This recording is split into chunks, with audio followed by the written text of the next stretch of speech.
Last year at WrestleDream, it was You Think You Know Me. Tonight, will it be Here Comes the Money? What's going on, guys? Welcome. Here we are, WrestleDream. Watch along. Sorry, I just dropped something on my webcam and it kind of displaced it a little bit. There we go. We're here. How y'all doing? Happy Saturday again. Second Saturday in a row with no wingy. We're here for a pay-per-view watch-along instead. And tonight, it's AEW WrestleDream. We are just finishing up the 0 hour, which I am currently watching on YouTube right now. Pretty cringe segment a few minutes ago with Tony Khan and I guess the grandsons of Antonio Inoki. Really nice idea for the segment. Didn't land well and didn't come off on camera very well. Audience didn't seem to know what was going on. And Tony Khan has got to stop yelling at us when he speaks to us. He really needs a spokesperson because I thought this was something he would get better at as years went on, and he's getting worse. Now, unlike the crazy frothing, drooling at the mouth haters, I don't hate this man for that. I kind of am tickled by it, but I do kind of wish that he had a little bit better delivery in his messages because they come off awkward and stressed and just awkward, you know? And it's just the dumbest looking segment I've ever seen, which sucks because, you know, they're trying to pay tribute to Antonio Inoki. And instead, it was kind of flat. But anyway, the Outrunners and the conglomeration, or I guess their whole thing is a conglomeration. I don't know. All these guys just got the win. That's nice. I have not really paid much attention to the 0 hour. I was kind of getting ready for the stream here. So I only saw a couple of things. But looking like a good card tonight. What do we got? 1, 2, 3, 4, 5, 6, 7, 8, 9, 10 matches, plus probably an appearance by Swerve Strickland. He might not return for a promo. He might return in the Jay White and Hangman Page match. That's my guess. He'll come out and either cost Hangman or just attack Hangman. And we could see Bobby Lashley tonight. We could see MVP and Shelton Benjamin show back up. And we could, of course, see Shane McMahon. I tried to figure out where to put him on my overlay here, so I just stuck there's a little head right there. There you go, Shane. That's all you can get. I don't know what to expect tonight, but I'm looking forward to a fun pay-per-view. And even though AEW, their product feels a bit cold at the moment, they always deliver on pay-per-view. And I don't think tonight will be any different. Wasn't very hard of a decision for me to slap down another $50 for this one, because I think it's going to be good. The TVs before and after, that's a whole nother story, but the pay-per-view tonight, I'm hoping will be good. Either way, we're here watching it together, right? And that's what's important. Hope you guys are having a great Saturday. No idea what kind of an audience we'll have today, but it's good to see the Juliet, Ruben, Anthony, Big J, and Garrett Osborne. Also good to see Gilbert and Colin and Joe Brill and David in the house as well. Good to see y'all here today or this afternoon. Should be a fun one. Yeah, and I did see Rico. Rico was the third man of XMM or MXM, whatever they're called. They brought back Rico. I remember, and they took on the Acclaimed. So Billy Gunn was in one corner, Rico was in the other, and that was interesting. I remember hearing, I thought Rico wasn't doing well, health-wise or something. So the fact that he's out there was pretty awesome. Yo, shout out to Renee Paquette, by the way. Moxley.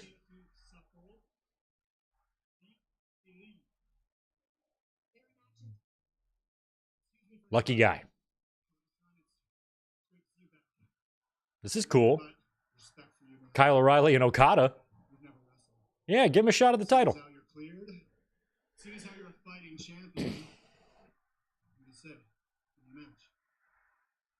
I mean, no shit. Okada and O'Reilly would be a great match.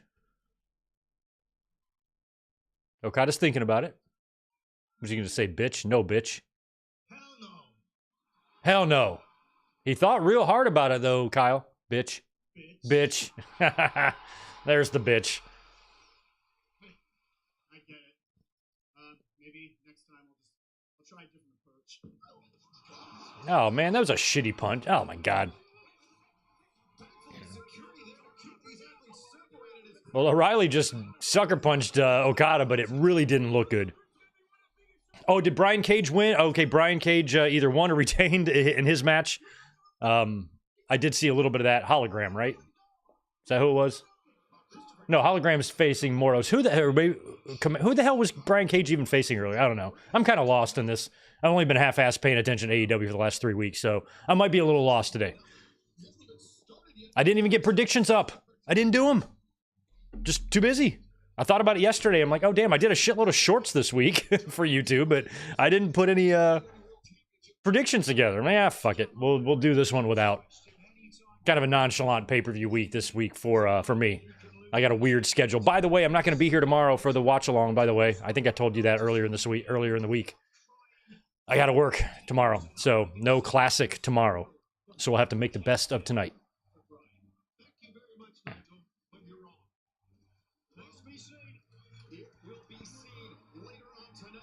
All right, here we go. Let me know if you're watching the show tonight, where are you watching it? Which one of the many platforms are you using? I'm just using good old trusty YouTube. That's all I need. Once they made that announcement that they're moving to YouTube, or pay-per-views will be available there, I'm like, hell yeah. Michael, I think Shane's coming tonight. I think it's going to be a disappointment if he doesn't at this point. So I'm hoping that we see him. AEW needs some buzz, even if it's some fans consider it the wrong kind of buzz. They need the buzz, man. And Shane coming in will dominate the internet headlines for the next couple of days. And they need that. Full-time good mic work. I'm not quite there yet. We need to get 4 times bigger than what we are to make that a reality. I don't think we're going to get there. Okay, my pay-per-view's doing nothing. All right, I got a blank screen on my YouTube. Where are y'all watching? Let me do a refresh here, see if it's their issue or if it's my issue. I think it's their issue. Yeah, it looks like it's their issue. Just a few minutes of dead space here while we got a black screen to look at here.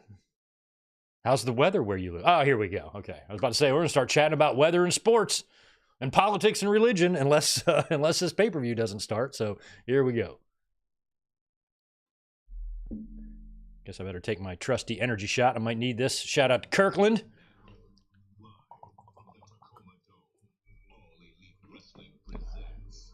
WrestleDream.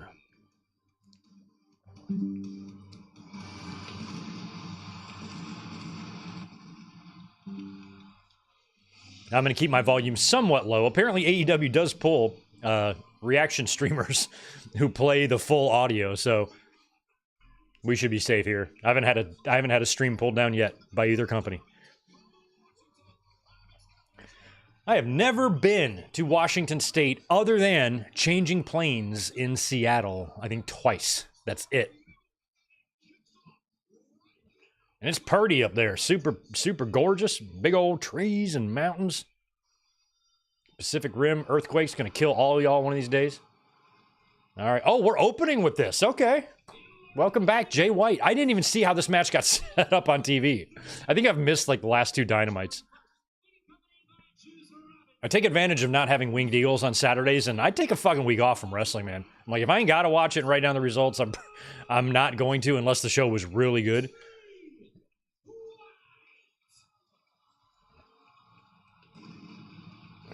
And to be honest, I mean, Monday night, we've got a taped Monday Night Raw. And based on the spoilers that I saw, I'm not going to do a watch-along or a review of that show. So I'm going to work on some other stuff channel-related on Monday. So you'll get content from me this week, but we won't be here tomorrow or Monday like we normally are. Because tomorrow I'll be working, and then Monday, since it's kind of an off Raw night, I'm going to take advantage of that and knock out a few other things for the channel to get us ready for the next week. So you will have content Monday, Tuesday, Wednesday, you know, in the form of shorts or mic drops or something like that. But that's probably it until we go live again. Which we might do a podcast on... I might come up here and do a podcast on like Tuesday or something, so... Or even Monday before Raw. This week's a little off, so... Thanks for your understanding. All right, here comes Hangman. Now, Swerve is coming back tonight. How is he not going to come out here potentially after Hangman?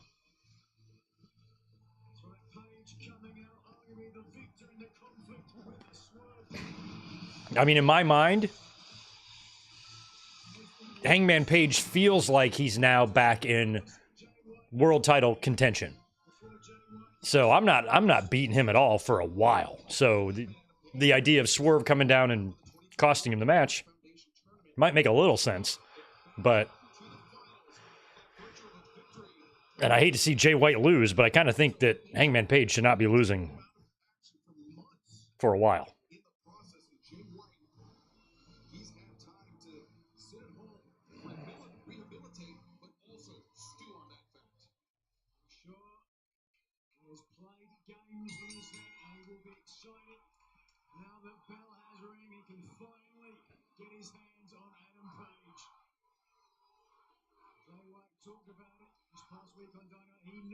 All right, Hangman and Jay White kicking things off. It's good opener.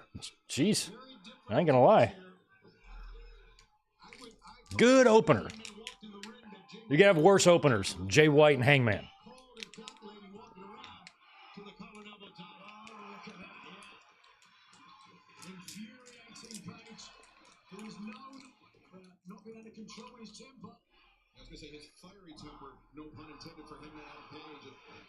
I think Bob Holly and the Roadie opened up a pay-per-view once, so this is better.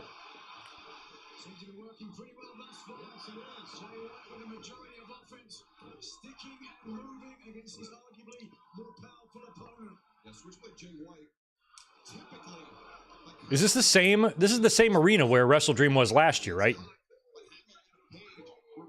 I know they have surpassed last year's attendance for this show. They got 8,000 fans in there, which is about the average for a WCW pay-per-view in 97 or 98. Look at a lot of the attendance from those years in WCW. Most of them were 10,000 or under.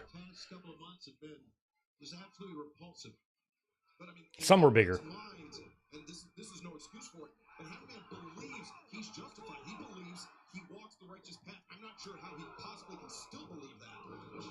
After what Swerve Strickland did to his family, to his house. But still, Hangman Adam Page burned down Swerve Strickland's childhood home. Well, quid pro quo. Clarice. A chop to the chest after working over both the right and left legs of Hangman Adam Page. And now Switchblade Jay White, maybe looking for a single leg crab. Hangman doing a good job. Fighting off his back to make it to the waist. Switchblade. And I don't recall, did something happen between Hangman and Switchblade before Jay White got hurt?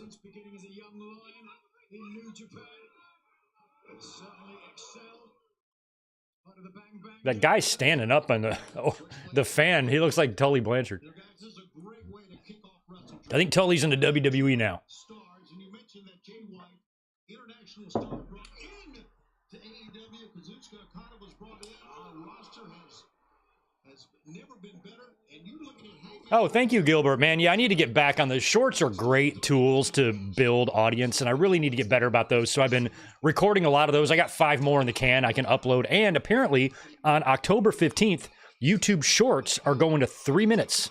So that's going to kind of change how I do some of these. So I want to try to upload a few of those per week. My goal is on the weekends, just bust out a few recordings and then upload them throughout the course of the week because they're performing well and they get me new subs.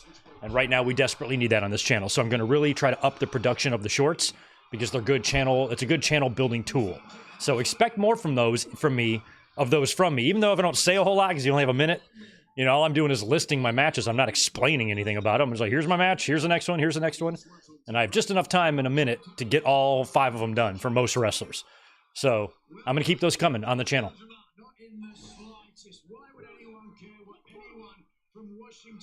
But it's all about consistent streaming. In case I have an off week like this week, where we're not going to be here tomorrow, we're not going to be here Monday for the Raw review. You know, I can hit the channel with other content in the meantime.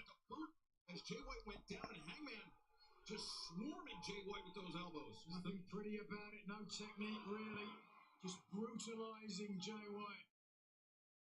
Served Adam Page. I do like Hangman's gear with the flames on it. These fans are disrespecting me. Of course they are.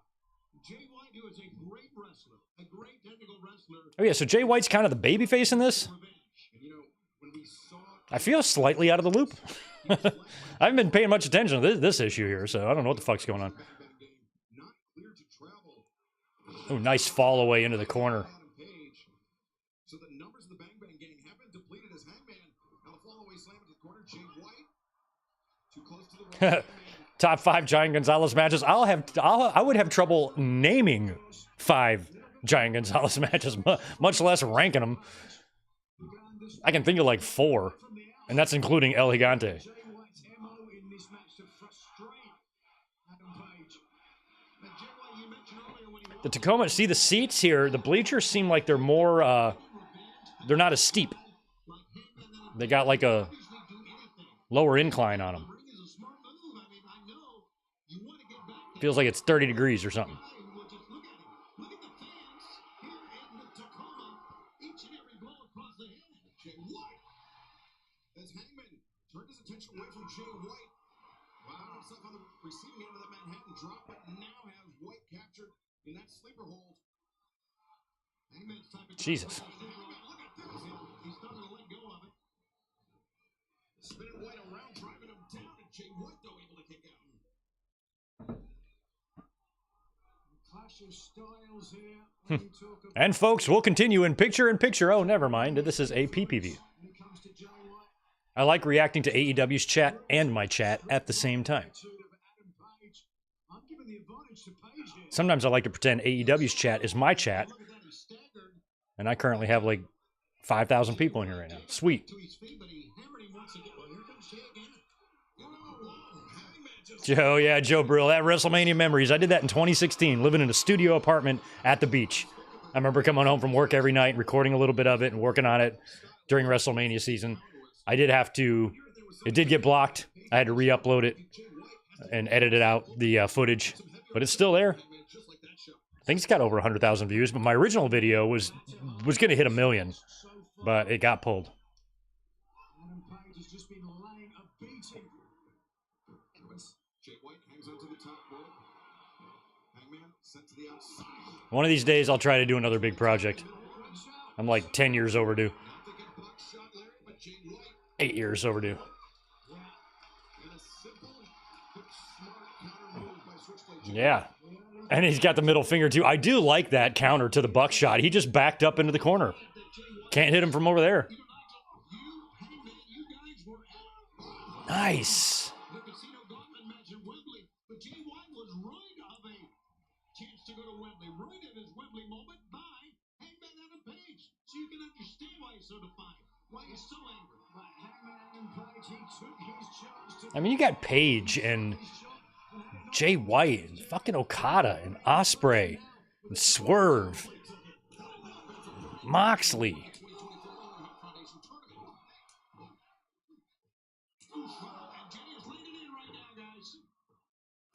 Jesus Christ. Two quick jabs to the jaw, followed by the chop to the chest. Jay White running uppercut in the corner. And now White with Hangman on the shoulder. Hangman escapes. Jay. Nice, nice DDT. Jesus. Hangman telegraphed the leg. Jay White counter connects the DDT. Hangman though able to kick out. You can see the pain on the face of Hangman there. How Michael, AEW has a chat. Yeah, if you're watching the pay-per-view on YouTube, it's just like watching this on YouTube. Just like watching me. has absorbed the First 4.5 years, I watched everything on Bleacher Report. But as soon as they made the pay-per-views available on YouTube, I'm like, well, longest that's that. competing inside the ring. I already live on this platform. Might as well just stay right here. This match, you can see he's lean as ever. Still has those 10-pack abs. Oof. And that chop, maybe a little high on the chest, perhaps even in the throat of Hangman and Page. But Hangman, wow, oh, here he's Oh, God, yeah, he did. I hope.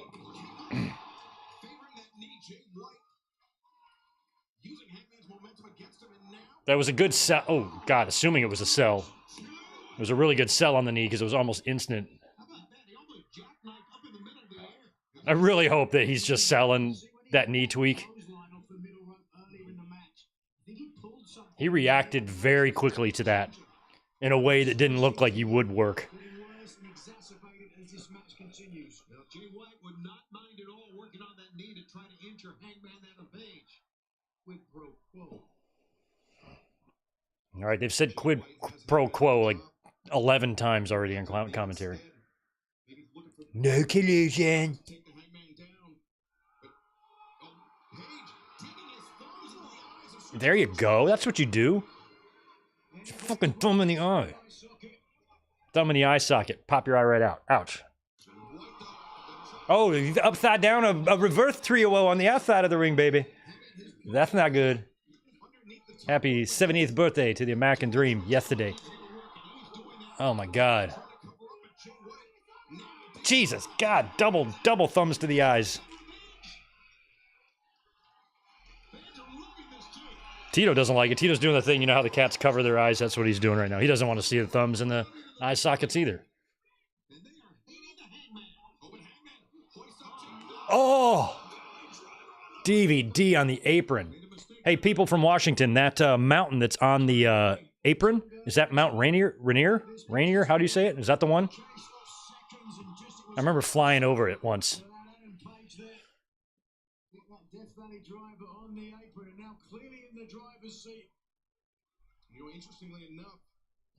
By the way, if anybody has not smashed the thumbs up button, help a bald brother out. Bald guys need more likes to make up for the hair we don't have. There's one place right now Jay White does not want to be. It's slightly past the center of the ring. And I think even though he's dangling here in days, he knows that, Nigel. He's holding on to the ropes. Plenty of veteran experience, ring awareness.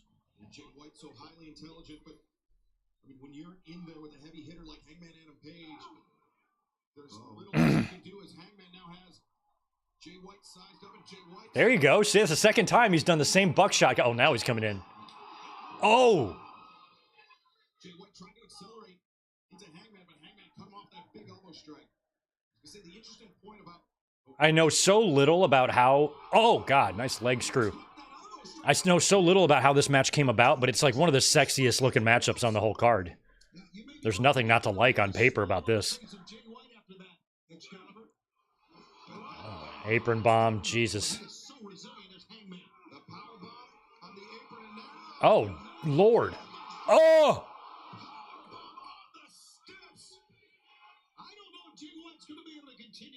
Is that what we want to be doing?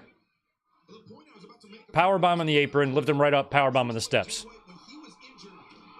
And he didn't... when the platform is so narrow to land on, you can't break your fall like a wrestler should break. So you just have to take it flat back. And he did. That's a fantastic point, actually. Maybe as this match continues, Turner now trying to get Page in the ring to give a momentary respite for White. If there was some damage, it took him out. To your point, Page is not aware. Now, referee Paul Turner admonishing Hangman Adam Page, trying to get the action back in the ring. The match can't be won by either competitor when both men are on the floor. Well, you know, this thing is about revenge, this match.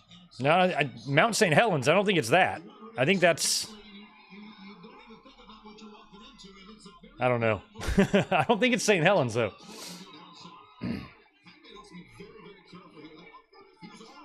I was alive for the eruption. I was a little baby, little kid, little toddler. What's that on Hangman's?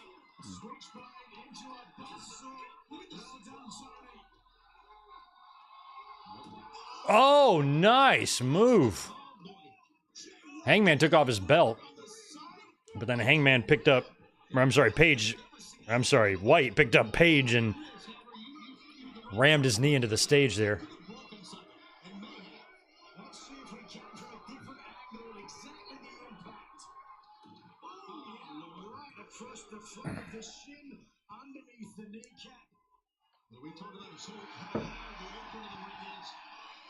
Nothing on the rampart, which is solid.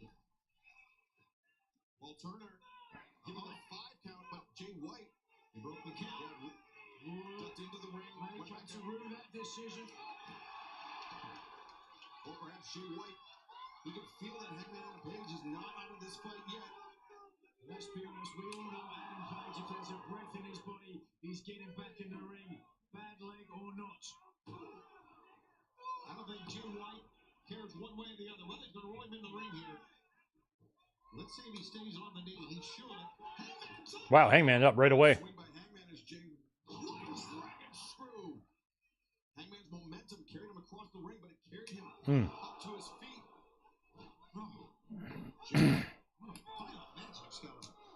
There's the lady in the men's bathroom. Oh, yeah. Hangman with shots in the corner. Not supposed to be in there. Jay White, though. Breaks him. Now Hangman, though, back elbow. Oh, nice. White, I think he was searching for that Uranage. And again, plumbing. Here comes. Now he's got it. That's the prelude. The cover. Two. No. Hangman able to kick out. Interesting pinfall attempt there from Jay White. I like him to try to get his body lower across the. Yeah, Nigel recognized that too. I'm like, the pinning attempt is way low. I thought he was holding his arms down. I thought he was trying to hold his arms down, but Nigel thinks he wanted to keep his hips down.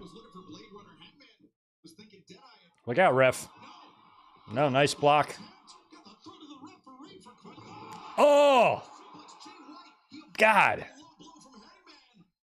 That's Snapdragon suplex.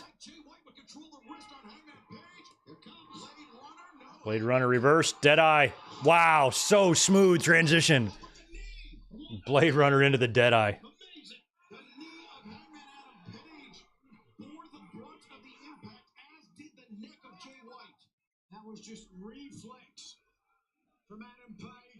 For those just tuning in, it is match number 1, Hangman Page versus Jay White. Pretty good one so far.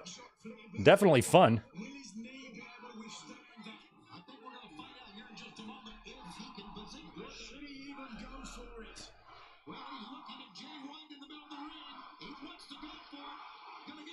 What helped make that Deadeye look so good too was the camera angle. Oh, he can't even buckshot. Oh my God, that was amazing. Wow. What? Yo. That was an incredible finish, but I am shocked at the outcome of that. Boy, I'm glad I didn't do predictions. I would have been 0 for 1 here. Hangman, injured knee, went for the buckshot. Jay caught him in switchblade position and just nailed him. Every reversal encounter these guys did throughout the whole match was smooth, smooth, smooth. That was great. I mean, I didn't really want to see Jay White lose, but I didn't really see any other option. But I guess there was another option. We didn't even need Sword for this one. Look at this. Watch this. This replay was great. Comes right in. Got him. Oh, oh my God, that's so good. Loved that. Loved that. Jay White gets the win. That was very surprising and a very good finish.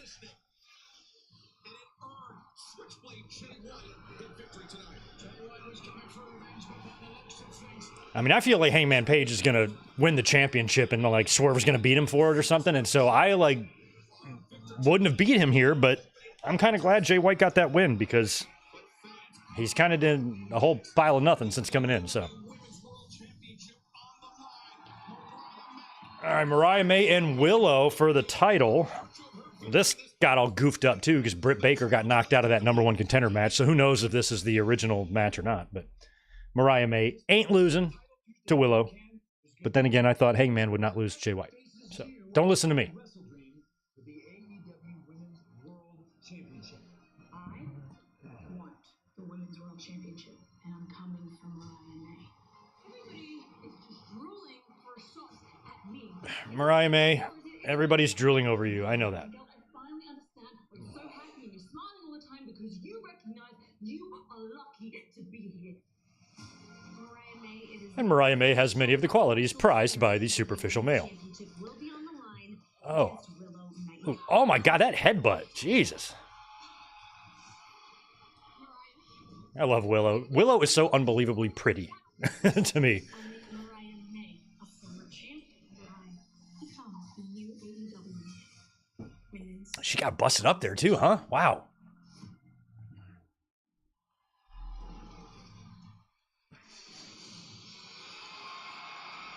Here comes the Willer.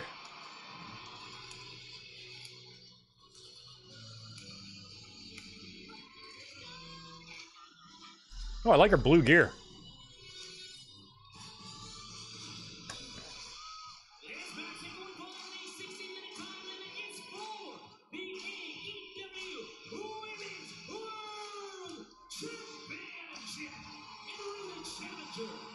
I feel like if AEW ever started a women's New Day faction, Willow would have to be the leader. Her music even is kind of just reminiscent of, you know, New Day babyface vibes, you know?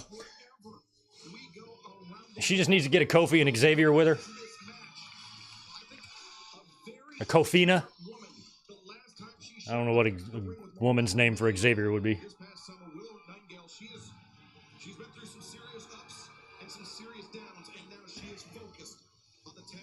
What is her name? The Glamour? What is a glamour? Like, shouldn't it be like the glamorous one or the glamorous woman or the glamorous person?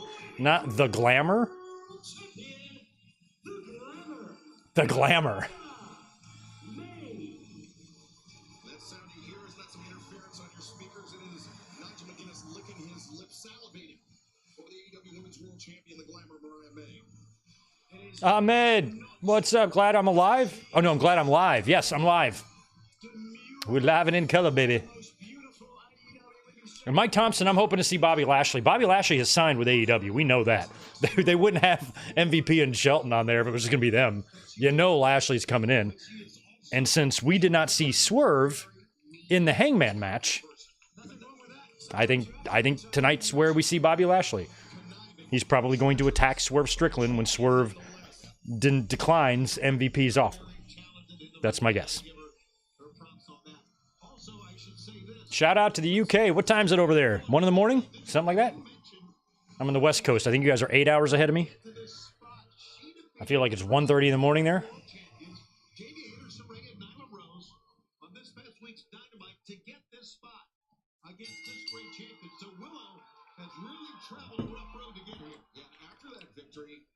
Was on the receiving end of a cheap shot from Mariah May.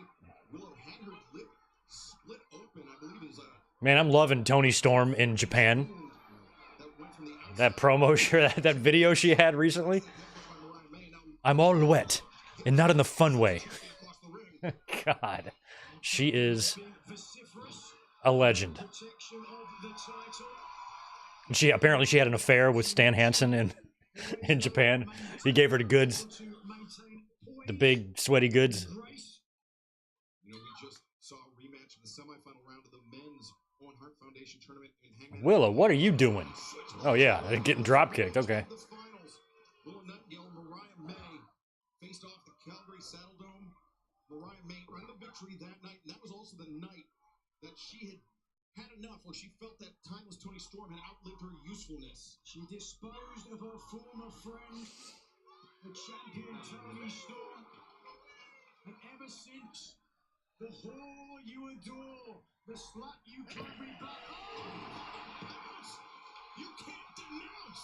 There you go. Right on, Ruben. You're predicting the next 5 AEW champs: Moxley, Darby, Hangman, Swerve, MJF. You know, I mean, Darby's gonna have to get paid back for what they did to him. So beating Moxley would be great. And then Hangman beats Darby, Swerve beats Hangman, MJF beats Swerve. I mean, that could take 2.5 years to complete, but I like your list. If somebody said, hey, Greg, pick me the next 5 AEW champs, I'd probably have the same order. I've got to put Ospreay in there somewhere. So Willow was trying to cover up, land some body shots to back off Mariah May. You know what I thought was interesting, Nigel, is this past Tuesday night when Mariah May joined us on commentary for Dynamite, she refused to acknowledge the existence of timeless Toni Storm. Oof. Clearly, Toni Storm is behind her. She has moved on. She now has what she wants, the AEW World title. Why should she concern herself with the former champion? I wonder if Willow's dating anybody. She's a catch. Or she might be married. I don't know. I have no idea. I have no idea.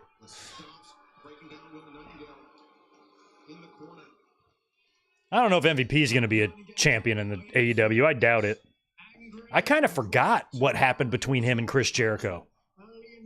They had a couple of run-ins that weren't good. Apparently they had to hash that shit out now that MVP is in AEW. Apparently everybody's friends again. And that's good.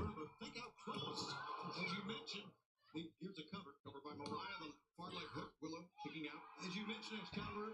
These two women met 2024 tournament early this summer. Yeah, 1:30 in the morning for our friends over in the UK. If you're tuning in, thanks for being here late at night. It's only 5:30 in the afternoon for me. The sun is out. It's gorgeous. Wish I could show you outside, but I don't want to mess my camera up. Lived up to her potential, winning the TBS title and the CMLL Women's Championship, but can she add the AEW Women's Championship to it? Vegas odds say no. Vegas odds say no. I did not look at any of the Vegas odds there, Desmond Wolfe.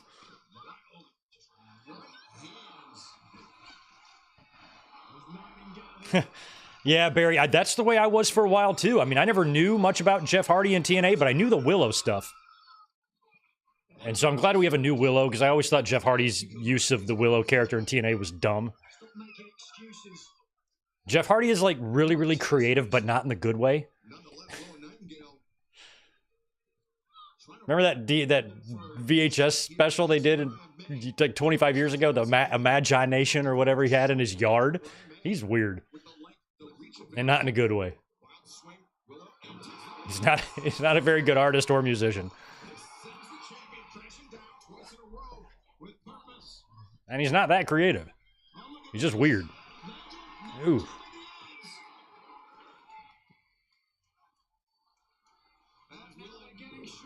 I'm happy that I'm 47 years old and I'm watching two women's wrestlers in 2024 do the forehead on the top rope spot. You know, where we put them in the headlock and grrr.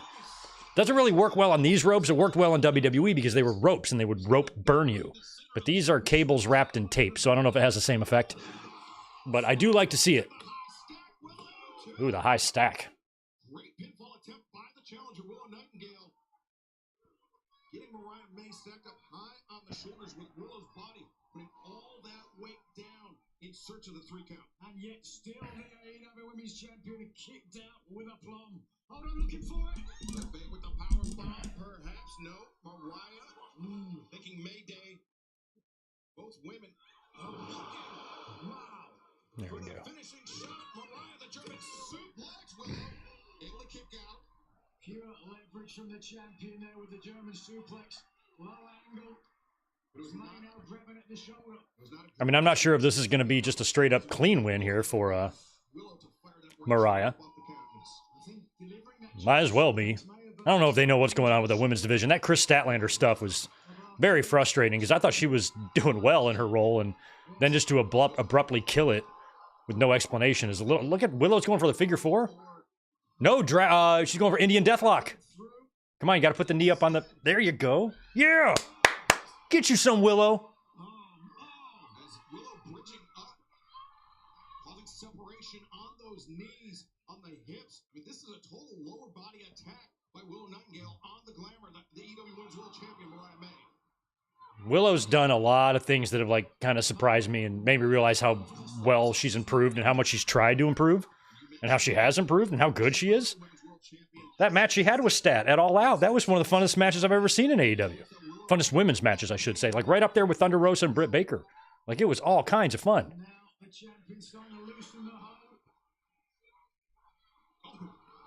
I'm a big fan of Willow. She'll have her day, even if it's not here.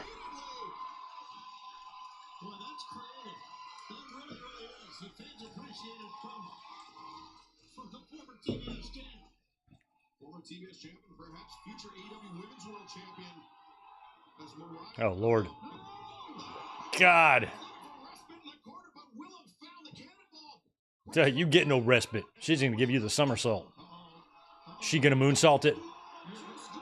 God, so beautiful. Floating moonsault. This is your chance. Our darling angel ascends to the heavens. Mariah May to the Wow, missile dropkick to the face of Willow. Jesus. Just put her away here.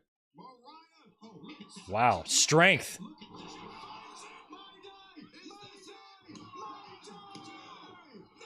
Wow, she lifted Willow on her shoulders. That's amazing.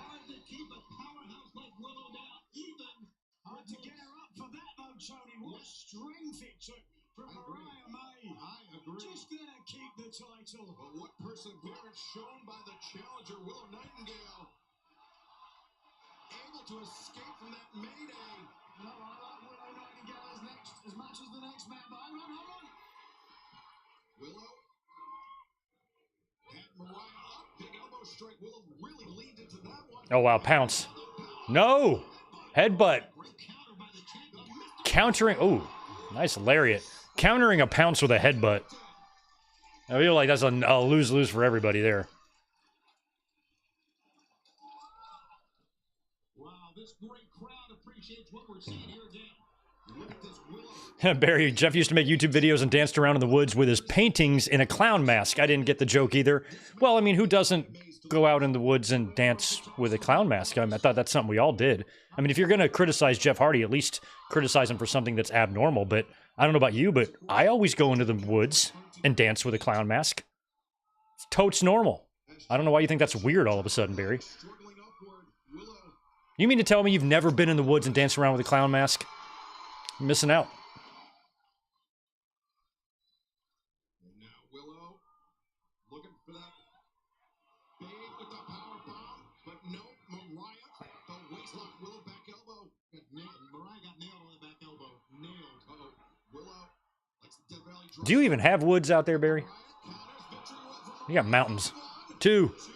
Willow, the shift. No, Mariah using those powerful legs to kick out the wall. The kick to the face. You got to say both these women have brought their A game here tonight. They did. They really have. This match has been really good, and that was crazy. Jesus. That was like a running Death Valley driver into the corner. Man. This brings tears to my eyes. I love after every move they gotta they gotta put the girls back in. I'm glad I don't have that problem. That'd be annoying.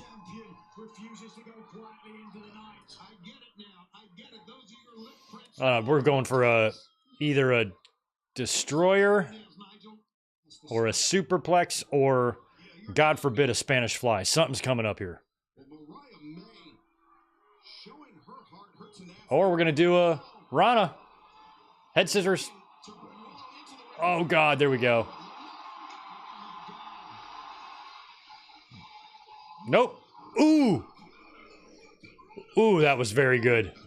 Knee strike to the face. That's gonna do it. Finish right here. Boom. That's it. Good win for Mariah May.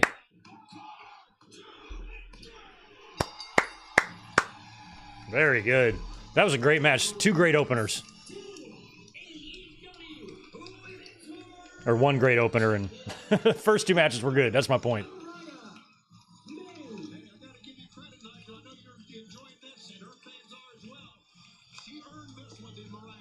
She did.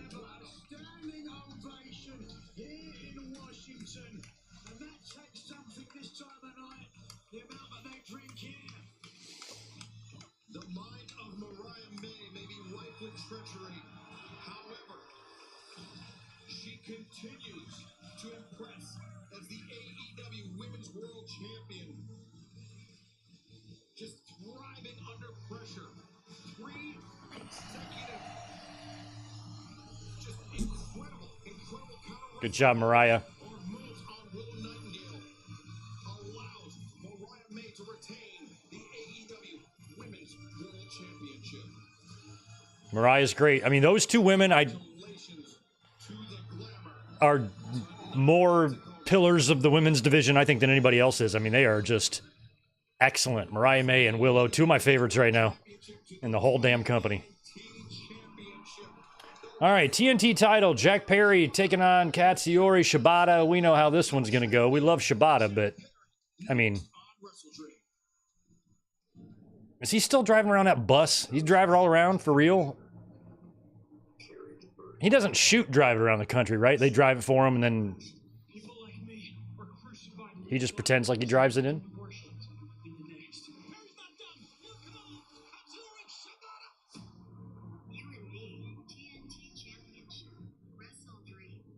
Think about it.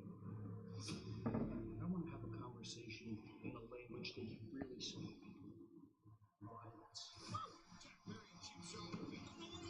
Population too many. Oh man, YouTube banned your 420 account. What the hell? That sucks. You know who else has apparently got their channel shut down is, we haven't seen him in a while, Zane G. He might be listening right now. Brother, if you start a new account, let me know. We'll try to get you grandfathered in. Yo, A&B Combos is here as well. What's up, man? Glad you are here. Thank you for a great stream, of course. Are you guys streaming tonight? You guys in front of the camera, too? If you are, good luck with the with your stream, too. Thanks for always being here, man. Chiming in, saying hello. Y'all going to Vegas, by the way? I met you briefly in LA. It'd be nice to talk to you a little more in Vegas next year if you're going. It's next April in Vegas. There's like a wrestling show there. I think it's from the other company, like the other one, not AEW, but the other one.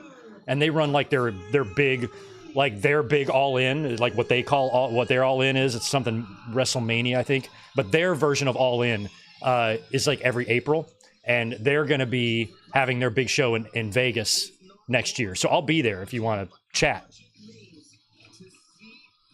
WWE, that's their name. That's their name. That was driving me crazy. Population, joining the family. I know you kind of got that little like I'm new symbol, but you're not. You're a long time. I don't know how to like grandfather you. That's what I was trying to do for Zane. I don't want you guys to lose your perks, but I'm always going to consider you guys lifelong members. So don't worry.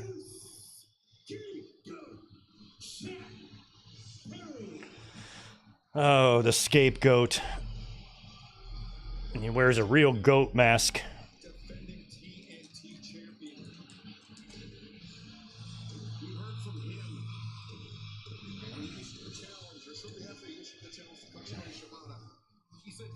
Oh, nice. Glad you got that room reserved early. That's important. Right on, man.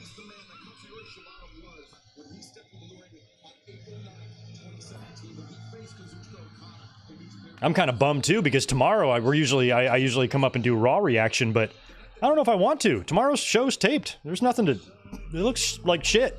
So I think it's gonna get a very bad rating too tomorrow. So I worry that if I came up on YouTube and did a live reaction, it'd just be me by myself.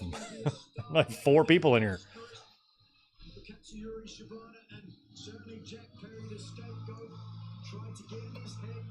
Well, so far we are 2 for 2 in our matches. In terms of quality of the matches, not predictions, because I didn't predict this show. But both matches were good. Hangman and Jay White was fantastic, and Mariah May and Willow just crushed it in that last encounter. And now it's Jack Perry putting his TNT title on the line against Shibata.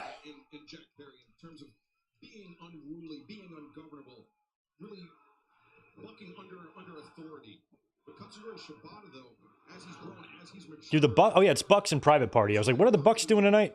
Yeah, Private Party and Jericho and fucking Mark Briscoe. I forgot about that. And I forgot about Darby Allin and Brody King, too. I forgot about a lot.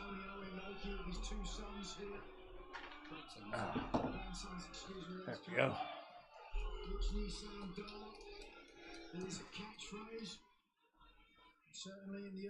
Did I remember to put Rob here? Yeah, I did. Good. As you know well, Tony, I do. And have you been playing with Duolingo, by the way? Yes, I have. Yes, I have. You know, and this is a big moment for Katsuyori Shibata. I mean, he was the Ring of Honor champion for 229 days. Over here by Jack Perry last year. So he has won championships since the injury. As I didn't know he had a 200-plus day run with the Pure title. He did? Why don't I remember this?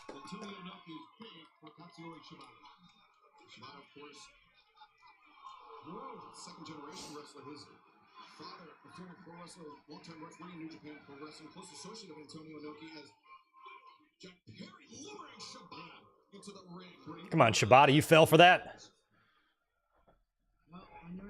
Someone always plays by the rules. Good opportunity to break them cover. Float over as Jack Perry looking to end it here, but Shibata able to kick out.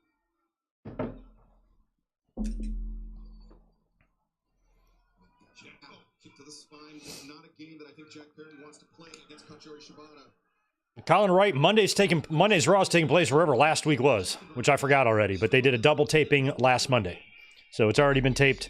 Results don't look very earth-shattering. So Monday is skippable. How can that allegiance not help anybody? Well, you know, he was a World Tag Team Champion one time. Now he is the TNT Champion. Which title would you rather win, Tony? Over the most annoying commentary announcer. I won that for 4 years running.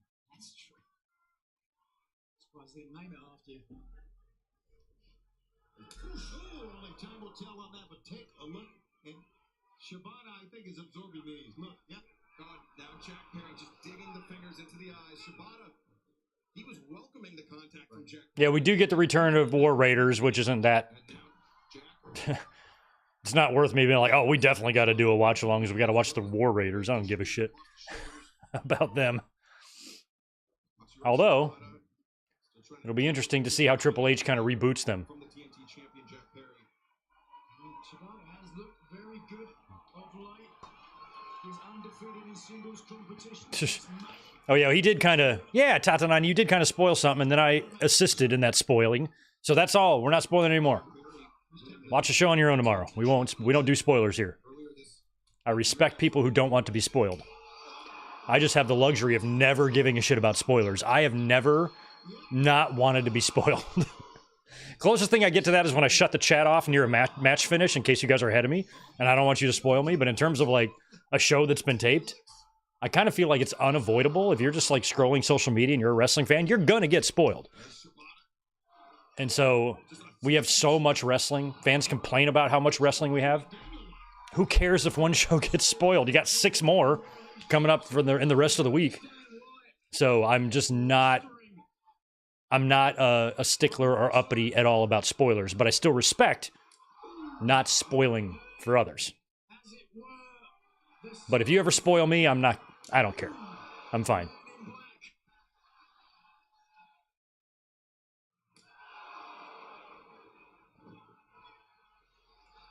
Sometimes the simplest attack, the most effective, and there, Katsuyori Shibata perhaps alluding to that iron claw.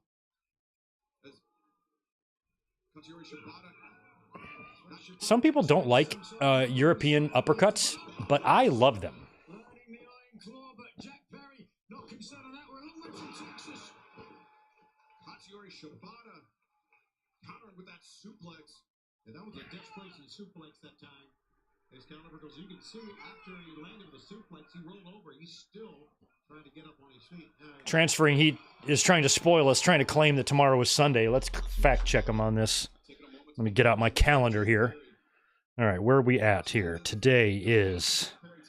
Okay, so today appears to be... So yesterday was Friday, which means today is Saturday. Okay. And then tomorrow, the 13th, is... Transferring Heat is saying it's Sunday. According to this, Transferring Heat is right. So we'll see if tomorrow is really Sunday. But according to the internet, he's right, but you can't always just trust whatever you see on the internet. Nice roll through. Kick Jack Perry's little bitch-ass face off. That's how you do the Japanese chops. That's how you do it. The machine gun chops. The Eddie Kingston ones. Eddie Kingston, I love you. Oh! I love you, but... Stop doing that. But Shibata can do it as much as he wants. All right, well, this business picked up. That running dropkick that he missed, he literally dropkicked the turnbuckle. I thought he might have hurt his ankle. And then he powerbombed Jack Perry, not into the apron, but like into the side of the ring. Like, watch this. Or no, suplex. Right into just the side of the ring where the steel beams are.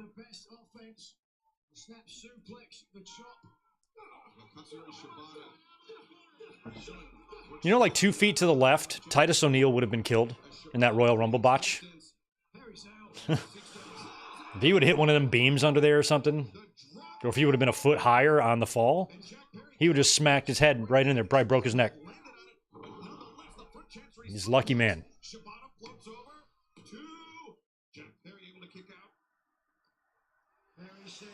Yeah, Machine Gun's getting hyped up. I have yet to see SmackDown. I watched the Roman Reigns segment and I watched the Kevin Owens stuff. But I didn't see how they hyped up the Machine Guns or what's going on there. But they're on the way. They're about to debut.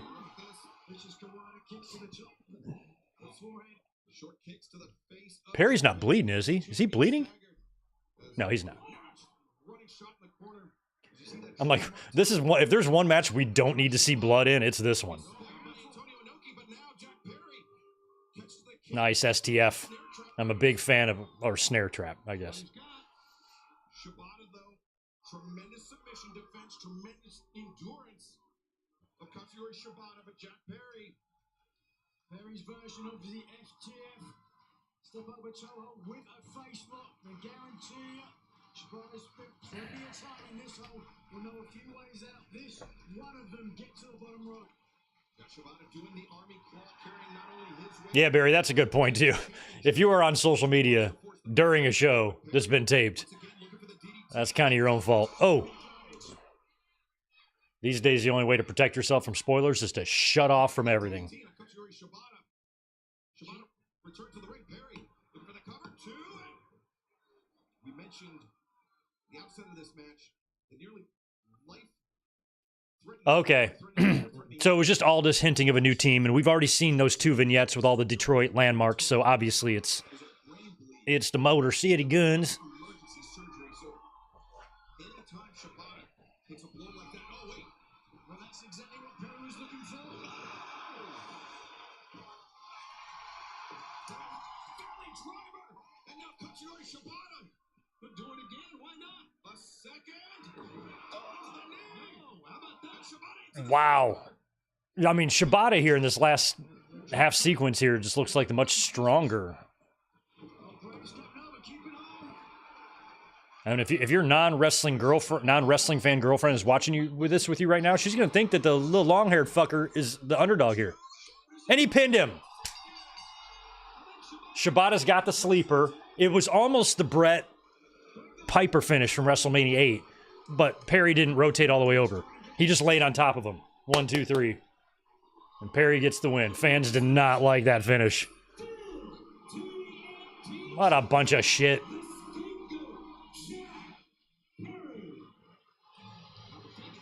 First two matches were good. This one was just okay. Perry's going to hit him too, isn't he? Yep.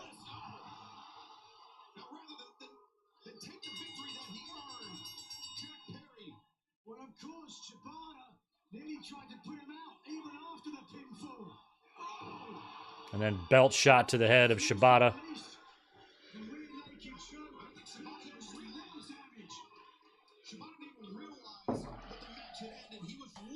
Is he? Tell me he didn't bleed. He didn't bleed. That's why I say, who's coming? Daniel Garcia's coming. Oh, okay. Now this is a guy that should be winning the TNT Championship.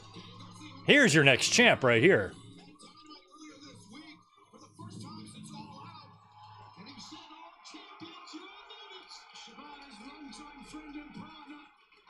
Daniel Garcia coming to his aid. Look at that stare. He's not budging. Perry's like, nope.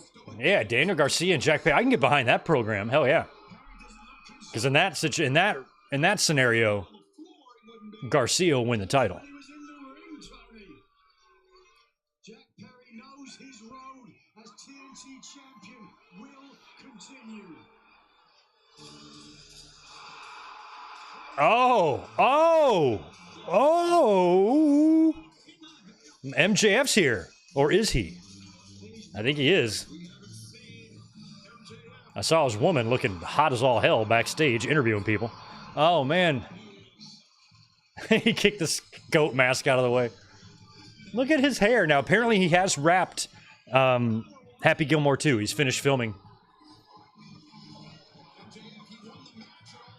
How come you're not Mr. American Man? Where's your Lex Luger gear? Just like MJF tried to take out Daniel Garcia, tried to end Garcia's career. MJF, is your head of hair really that good, or did you have some assistance growing that? The old Cy Sperling. Oh, from behind.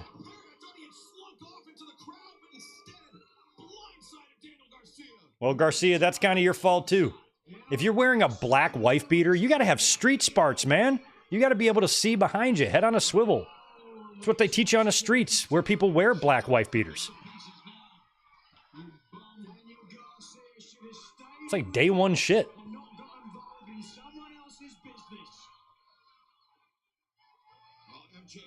He can take his good time now and enjoy this. Oh, put my feet up. Remember, it was MJF that started this with Garcia. And it is MJF who is going to... Has the wife beater name for a tank top been canceled? Is it just tank top now? Probably has. Tank top. We'll call them tank tops. All right, MJF's putting the boots to Garcia. Now he's got the mic.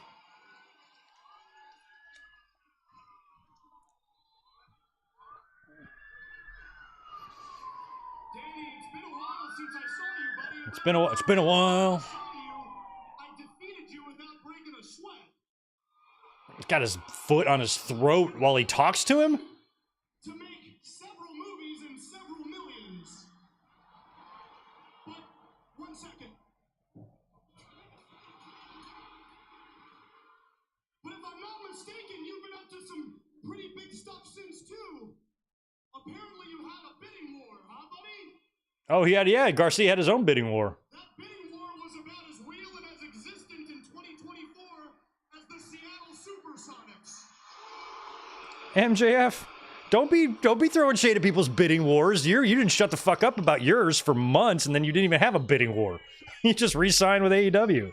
Of all the people to throw shade at someone having a bidding war, you are the last person, MJF. Jesus. The nerve of this guy. Now he's talking about the Seattle Supersonics riling up the crowd. I'd love to see an Adam Cole return right now.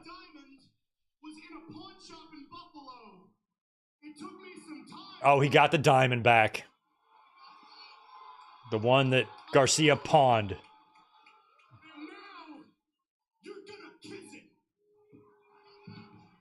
You're going to kill. Well, somebody's going to come out. Garcia's going to kiss the diamond, and he's got this long setup. Somebody's got to come out.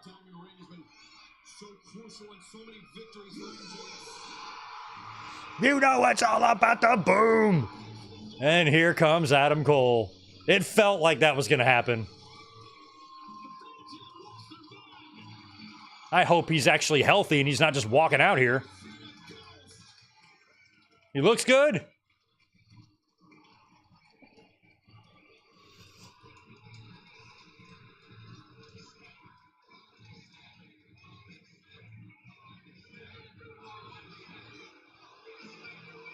Oh, he's all right. Is he really running full blast, though? It looked a little wonky at his run.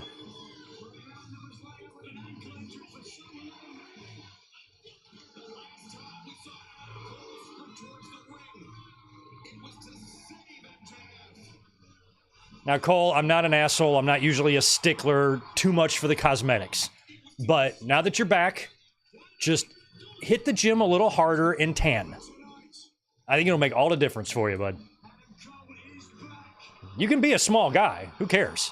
Just a little more on the cosmetics. Got a pumped iron. And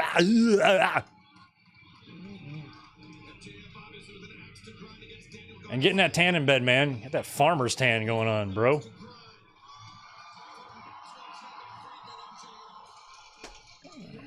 Right on. I love that kind of double return there. MJF and Adam Cole back to back.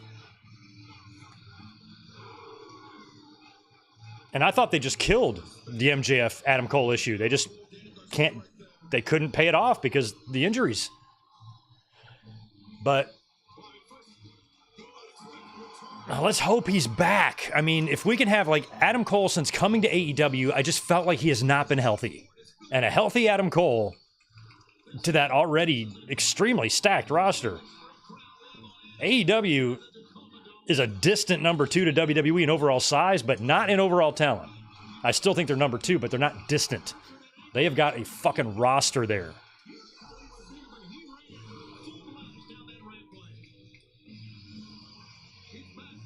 Just watch that.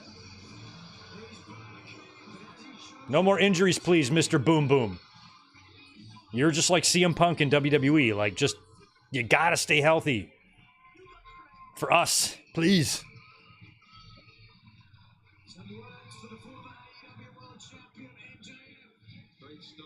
All right, Adam Cole back and MJF in the same segment. All in that, so there was a lot going on there. Jack Perry beat Shibata in a very kind of flat finish the fans didn't like. Garcia then came out and got in Jack Perry's face. Then MJF came out and beat up Garcia. Then Adam Cole came out to run off MJF. So, and now we've got Will Ospreay, Ricochet, and Konosuke Takeshita up next for the international title, and this one will definitely be fun. Right on. All right, that's where we're at.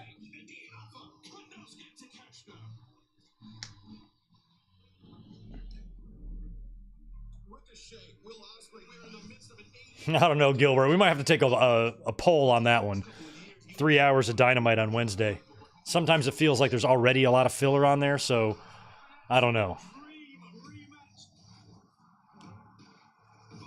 I don't think that would, like, improve their situation, you know? If they were white hot right now and fans were craving and salivating for more, then yes, go to 3 hours.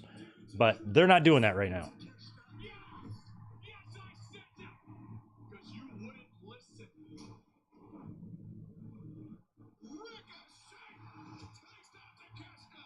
What's up, Jose Lopez?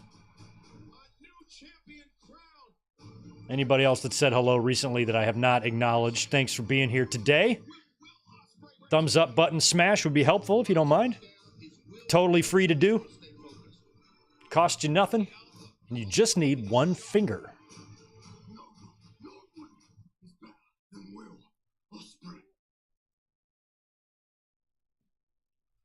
No one's better than Will Ospreay.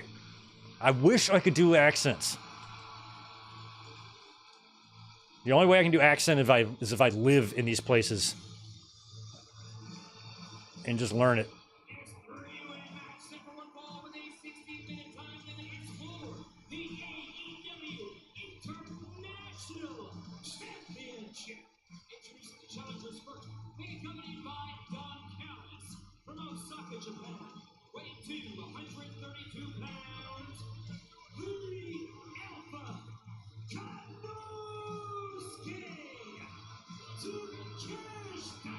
I'm hoping that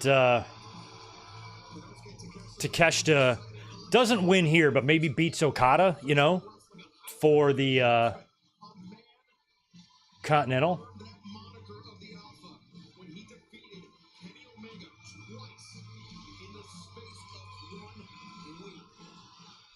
Yeah, AJ. Bebe's got to stay healthy. That's important, very important.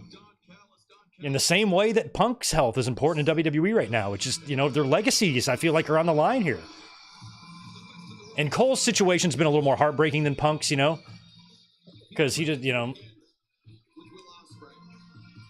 I feel like so much would have been different if he wouldn't have jumped off the ramp that night and he just would have ran right down to the ring, you know? Then he had the concussion thing. I was in LA for Dynamite a couple years ago when he returned after being out. I guess that would have been 2023 or 22. I don't remember when that was. It was like January. It was at the Forum, and he came back after that long time off, and then he was like instantly gone again.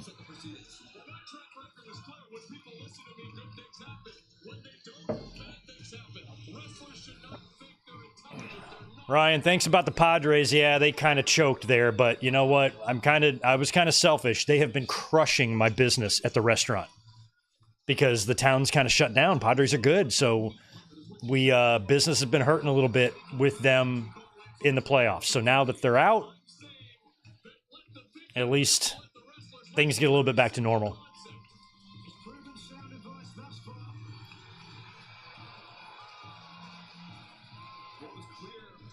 I mean, all week long, the majority of the tables that we had in the restaurant, had the game on their phone or something. Everybody's just kind of glued to that.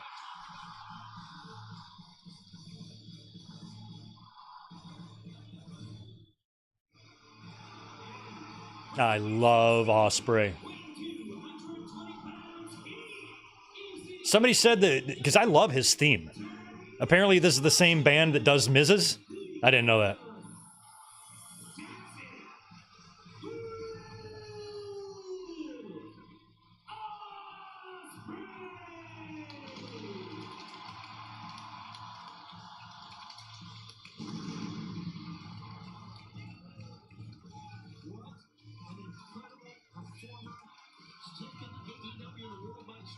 I mean, honestly, I'd have Ospreay retain here.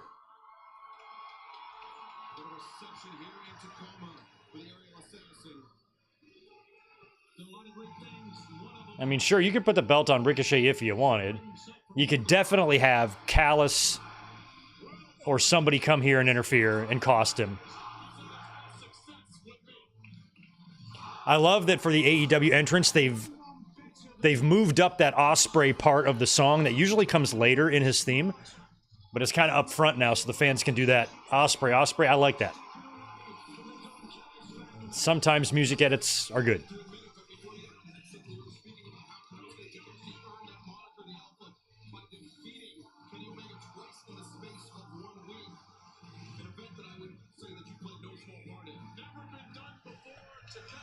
Ooh, yeah. I don't know, Chris. Thanks for the $5. Will the Kingdom come back now with Cole? Not that they serve much of a purpose anyways. I wouldn't care for a babyface Kingdom. Me neither. I kind of hope that, if they've been dropping things lately, like the whole Chris Statlander thing, why not just drop all that and have Adam Cole back on his own? And don't even explain it. Just be done with it, And I don't know. Maria Kanellis feels like she might be on the outs a little bit with the company right now, too, so I don't know about the future of Mike Bennett. Don't know. I'd rather, though, have Cole on his own. I don't need the Kingdom. Unless he reunited with Roddy and O'Reilly and they brought in Fish.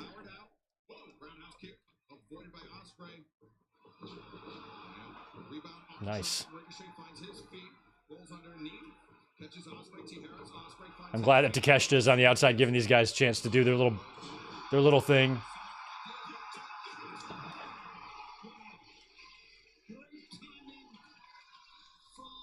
Cue the little douchebags on social media right now. This isn't wrestling. Yeah, it is. You not thinking it is way more embarrassing than anything these guys are doing in the ring.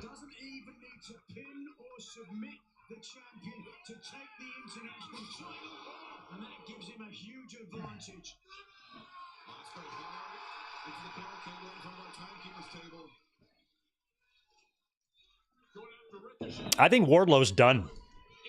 I don't think he's going to be warmed back up. I think Wardlow might try his luck with WWE.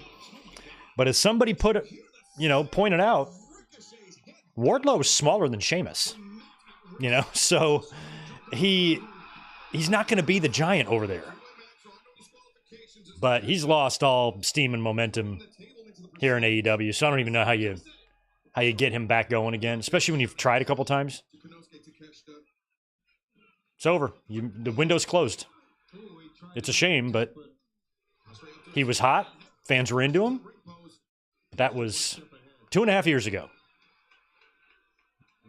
And everybody has moved on. And that's not really Wardlow's fault. Just the way it is.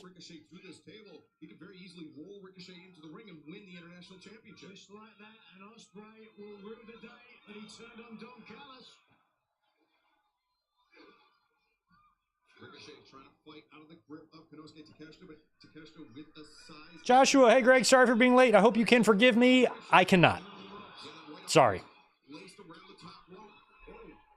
I'm just passing out forgivenesses for free here. Oh.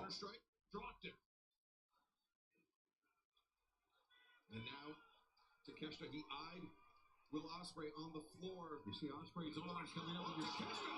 Damn. With the knee strike. The knee strike attempted. Ricochet, the drop kick takes down Ospreay. If I'm scoring This is just an extremely athletic match. All three of these guys.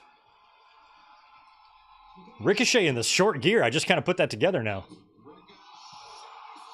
Oh, Takeshita caught him on the flip over the top. Oh, wow. Oh, that was good. Takeshita caught Ricochet. He did not catch Ospreay.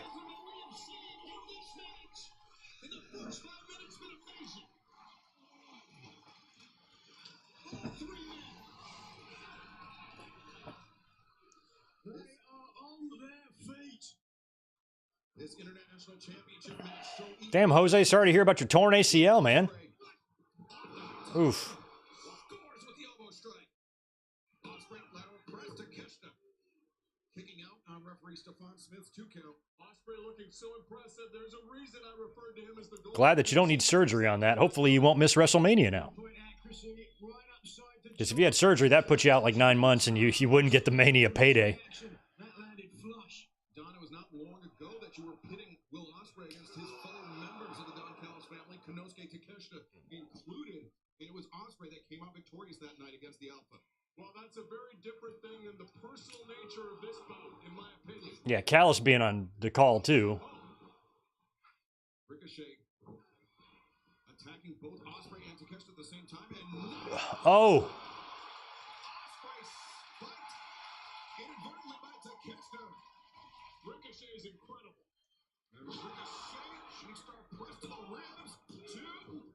And Nigel Ricochet, no stranger to a three-way match. He knows how to conduct himself in this type of situation. Yeah, he's been in plenty of them. A very interesting strategy, certainly. Eyes in the back of the head is a cliche for a reason.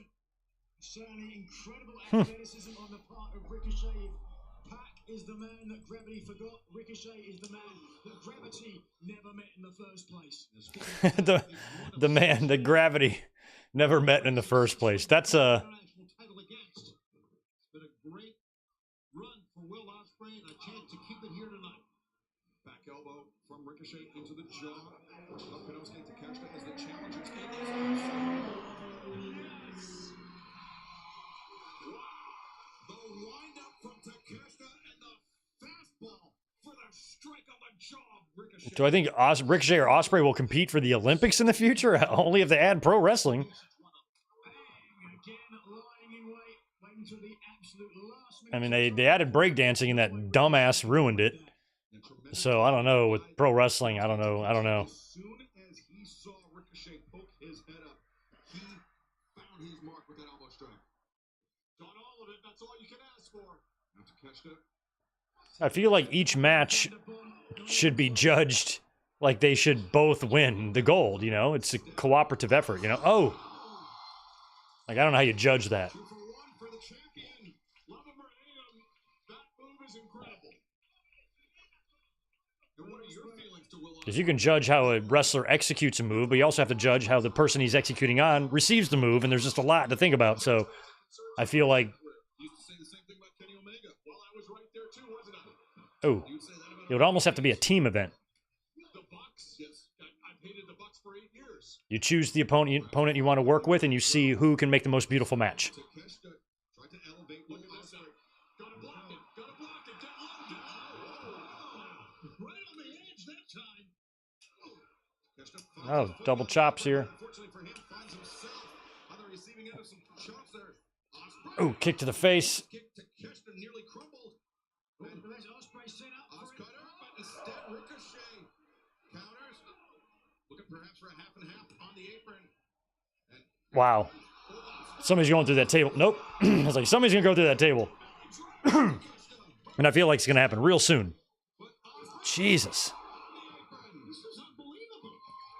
That these guys can even stand. The body's everywhere. I don't know how much more they can take, any of them. Steve Stevenson. I think Shane's showing up tonight. I think he needs to. AEW needs some buzz, man. A lot of fans are going to say, this is the death of AEW. I disagree. I think it might be just what they need. It's not going to solve their problems, but it's going to get people talking. And hopefully they can capitalize on that buzz and that momentum and not fuck it up. Ricochet is going to 350 into this table, isn't he? Unless Ospreay stops him, which he is. Spanish fly in the middle. Takeshita's still on the table. Somebody needs to do something there. He's just laying there. It'd be funny if the table broke. Stormbreaker through the table. Nope.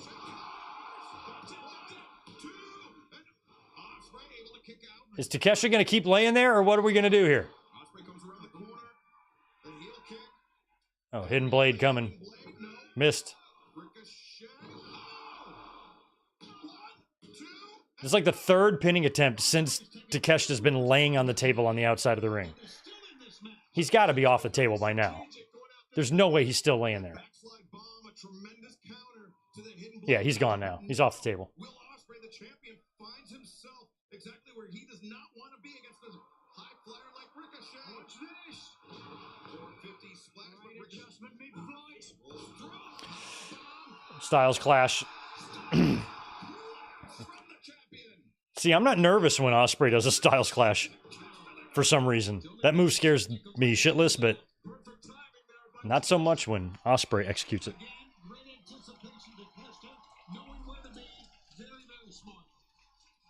Hey, Lovell, great opener.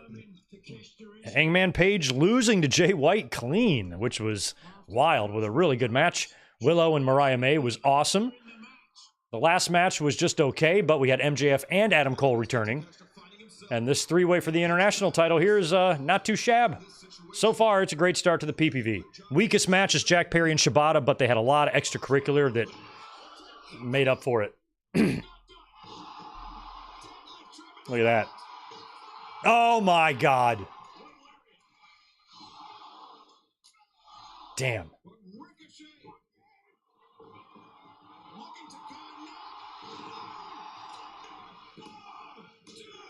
Missed.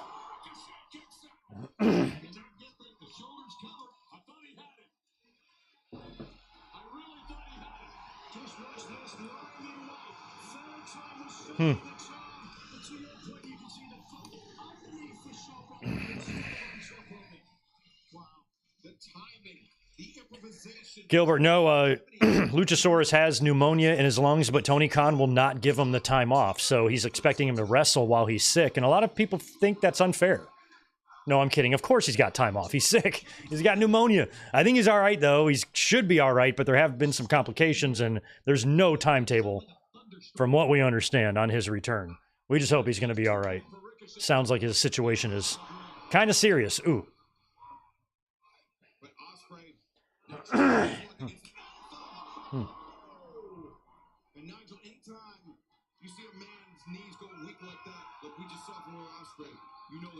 I mean, at some point they got to break that table too on the outside. Oh, oh! Ospreay and Ricochet just teamed up.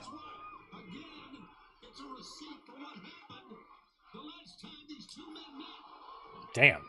Double forearm to Takeshita's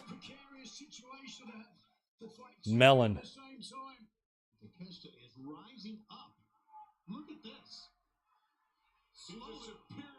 Oh.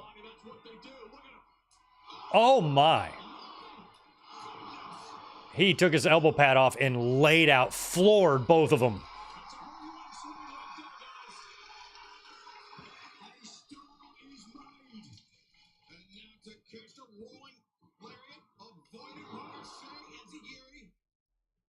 Maintains the waistlock.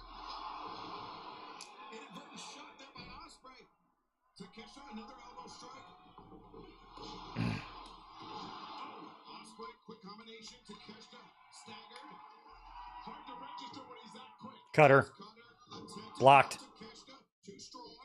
Ospreay finds his feet, swinging a miss. Like the champion, swinging a miss by one of the challenges. Jesus. Oh my God. Oh, I can't even call what just happened. That was a lariat, or a cutter blocked into a lariat, which Ospreay flipped through, then went and hit the springboard cutter, and then when he landed, Ricochet came off of the 450. I think that was the sequence. There's a lot going on there. I agree. It should be. An incredible match has continued here. All three men giving their best shots, but you can see it was Ricochet. That overhead camera shot looks great. For becoming the new international champion. Again, as we saw, Takeshita was kicking out with nobody on him. It just shows how much punishment has gone down in this match. And Takeshita is still laying on the apron of the ring here. But you saw that chop from Ricochet, the fatigue evident on one of the challengers. This is the first time I've seen Ricochet really register that fatigue. He's been amazing in this match so far. Just like he was amazing against Will Ospreay 2 weeks ago at Dynamite, but Oh, nice. Ricochet, that was nicely done. Get rid of him. But now Takeshita underneath Ricochet. Here we go. Watch out. And Ricochet. Oh my. Springboard doomsday device or something? Yep. And Ricochet landed on it, or landed on his feet. German to Takeshita. Another German to Takeshita. Ricochet swinging out. Poison Rana. But Ricochet. Another Poison Rana. This is unbelievable. And wait a second, Takeshita. Crazy. Not a fan of the no selling. Fans need to lighten up and have some fun. Some matches you're going to get no selling in. Wrestling's got all sorts of different various styles and things you see in a match, and this is the type of match you're going to have a lot of people getting up after a Poison Rana. Get over it. It ain't going to change. What an incredible matchup. Three men leaving it all in the Trust me, you don't want it to be 1983 again. You will not like it. You will not like it. like this. It comes down to a mistake. Let's see who makes a mistake. It's like when a 5-year-old wants a taste of his dad's beer. You're not going to like it. So stop pretending that you want it. Because you don't.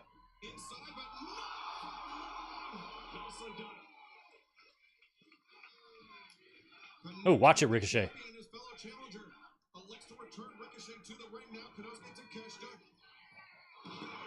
God. And it ain't like there's no selling at all in this match. My God. That close, Nigel. Just that close. Just again an inch. The wrestling fans that have a problem with kickouts at 1 or no selling should go to wrestling school, become a wrestler, and wrestle the way you want. That's my advice to them. Wrestle however you want. Sell however you want. Actually get off your ass and do something instead of complain. Keep up this pace. It's training, it's guts, it's soul. Who wants it the most? Well, you're talking about three of the best athletes Table's still there. right now. Who's going through it? Takeshita. God. God. Hurts my jaw. To the top. Takeshita. He's used that turnbuckle brainbuster in the past. Do it. Oh, wait, no. He's thinking. Look at Ospreay. What a snap. Ospreay sweeps up the leg. We'll never find out what Kenosuke Takeshita was thinking. As Ospreay. Oh, the God, this is going to end gnarly. The table's over there. Spanish fly through the table. Please, God, no. What the fuck was that?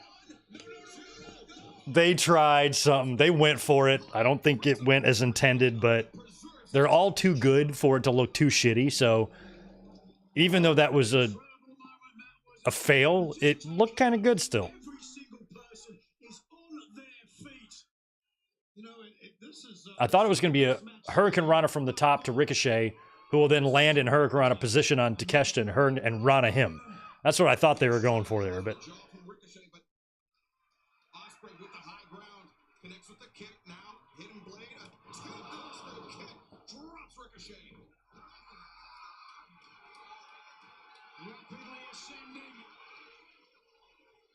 Ricochet to the top. 450. No, shooting star. Just the float on that is just insane. Oh no. Wow. Takeshita almost pinned them both. Stacked them. Sure, if it was Ricochet or Ospreay that kicked out of a double pinfall attempt, What's up, Victor Colon? WrestleDream's been going good. trying to end this match as quickly. Good show so far. We're in match number 4. We've seen the return of MJF and Adam Cole tonight. Takeshita More to come. Together, but boy, he's looked great in this match. But I gotta say, so have Ricochet and Ospreay. My God, a night that started with a flurry with Finally, Takeshita remembers the table. Hey, this table I was laying on earlier? Let's do something with that. fans want the table, and I think Takeshita wants a blue. There's no way it's just going to be a straight... We've seen him use that in the past when a table's present, but Ricochet doesn't want to find out. He counters it well by sitting down. Get the body away. Oof. Oh my goodness. That wasn't even an axe kick. That was just a leaping stomp to the crown of the head. A leaping stomp. Vertigo through the table? No. Oh, God. Tombstone. Package pile driver through the table? Oh, my God. Oh, my God.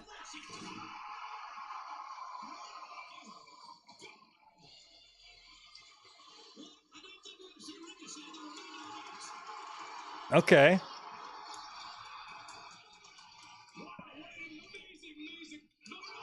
Hidden Blade. Fightful Select reports that Ricochet will be out of action for 7 to 9 years as he recovers from... Oh, there's another Hidden Blade.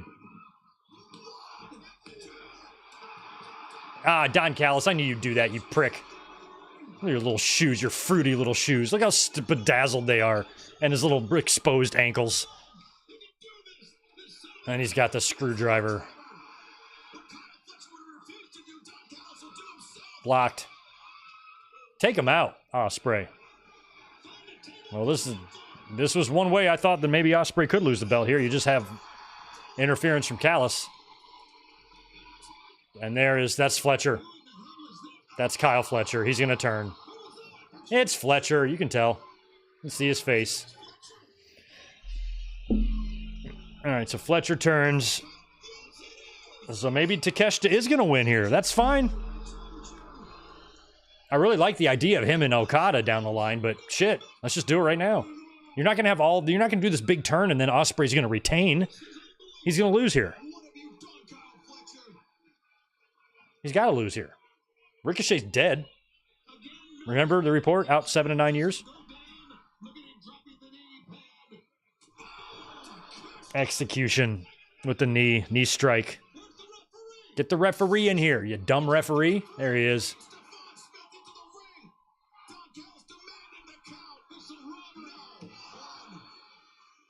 2.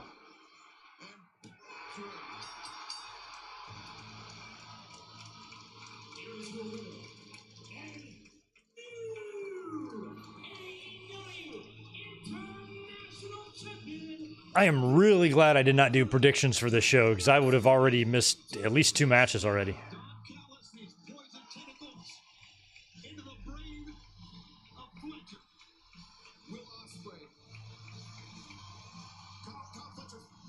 Fletcher looks pretty jacked. And Takeshita wins singles gold. That's great. Hope he hangs on to it for a while. Took them like 2 years to get this guy going. Like, what the hell?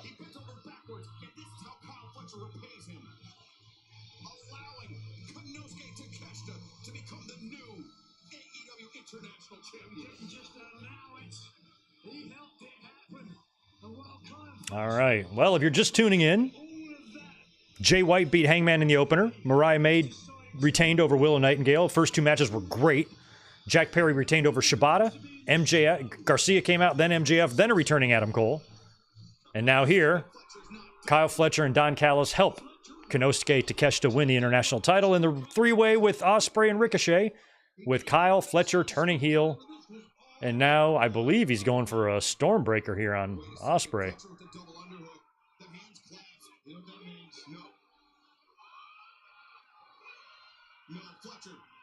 Oh. Oh. Oh, he's just going to do that. Tiger Driver. Oh, yeah.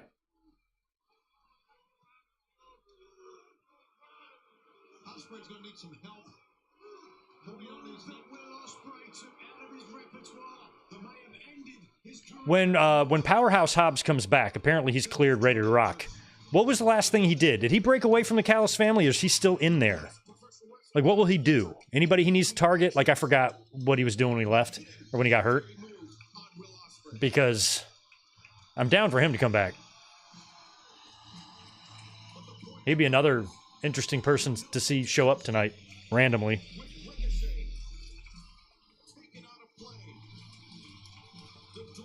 I mean,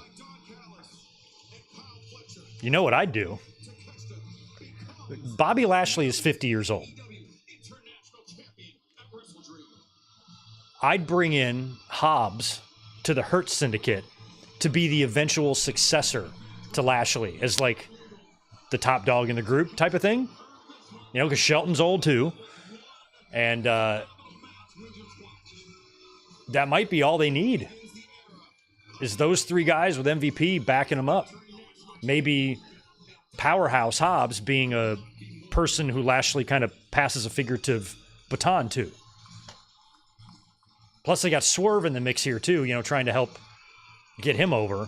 So, I mean, imagine if Shelton and Lashley and MVP came in and helped Swerve and Hobbs, or at least attempted to help them get to the next level. I think Swerve's already there, but Hobbs, you know, could still use some work. Orange Cassidy and Jerry Lynn.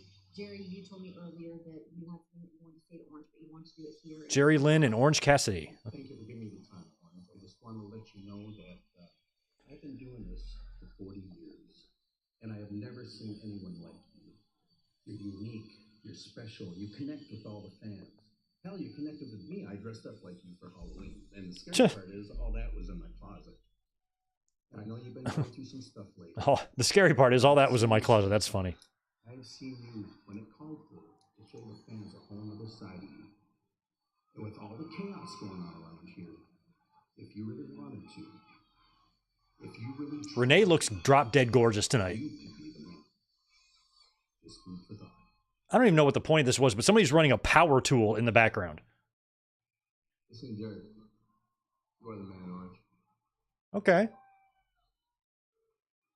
So Jerry Lynn gave Orange like an endorsement, and then Hook comes up and says, listen to Jerry, you are the man. So I don't know. Are they about to try to push at Cassidy again? Prince Nana's in the ring. Oh shit, here we go. The return of Swerve. I'll be right back. I'm gonna get a new beer. Forget you go to the website, PrinceNanaCoffee.com, PrinceNanaCoffee.com. But right now, I'm gonna bring him out for an update. He is your forever he's your forever AEW World Champion, the most dangerous man in AEW, and my boss. Ladies and gentlemen, whose house?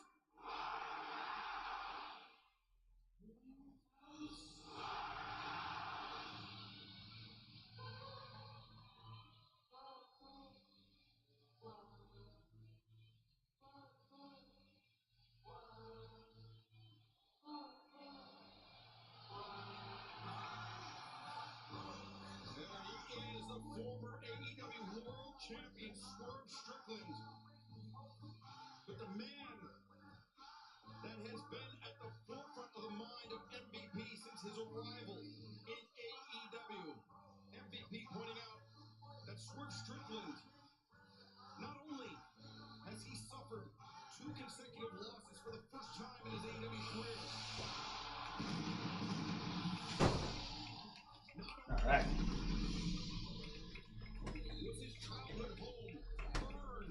All right, cool. I felt like I could get all that done and be back before Swerve was done making his entrance, so thank you for your patience. But I feel like this is where Lashley's going to show up, right? We're about to watch the debut of Bobby Lashley in AEW. That's my prediction. Tony Khan needs to hit a home run with this one tonight. We've had MJF and Adam Cole both showing up that surprised us. You had Lashley, and then you cap it off with a Shane McMahon cherry on top. A lot of people will be talking tomorrow.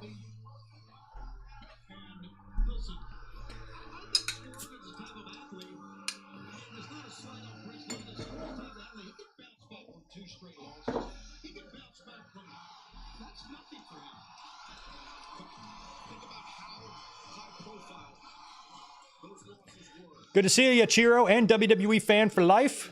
Right on. Yeah, Colin. I mean, at least I think Bobby's 50. He's definitely 50 or 49 or 51 or something like that. He old. B don't see.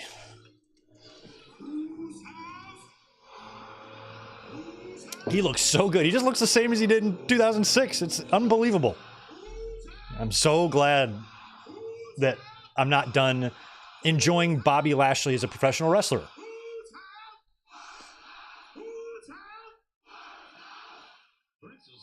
Yeah, Nana is on fire. He's hyped up on espresso. Yeah, Swerve is kind of in his own house here.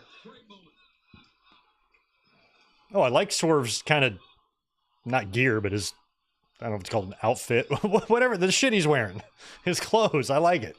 I don't think I could pull it off, but he looks fucking awesome in it. I don't think I could go down the street wearing that, but I could try. Make for a good YouTube video, at least. Not gonna lie, man. It feels a little weird being out here without the AEW World Championship. Oh, Bobby's 48. Okay, I thought he was 50 already. Okay, so he's younger. He's only a year older than me, huh? And of course, me and Bobby are virtually identical. You know, we look alike. I'm in a little bit better shape than him, but otherwise we're kind of twins.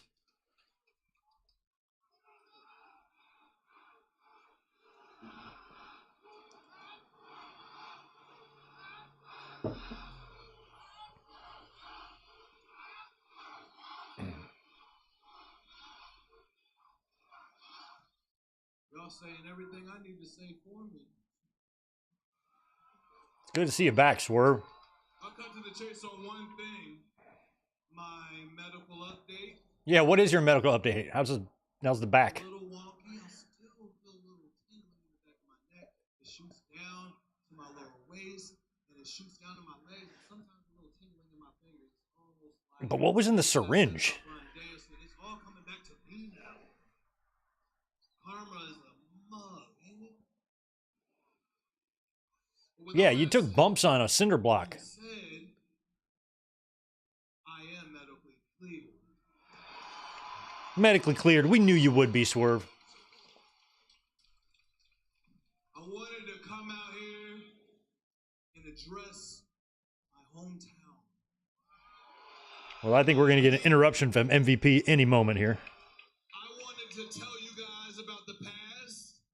I wanted to tell you guys about the present and what I plan to do in the future.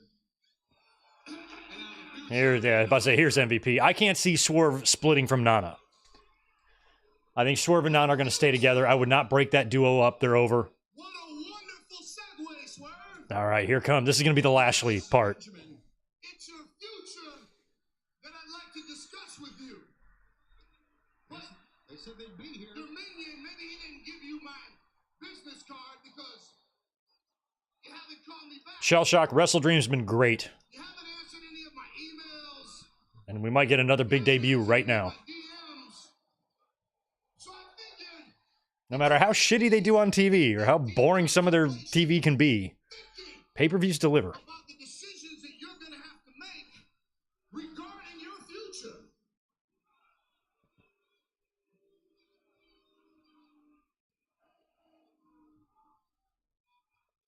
I wonder what kind of music Bobby Lashley's going to have. Is it going to be some... Did Ruckus put something together to resemble his theme in WWE? Dun, dun, dun, dun, dun, dun. As a matter of fact, I believed in you before you believed in yourself. I was the one that told you about the great things that lay ahead for you. I said on that episode of The Wrestlers that our future was in great hands. Remember that? He's like, don't touch me with your cane.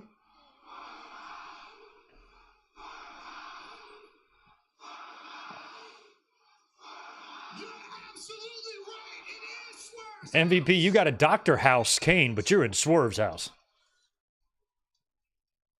But right now, unfortunately for Swerve, your career seems to be floundering just a little bit.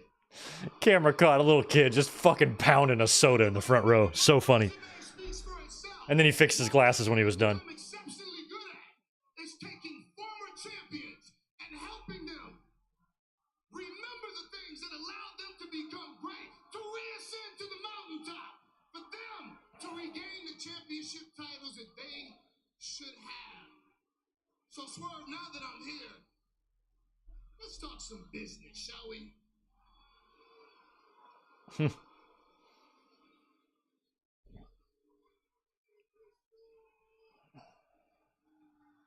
Well, first off, hello. Yeah, what's up? How you doing? That's one. Second of all, you gave me a lot of great advice back in 2017. Remember that match we had back in Defy a couple years ago? Yeah. Oh, they had a match in Defy? Remember when I beat you that night? You did. You beat me. That's right. Yeah. Yeah, I learned a whole lot that night from you that that I still carry with me still to this day. I always thought MVP's gimmick in WWE was dumb as hell. He had that entrance. He like came through the bouncy castle looking thing. I'm like, what is this? But I like him on the mic. I like him now. You were such a big inspiration for me, and I'm sure a whole lot of other people sitting here right now. Matter of fact, 12-year-old Swerve will be standing here right now crying. Just being I feel like Shelton should have been a bigger star than he was. It was so impactful, man. You paved the way for guys like me to do what I do in this ring. For black wrestlers to do what we do in this ring. Swerve putting him over, too. That's a big part of why I think MVP is here in AEW. I mean, we saw how he reacted when Kofi won the title, that backstage video. This is very important to him, to be able to help out and keep the future trending in the right direction for black wrestlers. And that's why I kind of think this has a lot of promise. Hell, I can't even remember what happened in that cage match because I got knocked senseless. Since being with you, I've lost the main event at All Out. There's no way he's dumping Nana here. No way. I lost my childhood home. It's a quote. But most Swerve. I lost my championship. It ain't Nana's fault. And you know that, Swerve. On the other hand, I wouldn't have had all these things to begin with if it wasn't for you, Nana. Yeah, see? He's not going to give me a break. Now you know nobody falling for this. Swerve and Nana are a pair. But on the other hand, P, man, we really do go way back. Like the potential of what we could do together here in AEW. We can really make some more history. I like having power more than anybody. I'm already the most dangerous man here in AEW. Now with MVP and Shelton Benjamin backing me up, oh my God. No, I just gotta say, there's a lot of things that kind of like really hurt me about you. He is not dumping Nana. That is not happening. My wages that I'm earning go up a little bit more week in, week out, and I don't know what that's about. You're still selling weed to high school kids in the parking lot of hotels. He's still selling weed to high school kids in the parking lot of hotels? That's all the more reason to have him as your manager. He's always got some on him. You're neurotic, you're sporadic. Sometimes I can't find where you are in the back before we got to go out to the ring. But the number one thing, the biggest thing I have to say about you, Nana, is that you are my best friend, our family. And we're the two best friends that anyone can have. And I don't turn my back on family for any. Yeah, see, we knew this was going to... They toyed with our emotions a little bit, but ultimately we knew what was going on here. Swerve is not dumping Nana. You can take your little business cards and shove them right up your ass, because I'm not in. Shove them business cards up your ass. Now bring out Bobby Lashley. Because tonight, we here in whose house? Oh, Shelton. Let's get a Shelton and Swerve match. You may have misread the situation. You see, we weren't asking. We were telling you that there is no you without us. So you're either with us or against us. No. Oh, shit. Uh-oh. Come on. I really want to see Lashley. I don't want to wait until, like, Wednesday. Not now? Maybe we're not going to get Lashley here. They're going to hold this off. They're going to prolong it.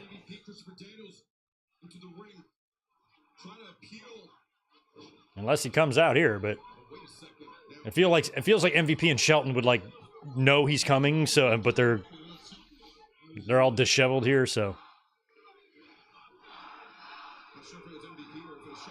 and that's it. That's the pay-per-view segment. Shoving and referees got in the way.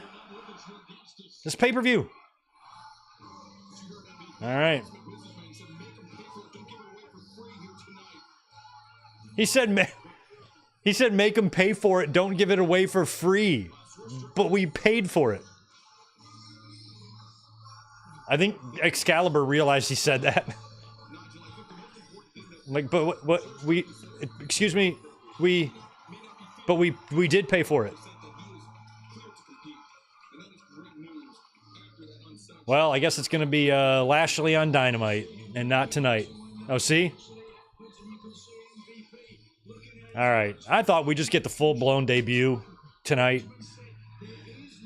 But here's one good reason why we didn't see him. Because if Shane does show up, you're going to forget all about Lashley's debut.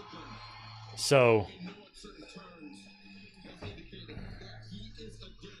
glad in a lot of ways maybe that we didn't see that.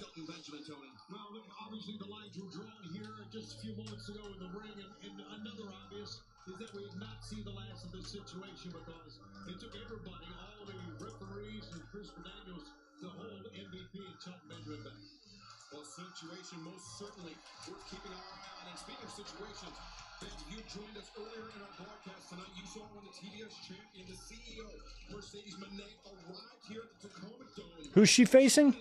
Let's say, uncomplimentary. Nobody. Oh, that's right. It's going to be Mercedes and Aminata on Wednesday. That'll be good.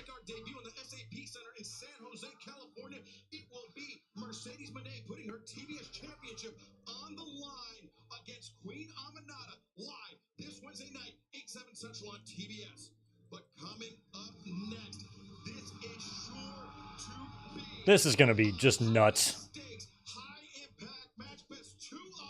Oh, I didn't know it was 2 out of 3 falls. I didn't realize that. It's written right there. How did I not notice that?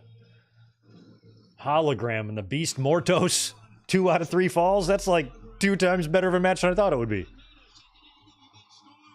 And Hologram, I will say, and it's been almost 30 years, he is the closest thing that I have seen, maybe not everybody else, but in my mind, he's the closest thing to a 1995 or 1996 Rey Mysterio that we've seen. We've had some close ones. We've got a lot of good luchadors. But oh, I forgot Jake is a part of this.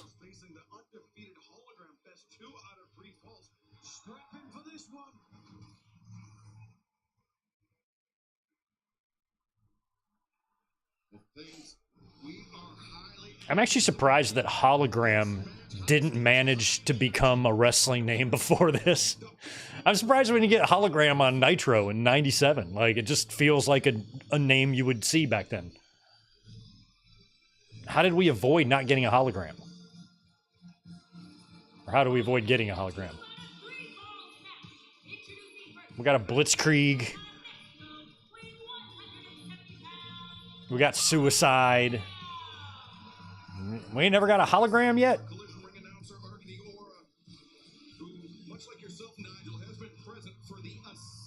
Remember in my WrestleMania 29 predictions 11 years ago? I pitched them hologramming a Paul Bearer hologram during the Punk and Undertaker match. That was the finish I thought they should do. Because I remember like hearing about like they hologram Tupac or something at a concert. And I'm like, just hologram Paul Bearer. And then he can come out and go, oh, yes, and freak out Punk, and Undertaker tombstones him into the ashes or something. I don't know. Something like that. I had high hopes for WrestleMania 29, and they were all dashed. What a shit show that was. I'm coming home. My ass. All right, the Beast Mortos. But to beat him twice in the same match is an extremely tall order. And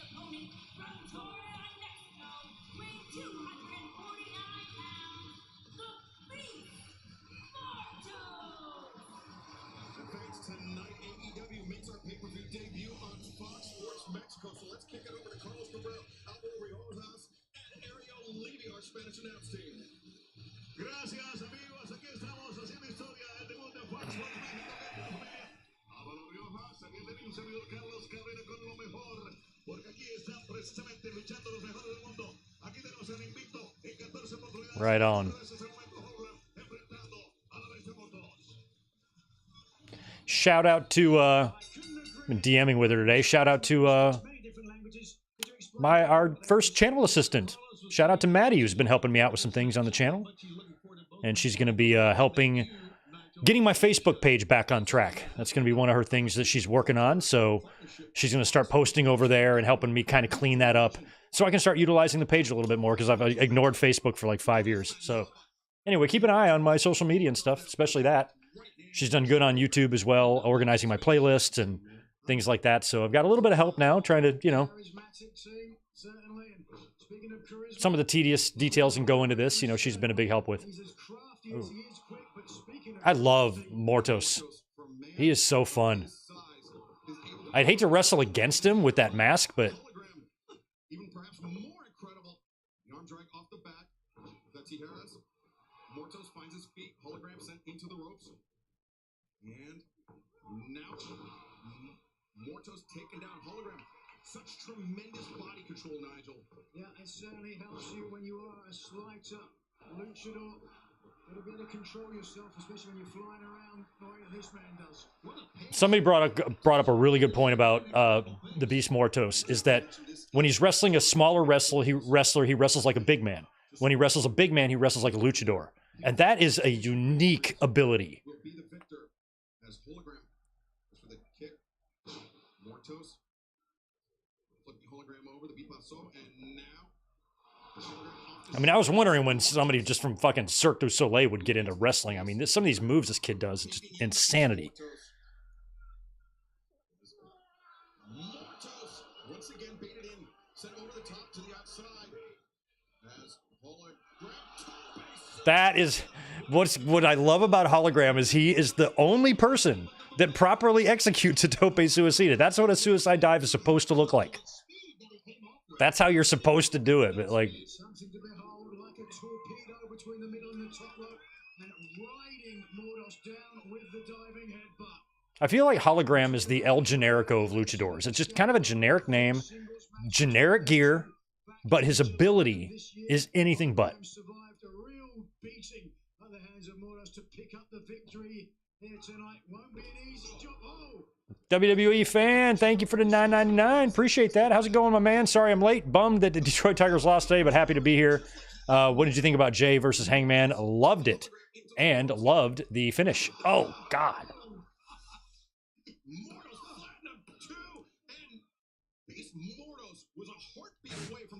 I was surprised by that because I didn't think Hangman would be losing anytime soon. So the fact that he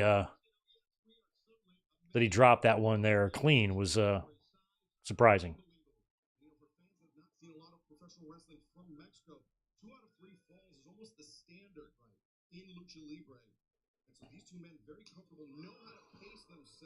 Oh yeah, we're definitely experiencing some good lucha things right now. Who was that said that? Was it Kalisto? I'm blocked by him for some reason. I don't know what I said that pissed him off. I don't think I made fun of that promo because everybody did, so. I done got blocked by Kalisto.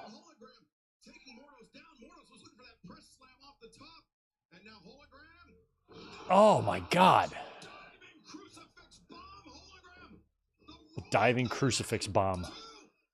And he pinned him. Hologram picks up fall 1.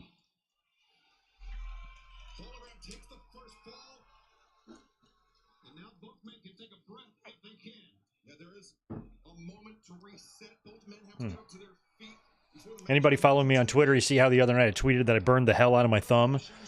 It is so... See that white streak? Oh my god, it hurts so bad. It's fine now, but it's gonna pop. I gotta pop this thing at some point. Fuck. I hate burns. And I got it on my finger too. You can't really see it, but the thumb got wrecked on a hot pan on the stove. And as soon as I knew it was hot, and I grabbed it, and it was too late. Jesus. It's one of those burns that, like, your skin just immediately tightens, and you know your night is ruined. Hurt for about 4 hours, and it finally subsided. God, he sticks a lot of those and does all that shit with that mask. That's right. He's got to go pick him up.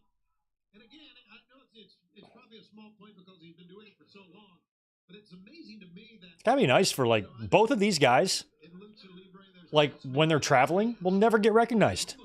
You know? I don't know how you can breathe in it even. I mean, you have to imagine Mortis. You're not gonna know you're standing next to Hologram at the airport. Oh no. God! Press slam of Hologram and then threw him onto the staging. Or the ramp, I should say. A very shiny ramp. God. That's a human body. Now, during this amazing undefeated run, we've seen Hologram get in some dire moments, but nothing like this. This is the toughest he's ever been. Good for him, lucky for him. He is a full up on the Beast Mortis. Oh. The Beast Mortis has to win 2. I love the waterfall in the In this match to hand Hologram his first AEW career loss. on the stage there. Yeah, saying on at length this past week on Dynamite, the allegiance between Mortis, Mystico, and Rush. Come on, Mortis the cover. Yeah, Austin Aries should have been a star in WWE. Yeah, the problem is Austin Aries is a douchebag. So that's gonna prevent you. Sometimes. Sometimes it won't, but in his case it did. And Rush bringing La Facción and Gobernable to Mystico, and we assume the Beast Mortis with him. Oh. Getting headbutt by that thing? He was very hesitant once Beast Mortis to do it, but he did. Yeah, what did Jake do? Jake did he trade Lance Archer to someone? I forgot. There's something's going on with Jake. I saw it, but I forgot already. Oh, he stuck himself back up there. On the second 3-0 of the night, baby. Inverted in the corner, Mortis. Because he's been a staple on Collision that we talked about, Nigel, but man, look at this. He's at the mercy of this big guy. Mortis digging in his heels. I mean, those chains, everything he's got on his head there. I would hate to wrestle against that. I'm like, if your stupid fucking mask and chains breaks my nose or knocks a tooth out, I'm gonna shit in your bag when you're not looking. Just like the Attitude Era.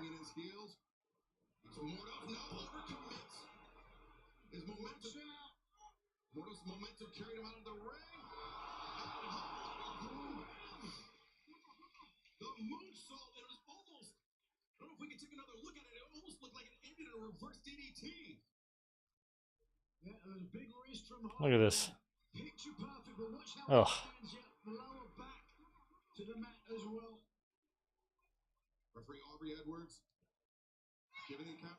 He traded Lance. Okay, so he did trade. So he got the trade in before the deadline. That's good. Traded Lance Archer to the Callis family.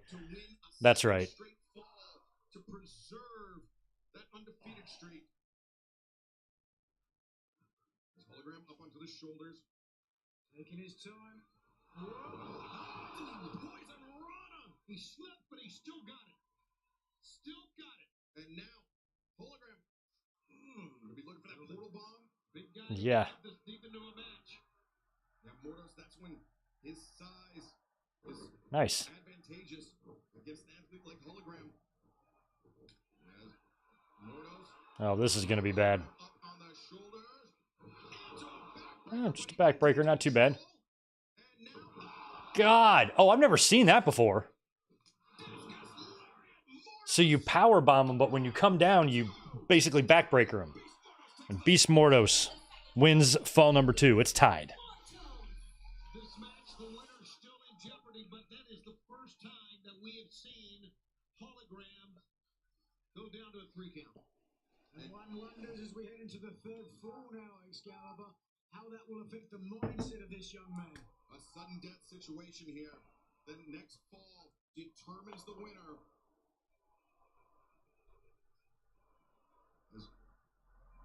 Mordo's struggling to his feet. Those shit fans are not chanting boring, are they? There's no way.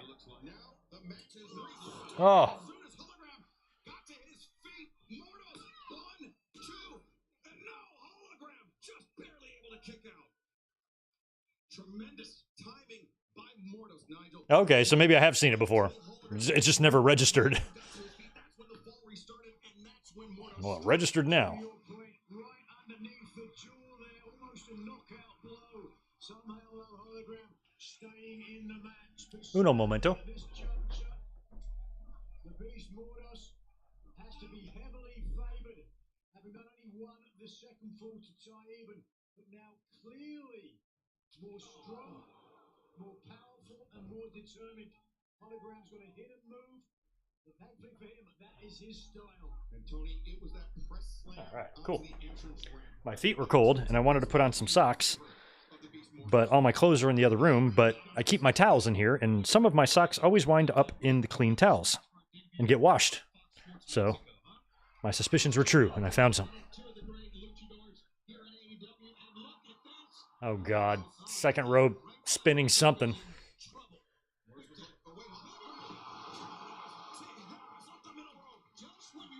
That was a very 1996 Rey Mysterio type of counter.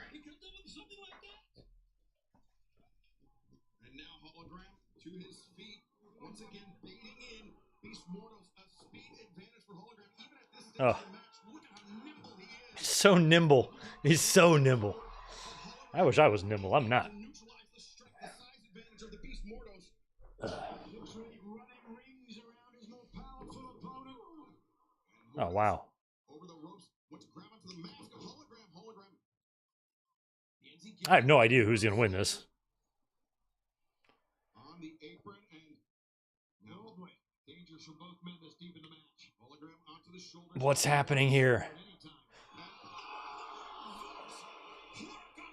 You know what? They both felt that because it was Hologram's head that really hit first. Did you notice that?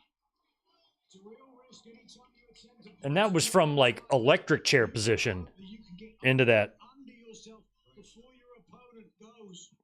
I guess, poison rana on the apron. The head of Hologram hit on the apron of the ring before Beast Mordos hit, so both men were stunned, but obviously Yikes. Mordos got more of it. Yeah, Where's he going? Where the hell? Oh, there. I was like, where's Mordos? for Hologram, but a blow Is he going to walk the tightrope? could spell disaster as Jeez.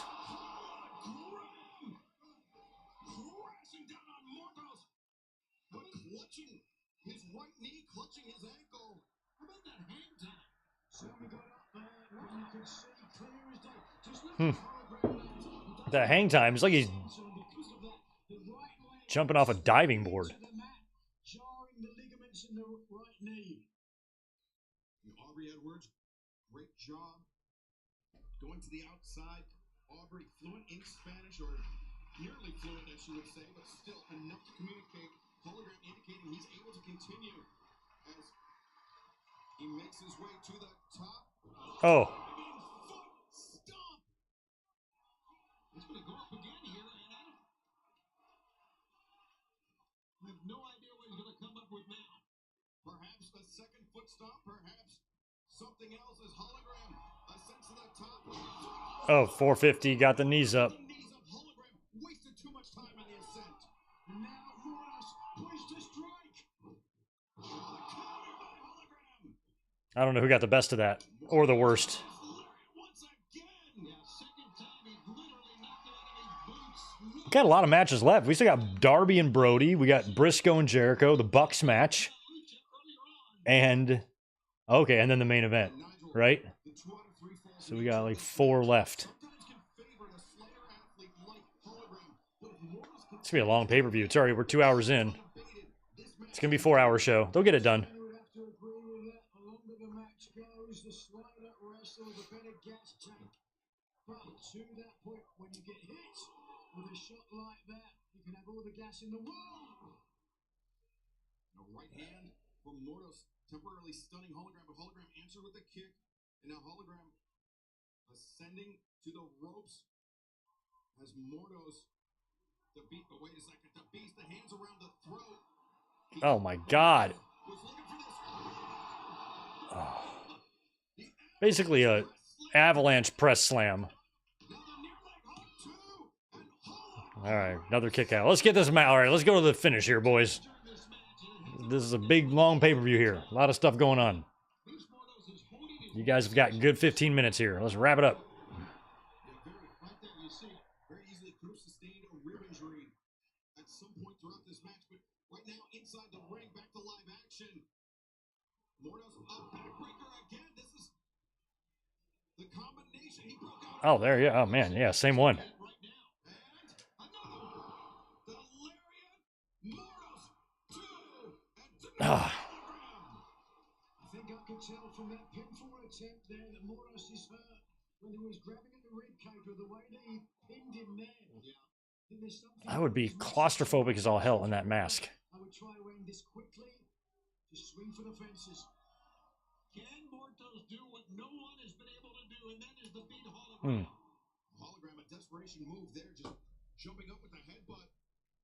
And now, Hologram bringing Mordos to the tippy top. Jesus Christ. All right, Hologram, let's execute a finishing move here. That's what we're rooting for, all right? And Mordos to his feet, Hologram. The swan diving crucifix bomb. That's going to be it. Nope.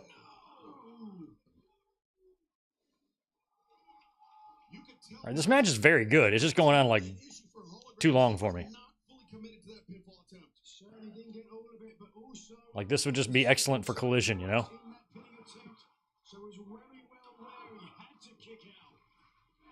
Oh, nice. Nice. All right, kid. Can you lift this guy up? Torture rack? No, I don't think. Can you torture rack Mortos, this little guy? He's got him, and he's spinning him. Wow. What would that be? Was that like a Blue Thunder Bomb, or is that something? Or is that like a variation? WWE fan, thanks for the $2. Do I think AEW pay-per-views are too long? No. I think AEW's had like a couple of like overly long pay-per-views a couple of years ago, but every other show, they've been 4 hours. 4 hours is the proper time for a pay-per-view in my mind. So no, I don't. I think if they have a 4 or 5 hour show, then yes, it'll be too long. But WWE tends to keep their smaller pay-per-views. I mean, look, we had Bad Blood last week was 5 matches, and it was 3.5 hours. This pay-per-view is going to be 30 minutes longer with twice as many matches.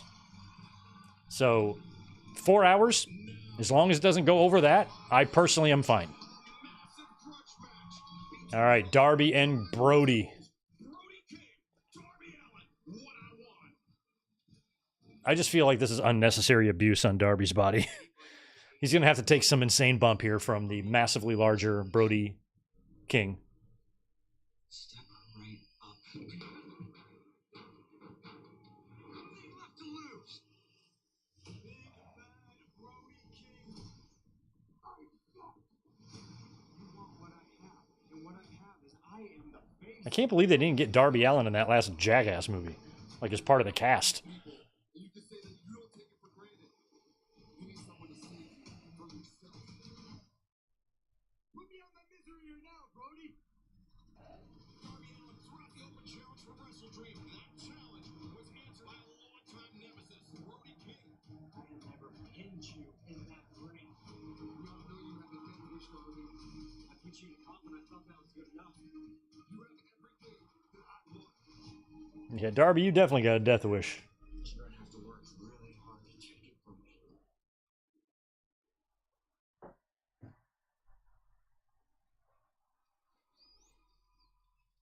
All right, Brody King and Darby And then we still have the tag and the ROH World title match, and then we get Danielson and Moxley. So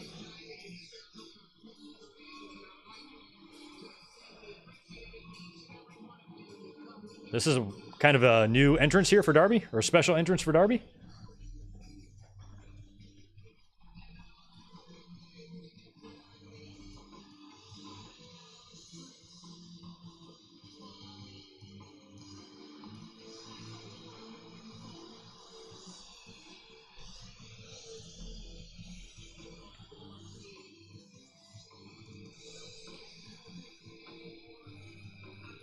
Feels like Darby kind of gets one of these for every pay-per-view, doesn't he?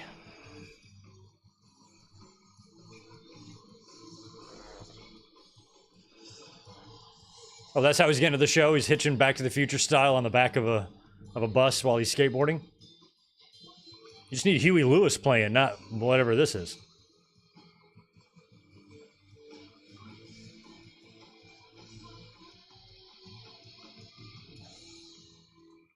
Tacoma.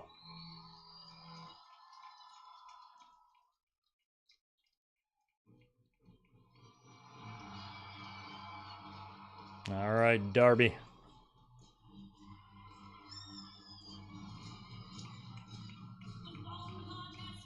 Do I think Darby has a driver's license?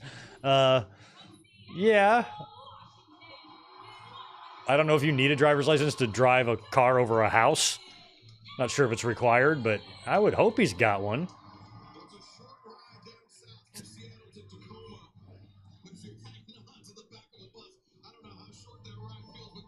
If you're an adult, get a fucking driver's license. Test is very easy. Just study. Study, Darby.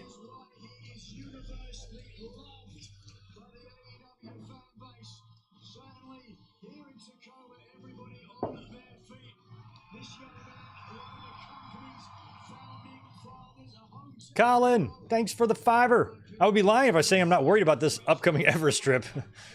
I think you speak for all of us there. They just found a body that died up there from 100 years ago. Yeah, I'm sure. All them bodies are still there, preserved. They're just frozen in time. So I think everybody up there is never really going to leave.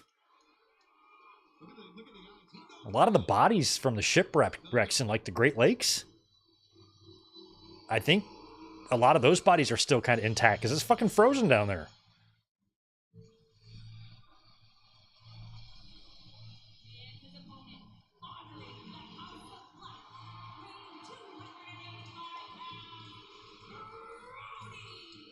God, he's huge. It's like Brody Lee is fighting against one of his legs. Like Darby is literally like a Brody leg.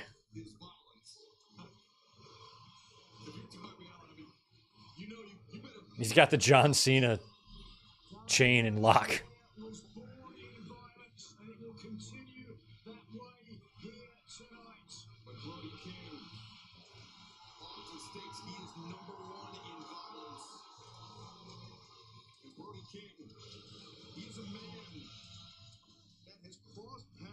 Hollywood guy, good to see you. Thanks for the 5. Been gone for a bit. Good to see you. How do you rate the pay-per-view so far? So far, very good. I think the first 2 matches were great. We had a couple of fun returns in the third match. I think the Hologram and Mordos match was really good and everything, but I don't know. I didn't really need it on this pay-per-view. But so far, I'm having a hard time believing this is going to be a shitty PPV. It's been good so far. 1 new champion crowned in Konosuke Takeshita, winning the International Championship. With O'Reilly turning heel. I'm sorry, not O'Reilly. Fletcher turning heel.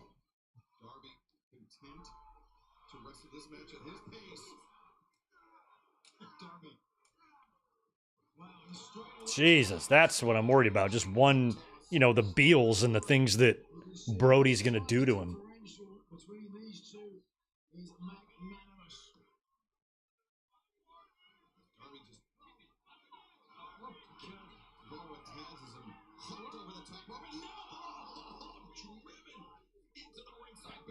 Garrett Osborne, the restless, always kicking leg. She's got the Jimmy legs.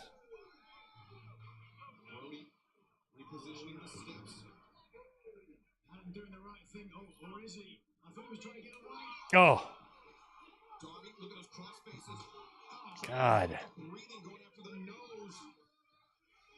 I just feel like Darby doesn't go into any match already banged up and already in pain. And the shit he does to himself. It's even crazier than Jeff Hardy. And I thought Jeff Hardy was the craziest thing in the world back in the day. I think Darby has overtaken him in the crazy. Darby's crazier. Staunches the progress of Darby Allin. And from what we understand, totally not on drugs at all.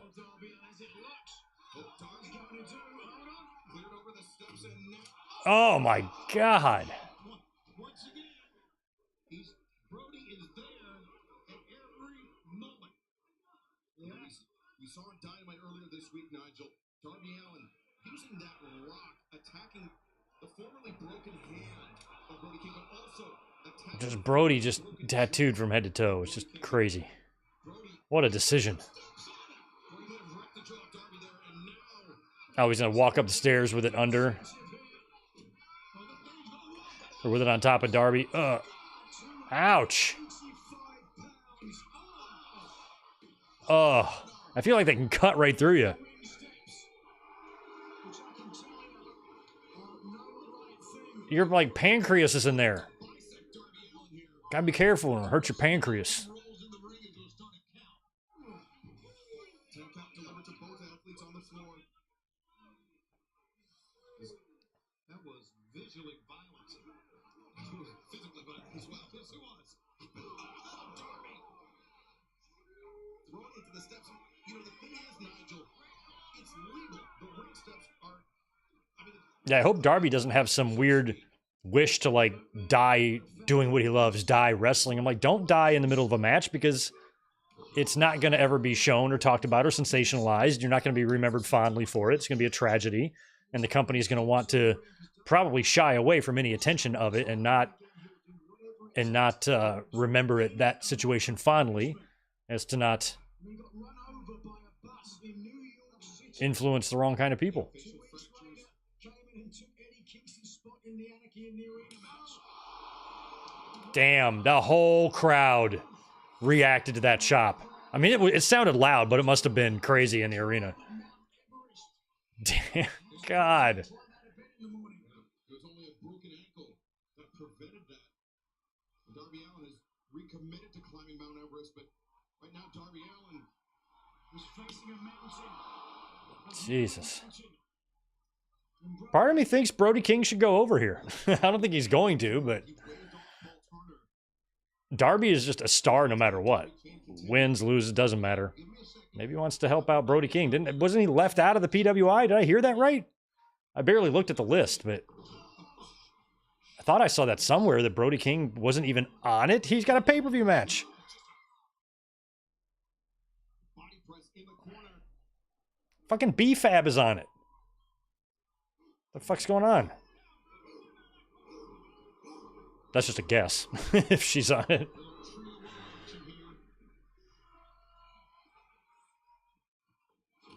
Oh. Tony went for the cannonball, but Darby pulled himself upright. Look at the pain on the face of Darby Allin, but he's still upright. Oh my God. Battering ram. Might take a second. Whoa. And Darby landed on Oh, coffin drop coming. And yeah, Darby, let's just bash your own head against the turnbuckle. That's smart. the coffin. Oh, the coffin drop looks so awesome on the overhead camera. But Darby, you can see still clutching his midsection after it was compressed by those ring steps under the weight of Brody King. I've never seen anything like Darby Allin in my life. Yeah, I worry, Barry, that I accidentally call him Brody Lee sometimes. It's easy to forget. The damage midsection. Just on reflex, as I said, they broke the mold when they made Darby Allin. Then they shut down the factory. Darby on the attack. To the ring. 1, 2. I mean, if you break the mold when you're making somebody, just make another mold. Be like, hey, while you're here, Brody's hurting now too. you mind letting us mold you? Look at this. Because you done broke our other one. A lot of punishment. Seems like easy solution. Nothing new for Darby Allin, whose face paint is a nod to being killing his uncle. Wait a second. Oh, look at Darby. Now reminiscent of that World Rampage. How Brody King defeated Darby Allin. How Brody King earned a shot at the AEW World Championship. But Chris, did I miss one from you? Maybe I did. Darby got Oh. sandwiched. Where the hell is it? How did I miss that? As soon as you saw Brody Oh, King yeah. underneath the knees of Sorry, Darby I wasn't paying attention, but thanks for that $5 earlier. where that was headed. You could see MJF working with MVP, where he pays the Hurt Syndicate to be his heavies in an angle with Cole or some shit. He's fought with his arm, which actually Maybe. made it far less of a flat impact. I don't think those three guys want to be working for a white dude in storyline. That's just all I'm going to say there. But it's an idea. Easy way to separate his shoulder. Hold on. This man will have the leverage. Brody King with the high I think Paul Turner giving the in storyline and possibly in reality, MVP and Lashley and Shelton Benjamin's presence in AEW is probably going to be to assist and preserve the future of black wrestlers in pro wrestling. And they got a great chance to do what they can to help Swerve. I would love to get Powerhouse Hobbs like into the group and maybe him be a successor to Lashley or, you know, take over the group or something like that. Kind of how like Priest took it from the Judgment Day from Edge or something, you know, I don't know, something like that. I mean, Lashley's almost 50, don't forget.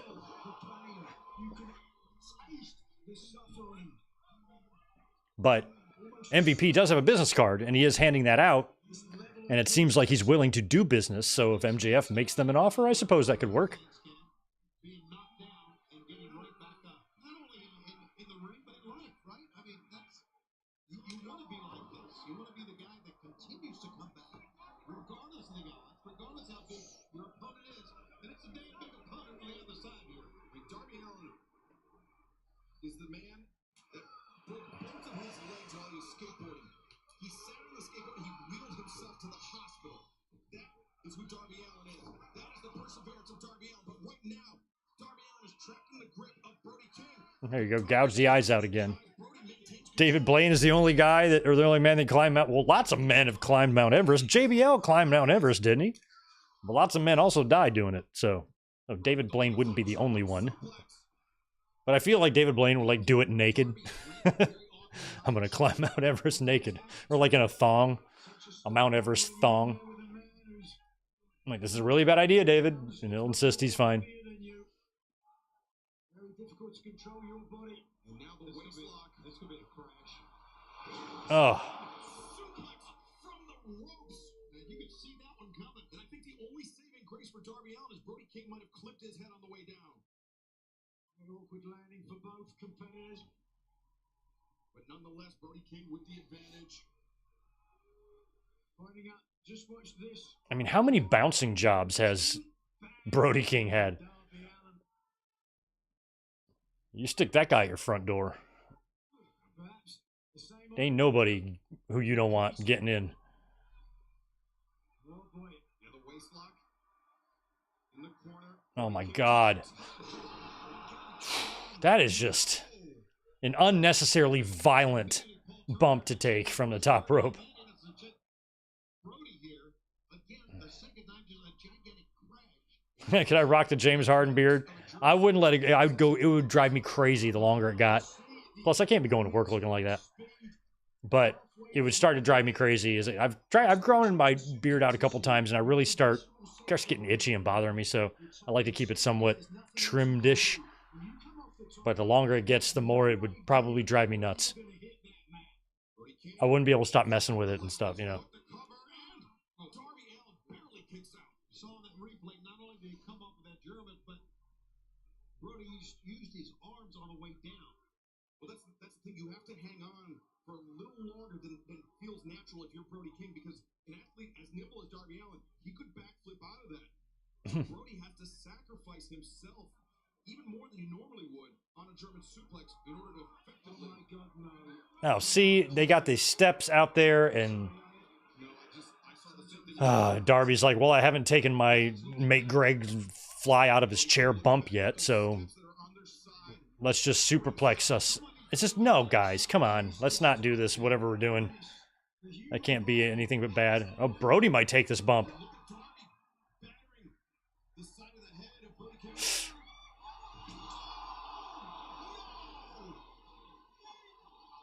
God. Oh, God, he's going to coffin him on there. Oh, my God. Oh, God. It wasn't that bad, but...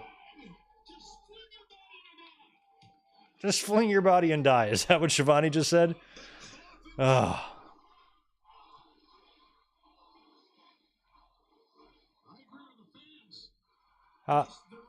They get two more there from Hollywood guy. Thanks. Could you see Darby in WWE? No, I don't think he's going to go there. I mean, maybe one day in the future, but he doesn't seem to want to. And he seems to like it in AEW.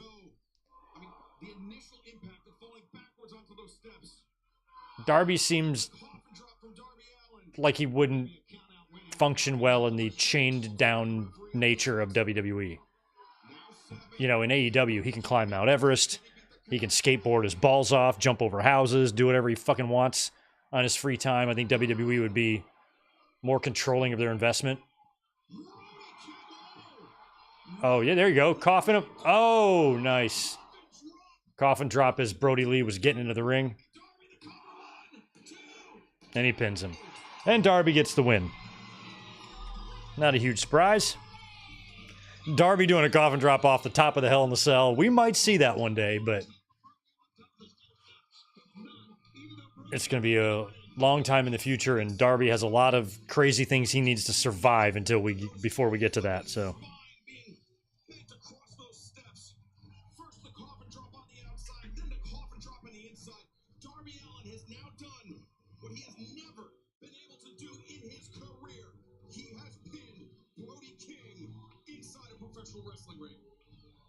Brody come in red hot as well, winning 14 of 19 matches. And Darby to do it, everything he can to pull himself up. As you can see, Brody's still prone. He's rolling up on the far side. What a battle. Oh, he would definitely do it. Darby's already been on record saying he doesn't really have any interest in going there, but that could always change. You never know. But I feel like Darby's just shelf life has got to be short, you know? We thought that about Jeff Hardy as well, and he went 20-plus years, but... Darby, I just don't know. He lives a dangerous life, you know, and eventually it's going to get him.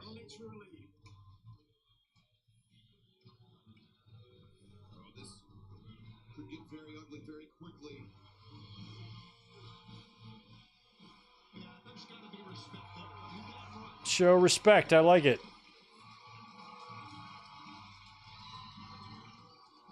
Respect shown from the vanquished Brody King, Darby Allin, your winner tonight at WrestleDream.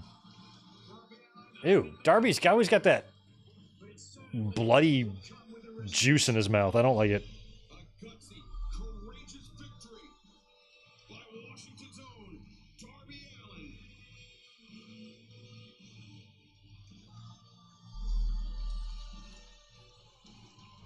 But now we turn our attention to All right, tag team championships. Man, God, Jericho is going to be semi-main.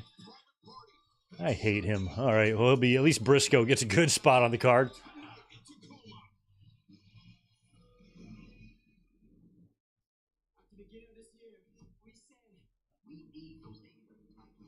I mean, I'm glad they're finally attempting to do more with Private Party. I don't know if tonight's going to be their night, though.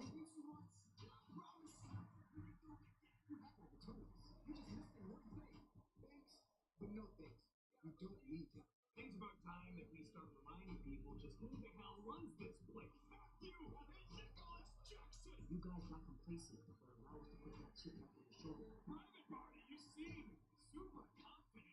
You've been a thorn in the sides of the Young Bucks since the very beginning. Yeah, I was about to say, this is one of many battles these teams have had over the years. Private Party's pretty much been there since the beginning, right? Take your spot. We will be your next AEW Tag Team Champions. That's a party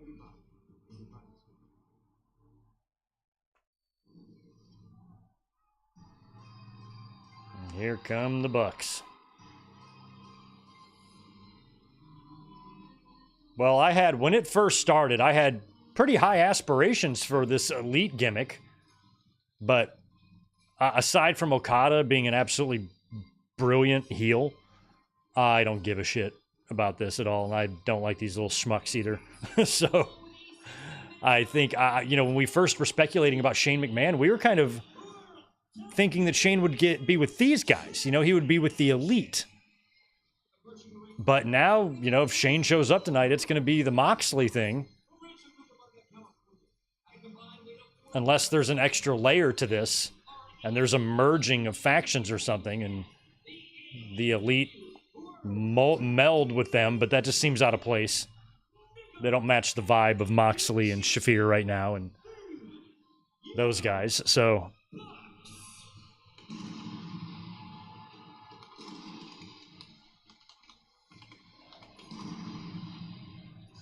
Say what you will about Matthew and Nicholas Jackson's sartorial stylings, about how they conduct themselves as executives. They are the AEW World Tag Team Champions.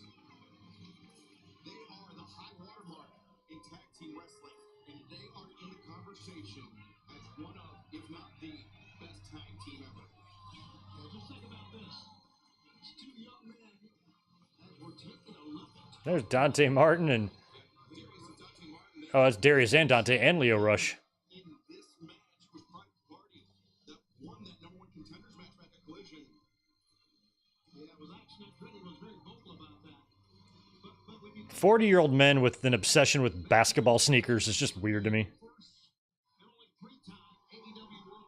The only time Nikes or Reeboks were important to me was like in 7th and 8th grade, when you would literally get beat up if you rolled into school wearing some McGregors or something. But since then, I don't give a rat's ass about a Reebok pump. I thought you got hurt when you returned. We're gonna change things up. I saw the interviews. Guys, you've been there 5 years. You pinned the Young Bucks 5 years ago. You pinned the Young Bucks. We told each other this was it. And guess what happened? This is cool. They're kind of getting their... Over and over and over. We were busting our ass every single day.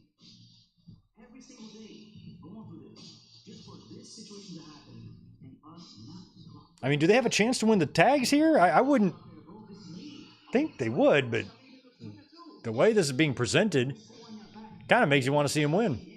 It's not a party no more. You can't go back there. Shots, no more. The fans I just thought, when the Bucks lost the title, there would be some sort of a build with the team, and when you went into that match, you pretty much knew that was going to be it.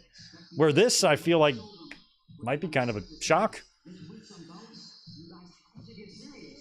The freaking crowd wants to see you. Everybody wants to see you prove that you are the best tag team in that whole company.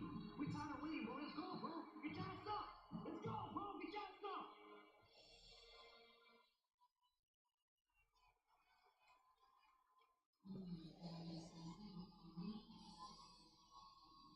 Private Party.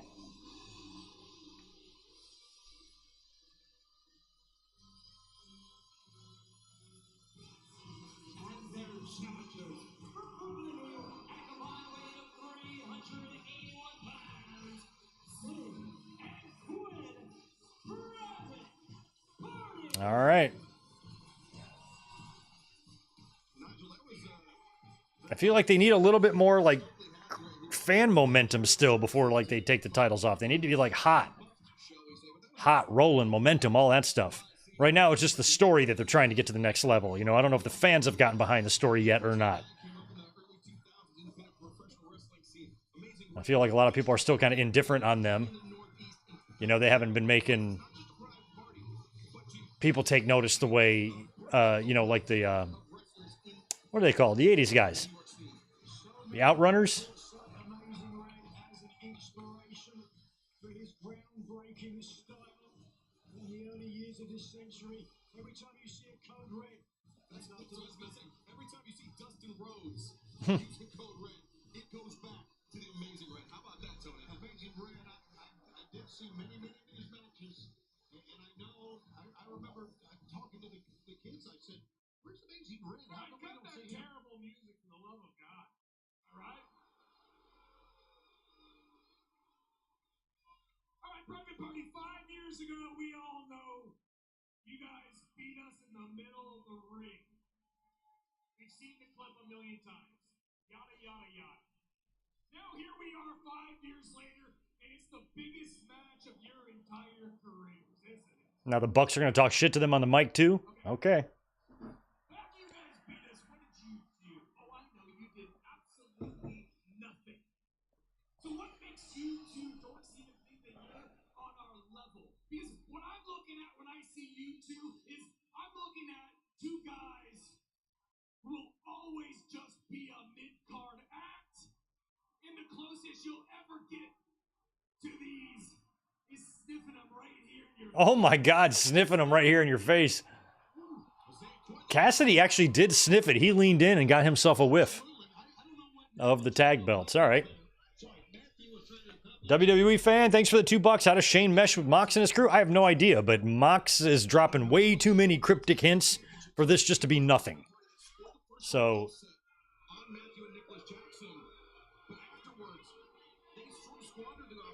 I think a lot of people are tuning in tonight with, I don't know, the expectation, but perhaps they have that expectation that they're going to see Shane.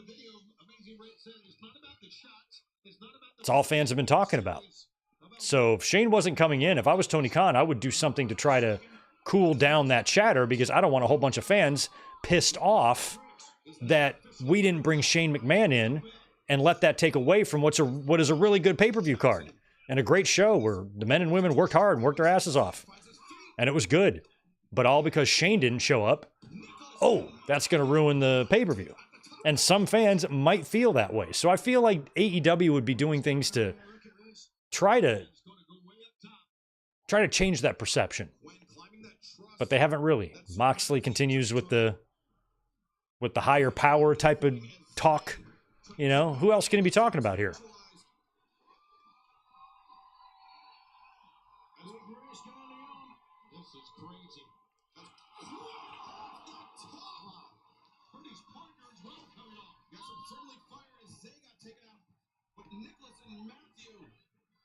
Well, yeah, Shane and Mox alliance might be hard for it to make sense right now, but you have to let them try to make it make sense for you. You haven't given them a chance yet.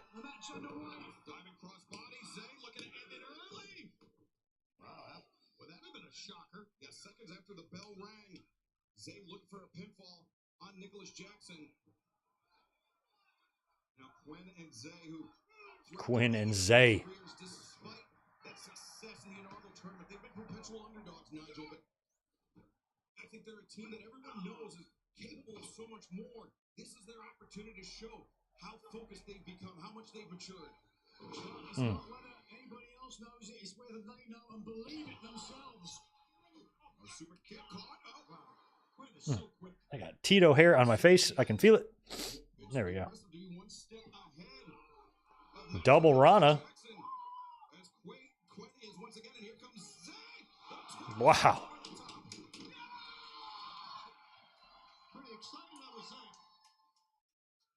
I don't dislike Private Party at all. I like them just fine. I just don't know if it's. You got to get the fans behind this story of them getting to the next level and them reaching heights that they haven't seen in the 5 years in the company. And get the fans clamoring for them. Yes, give these guys a chance. We've been wanting to see them succeed forever, but that hasn't really been the feeling of the majority of the audience. So you just got to get the fans behind them, fans wanting them, chanting hard, get some of that, get over in an organic way, a lot like, Acclaimed did, and then go for it. Do you think there's doubt? Do you think there's any truth to what the Young Bucks said about them dropping the ball? Oh, yeah, I think that they know that. I think Matthew and Nicholas Jackson... Maybe here the hope is for the Bucks to really be on the ropes with the Private Party. Oh, big super kick. To where Private Party almost wins, Bucks do something sketchy, retain the titles, and then that leaves the fans pissed off. Like, again with this bullshit, you're pushing the Young Bucks and shoving them down our throats and holding down the younger teams. I get the fans upset about it, you know, to where you get heat for the Bucks, and then you try to run a return match, and then that's where you belt up Private Party. You got to get more fans behind them. Fans are just, they're not coming out of their seats for the Private Party. They have plenty of fans, but they're not over, you know, and that's where I want to see them be. I don't want to just slap the titles on them. I want to see them. I want to see the fans want to see that happen. Where, like, you get Private Party wins or we riot signs in the crowd. Like, that's what I want for them. And they ain't there yet.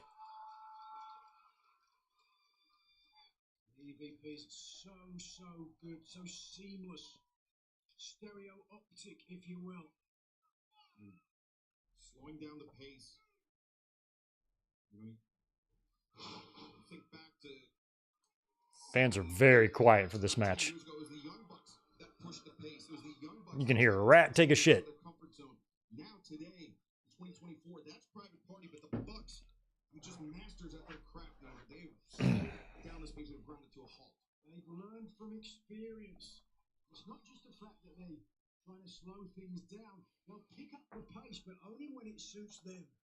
That's what 20 years. You know, that would, Sami Callihan would be a great kind of like swerve, you know, to where if he's the one that shows up later and then the fans are like, oh, really? You know, they made you think it was going to be Shane, and then it turned out to be Sami Callihan, and then it's also Shane.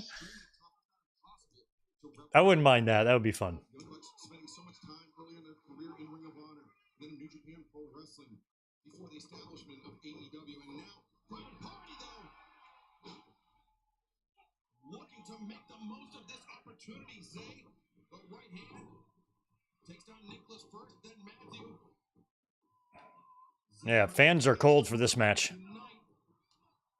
And to be honest, I don't give much of a fuck about it either. Nice. God. Isaiah going with the E&C era Christian mesh shirt there. Back in the days when Christian used to do this. He might still do it.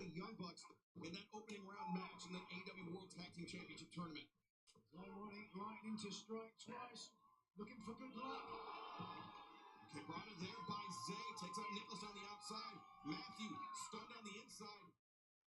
Isaiah Cassidy, Zay, if you will, the springboard DDT. Nice springboard DDT. The leg hook, the cover. Matthew able to kick out. No, I don't think Shane would use Here Comes the Money. I doubt he can get his hands on that, but there would probably be some sort of, you know, Okada's got the coin. Shane's going to have the dollar. Dollar. Something like that. They'll have some sort of green money-like entrance Tron or entrance video along with some money-sounding song. That's my guess. There probably will be something similar to, like, Here Comes the Money. The money is coming, you know, something like that. The money is coming. Oh, wow. That was fun.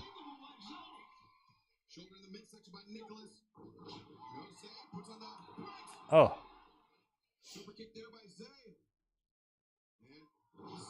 Jeez. Zay's doing his best to rile up the crowd here. He's hit all his shit, too.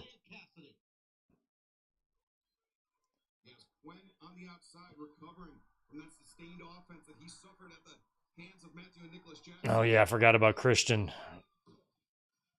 He could... I think what I would like to see is one of an AEW Tony Khan overbooked special. You know, where you just got everything happening. You know, so maybe have Sami Callihan come in and help Moxley win, and then Christian comes out, or Christian comes out before that. You throw Christian into it as well. You know, and then right when Christian is about to cash in, then Shane comes out, and Christian's like, oh, I guess I'll wait on that. Or maybe he loses the whole contract tonight. Maybe he comes out and challenges Danielson. That's what they should do. He should come out and challenge Danielson before the match. And then Danielson has a match with him. He beats him and then goes on to face Moxley. Now he's weakened. That might not work. This will be a 5-hour pay-per-view if we do that.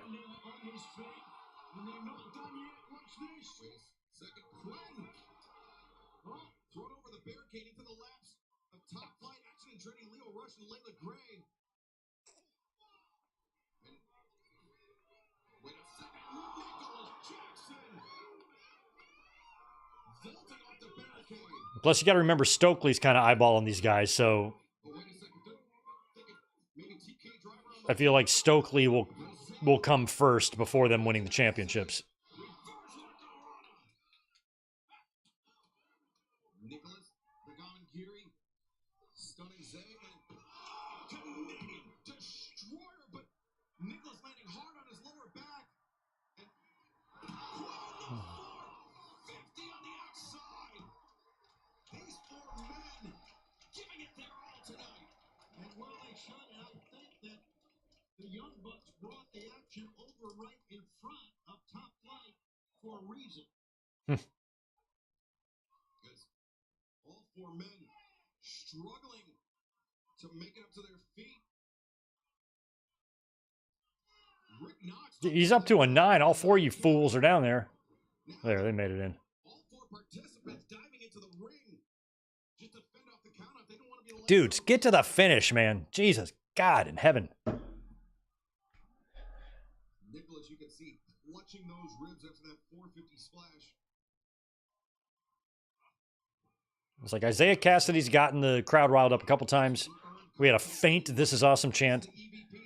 The match started off hot on the stage, but largely this one just ain't doing it for me.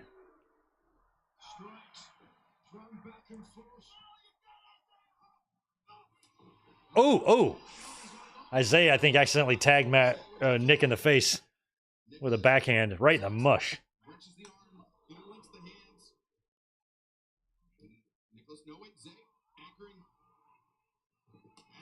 Oof. That might have been a receipt. Stunning Isaiah Cassidy. Isaiah's taking the brunt of this match. Oh. Now Zay up to the top. Wow. Nicholas, boy, dangerous from brother. Oh, big RKO from the top.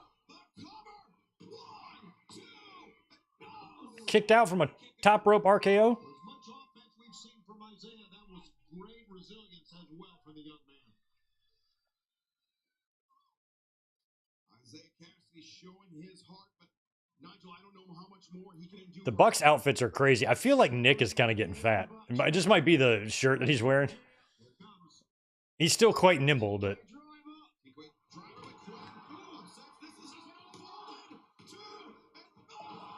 their new ring gear isn't really motivating these guys to get in the gym, I don't think. Or strike thrice, as we saw just 8 nights ago. Wait a second, Matthew and Nicholas, what are they doing here? As Quinn, Oh, I don't know what that was. Neck breaker into a DDT. DDT on Nicholas as well. Triple offensive maneuvers. An appreciative crowd. Yeah, make it a triple threat. Christian takes the losing fall. Danielson retains. Then as Mox is beating up Danielson, Shane comes out. That means Danielson retains. I feel like Shane's joining Moxley and like he'd come out there to help and celebrate with Moxley with a championship. And I don't know.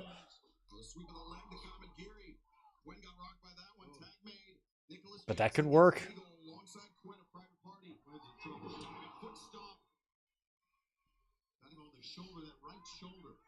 Now pump up your pumps.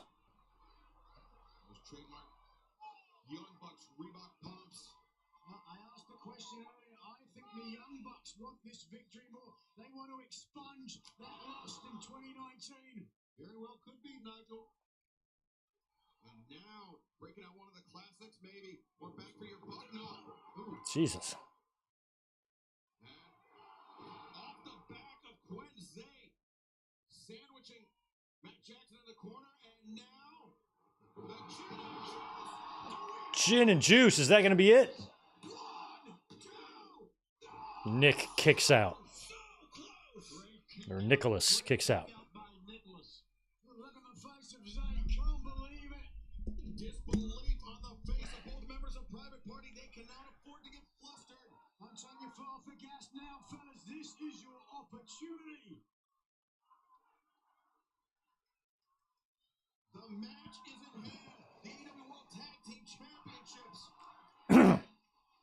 Private Party needs to win this unless Triple H is booking this match. I don't think they're winning it here. Not feeling it. I think it's too early. I mean, fans are chanting Private Party. That's good. But I don't think they've reached top momentum yet where the fans are like, put the belts on them. You know, that's where I want them to be. Wow.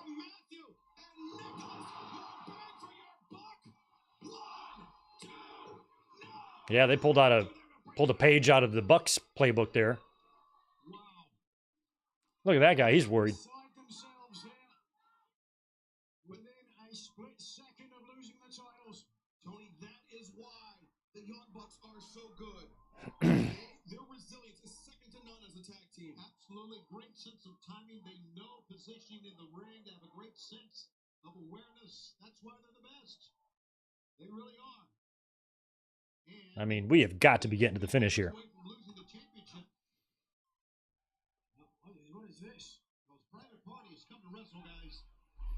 Quinn saving his partner. A little bite to the head. Little bite to the head, man. But here we go.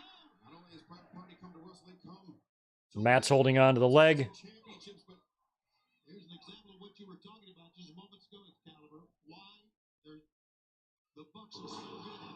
Oh, wow. Doomsday dropkick from the Bucks. And Zay on the receiving end of the Poison Rana. Now Matthew and Nicholas. Dropkick into the senton. And now Oh, they're going to BTE trigger. Poor Zay. Or EVP trigger. 1, 2. Nope. Kicked out again.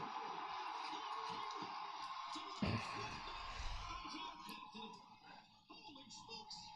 Listen to that reaction. All right. John C. appears to be our first chat member tonight who is on meth because he wants Ryback to show up tonight and attack Bryan Danielson. I vote no on that. But yeah, maybe Goldberg's appearance inspired TK and he's going to bring his own version in. Let's hope that doesn't happen, John. I'm going to vote no on that, on my ballot. Vote no on Prop Ryberg. Ryberg, yeah, Ryberg. Oh, the EVP triggered each other's knees. Roll up. No way! Can't see it. That was close, but I just can't see them winning here.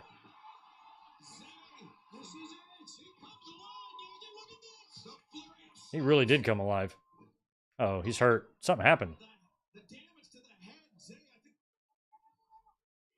Oh, he's a little loopy. Oh, that's going to be the finish right here.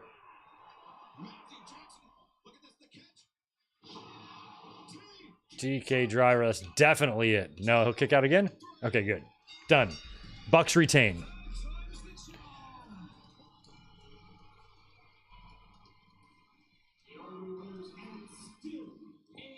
Ryback is just one... He's just one consistent fail after another on social media.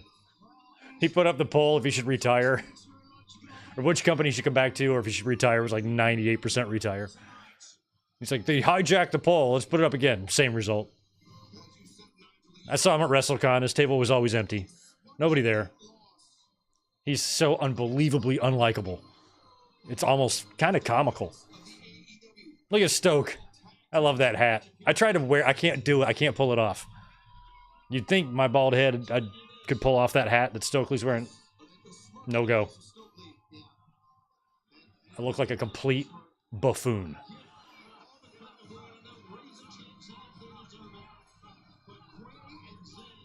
Quay and Zen. I'll be right back.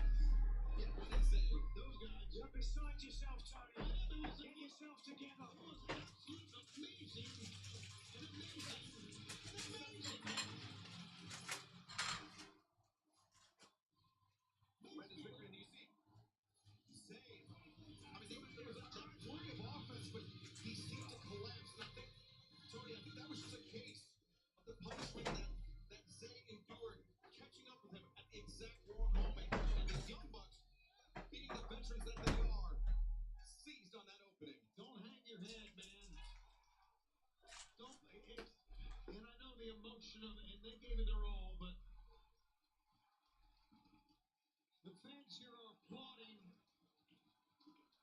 the efforts of Private Party as well they should. Listen to this. Listen to this. And Private Party with absolutely nothing to be ashamed of here tonight. They left it all in the ring. They wrestled their hearts out. And unfortunately for them, Matthew and Nicholas Jackson, the Young Bucks, the better team tonight. Is something going to happen here with these guys? But you know what, Tony? The better team tonight, but not I feel like they're...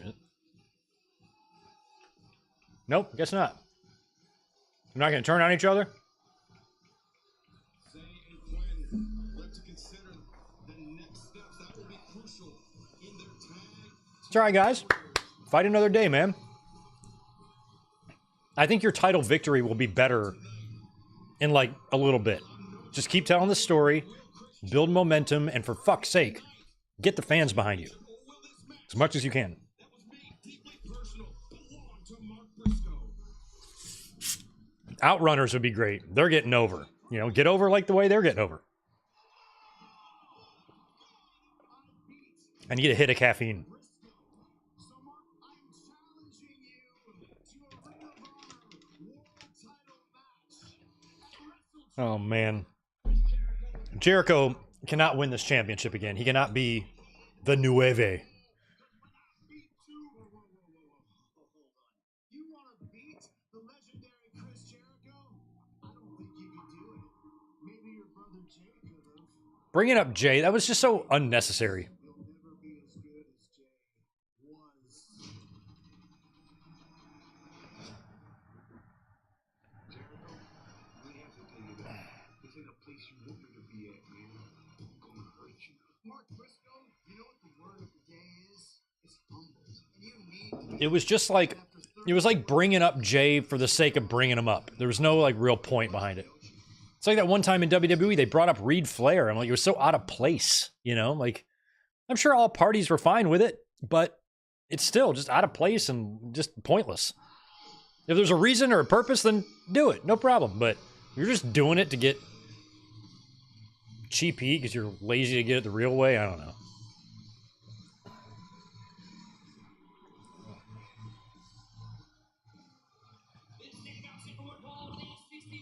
Jericho in his pay-per-view matches 2024. He was so essential and a big reason for the early success in AEW.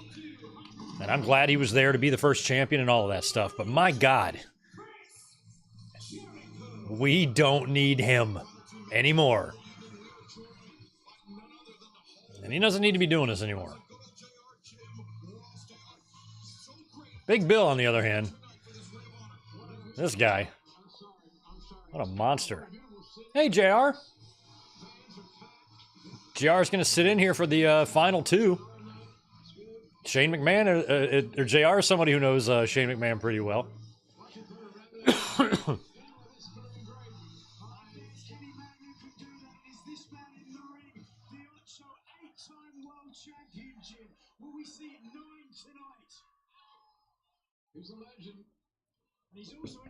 He even has a high guy's jacket.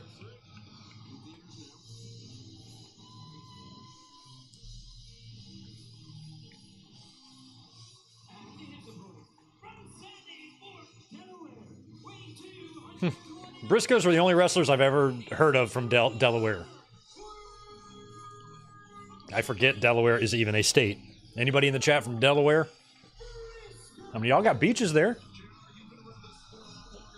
I think the president is from there. But Delaware, man.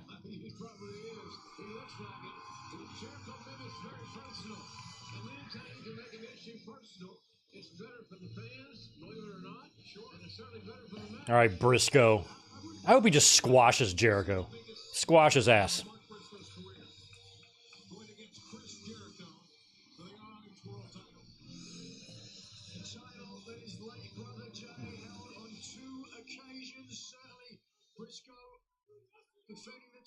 Nice, Stone Cold. Thanks for the $2. You got your brother at the show? He's seeing a good one, and up next is the main event, so that should be interesting, to say the least.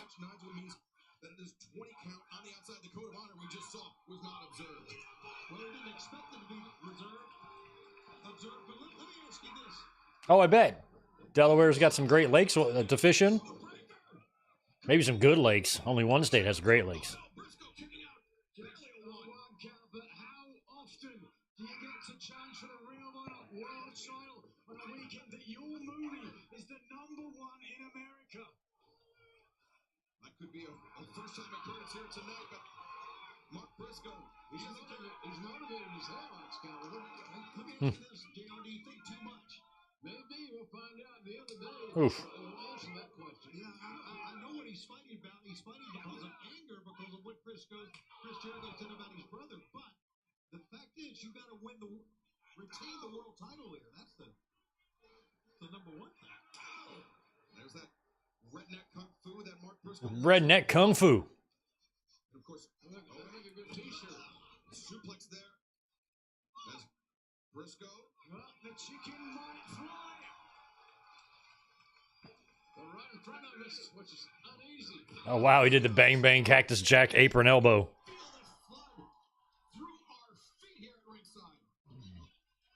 Certainly, Chris Jericho, the learning tree, felt it. Aubrey Edwards has got to take over here because this thing's going to get out of hand very quickly. But Mark Briscoe, longtime Ring of Honor competitor, knows that the 20 count is on the floor. He has that internal clock. He's able to take advantage of, perhaps more so than Jericho, who may be more used to the traditional 10 count in AEW.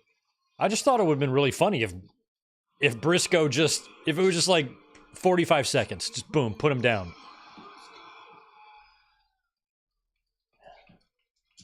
Pull that stupid learning tree out by its roots. As usual, Mark Briscoe throwing caution to the wind.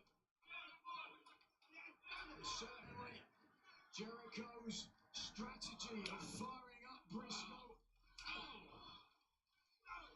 Stiff shots right to the face of Chris Jericho. Flesh on flesh, the jaw of Jericho being tested by Mark Briscoe, who's wrestling the most important singles match of his career. Nice. I don't know what that was, but I liked it. Shout out to our friends in Texas. 10 p.m. It's only 8 p.m. here in the whale's vagina.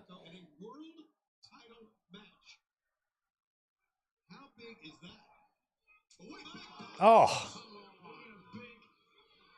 Size 15s right upside the jaw. And Jericho, I think he's got Aubrey Edwards' hand. He's not letting her turn around while Big Bill goes to work. Not only that, Big Bill is taking it. Oh, let's do a table bridge. Let's just build a fort. Why not? Y'all into some fort building? Watch those legs under there, guys, please. Who's that? Cassidy. Oh, yeah, I forgot to part of the collaboration or whatever. Yeah, I like that. Weird backstage segment, though, earlier with OC and Jerry Lynn and Hook. Like, what are they setting up Cassidy for here? Like, they dedicated pay-per-view time to a backstage agent, Jerry Lynn, giving an endorsement to Orange Cassidy. Why would you put that on pay-per-view? What the fuck is the point of that? So I think that maybe they're going to get Cassidy back on track to something big. I don't know.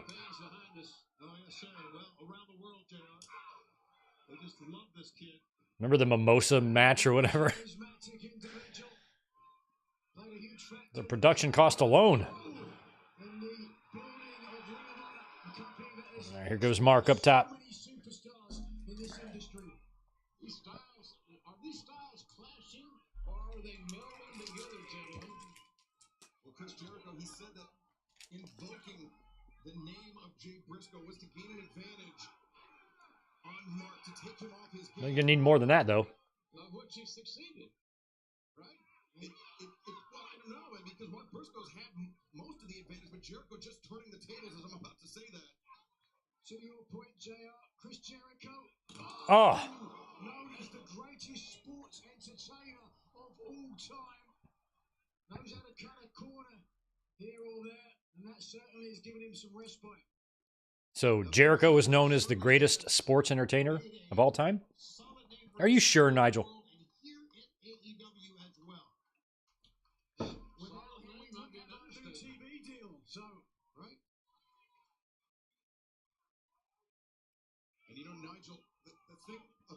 passing of Jay Briscoe is that it was difficult for so many people, obviously for the Briscoe family, but Mark, he was the rock for so many people. He was the one that was consoling others.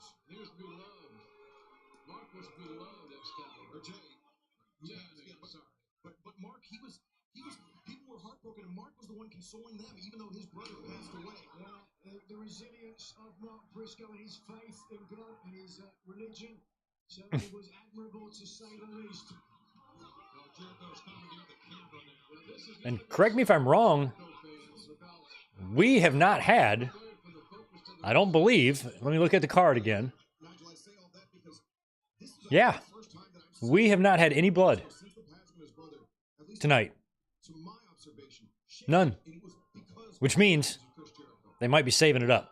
Again, to the point that we talked about, I think that was Jericho's. I think Moxley and Danielson will both be bloody. Came out here, and yes, he's had I mean, you could blade here in this match. I don't think it's necessary, but you might. and you think the second half will now go to Chris Jericho. Greg, did I just hear you quote Anchorman? You will probably hear me quote Anchorman on every stream I do. Mixed crowd. Look at this. How much is Chris Jericho loved? Nigel, for You should know that about me by now, WWE fan. I have many leather-bound books Fight without honor and a fight you never win. built on Certainly. shelves of rich mahogany, however it goes. Jericho realizes early on here that he's got to be especially aggressive tonight against a man who was raised on aggression. Oh, redneck kung fu, On the line, Jericho, barbecue sauce. number one movie in America, could be adding a ninth title Jericho to his Pro, collection. a former Ring of Honor World Champion himself, looking to regain that title to add that 9th trophy to his mantle. As he ascends to the top, Mark Briscoe's Yeah, that doesn't count. and Jericho. Little blood in the mouth doesn't count. I'm talking like blade job, color, blood. But he doesn't need to go up top, but he's going to do it anyway. Isn't that admirable, Tony? Yes, I agree. It's admirable. It's crazy. Also unnecessary. Chris Jericho, my God. Hurricanrana off the ropes. What a performance. He's showing out tonight is Chris Jericho. What a competitor, Tony. This win here tonight would put him into another Hall of Fame somewhere. Come on, man. There he goes. Though, stringing together a series of offensive maneuvers. That's the great thing about Briscoe. He's so resilient. And even though the words what Chris Jericho said about Jay is ringing in his ears, the moment is not lost on Mark Nice. Briscoe what this means. Rah, rah. He's a striker, man. Briscoe there just talking trash to Jericho as well. Saying this is for my brother. Oh, Jericho immediately clutching the side of his head as Briscoe fisherman buster. That's got to do it. 1, 2, no. Jericho able to kick out. But not a very powerful kick out. Not a I mean, control here kick out. I don't think the AEW fan base would appreciate Chris Jericho winning another championship and then Shane McMahon showing up in the next match. Mark Briscoe absolutely has to win this. If the learning tree wins, I'm going to go live under a tree. Pressure on the lower back. What pressure, but what presence of mind of Jericho, JR. Mark Briscoe is in the dead center of the ring, equidistant from all of the ropes if he wants to force a break. Great positioning by Briscoe, no doubt about that. To know where he is, but he's working toward the ropes, which will cause a break. But Jericho, He's got the crab cinched in deep. there's a lot of pressure on your quads. That's right, Nigel, because even though it looks like Jericho is sitting down, he's still expending a tremendous Jericho's high guys gear is just to wrench back on those legs of Mark Briscoe. He finally gets to the ropes. And thus makes me constipated. it's very difficult to walk the other way. Look out, Brisky. Briscoe's man. Who is that? Oh, Brian Keith.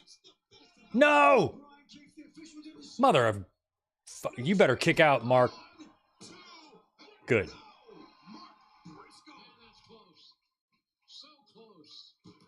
You had the bat? Who can help out? Who else can help? There we go. Rocky Romero's here.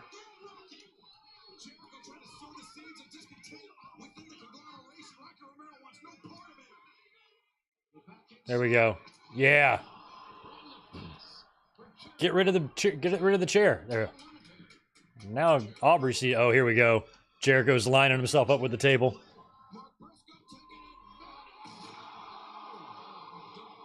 Jericho barely took that bump. That was the weakest table bump ever. All the smashing came from the feet of Mark Briscoe. Yeah, the fans are chanting holy shit, but I mean, it wasn't bad, but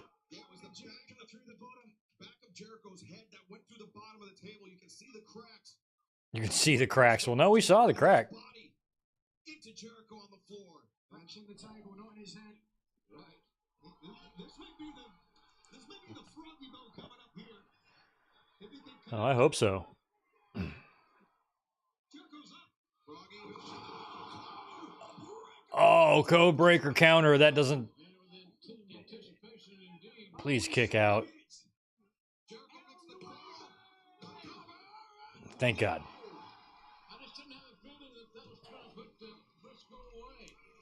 Special night for Briscoe. Boy, Jericho's really frustrated now. Even screaming out. Well, he's the one. He got Jericho. He ain't got to do the match. Jericho calling for the Judas effect here. Briscoe knew it was coming, but to the midsection. Jay Truman's coming. It's the other. Double underhook. The hands clasped. No.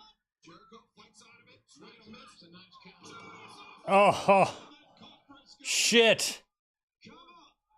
He's got him, and now he's not covering him. Hey, I'd be covering if I were you. What's he going to do with him? What's he trying to do here? I mean, he's looking to humiliate Mark Briscoe. I know exactly what he's trying to do here. Well, why don't you share it with us? Driller on Mark Briscoe. Give him his brother's move. That's fucked up. And he hits him with it? What? There's no... That pisses me off. Oh, good, he kicked out. I was about to say, come on, man. Good. Yeah, you're not going to be... It's like, how are they going to do this to him?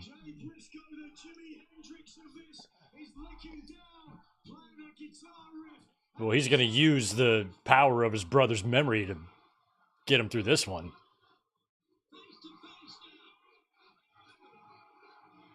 Look, I think Jericho actually is doing a good job of saying, oh, shit, I think I fucked up. That look on his face.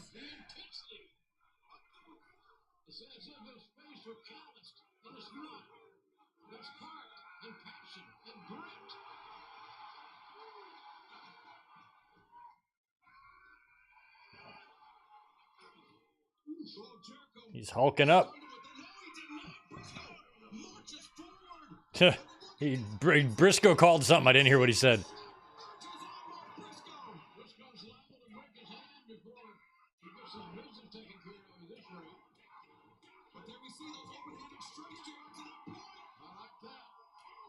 Damn. Jeez. Now put him down. Put this learning tree down.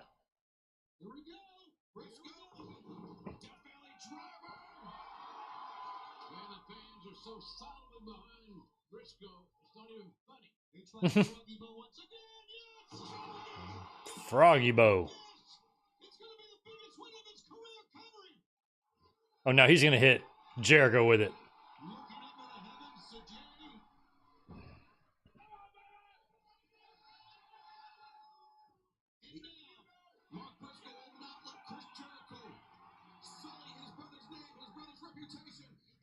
Oh! Jesus, Jericho taking that is crazy. All right, Jericho. I don't want Jericho to be paralyzed here. Jesus, what a finish.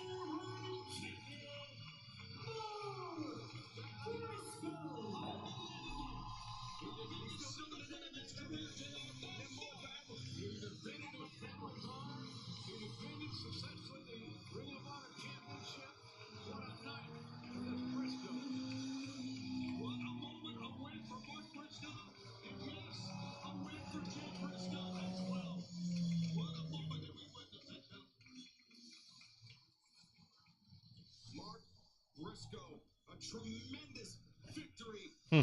I don't know if it's Jericho's last match or not, but probably not. He just had Hey Guys gear. He had a bunch of Hey Guys gear made. Jacket. He's got to wear that crap out.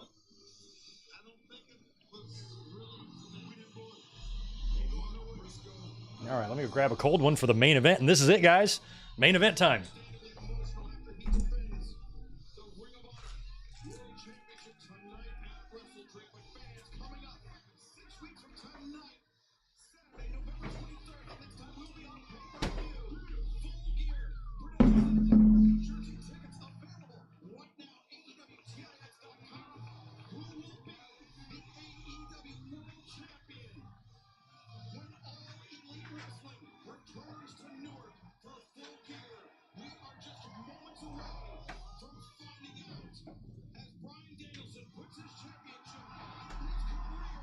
All right, here we go.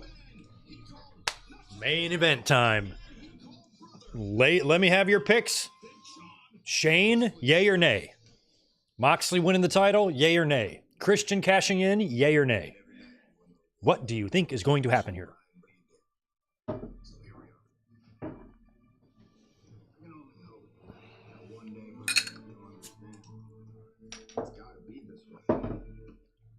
Nobody else has been able to pull the trigger to end Bryan Danielson's career. You may think that you helped me, but you have no idea how much it hurt. And all of that I'm bringing to the ring with me.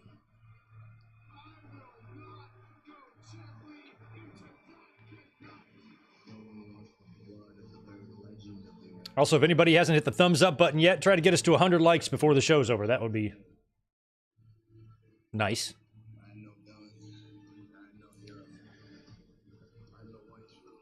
All right, we will see what happens here. I'm definitely intrigued. No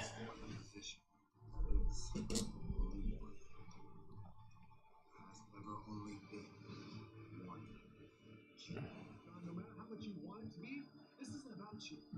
This isn't your world championship. Hell, this isn't even my world championship. This is AEW's world championship. The American Dragon is already dead. Underneath the surface, he knows it. I'm going to fight for this championship. I mean, I suppose that, you know, Josh Barnett,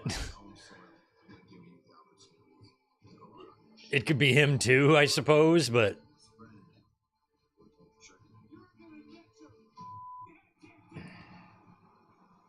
I'm hoping whatever this is a game-changing storyline for AEW. It might fall flat and suck, but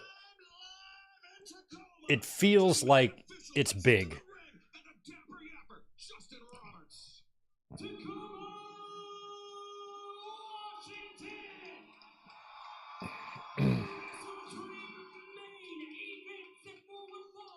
With a 60-minute time limit, it's for the All Elite Wrestling World Championship. All right.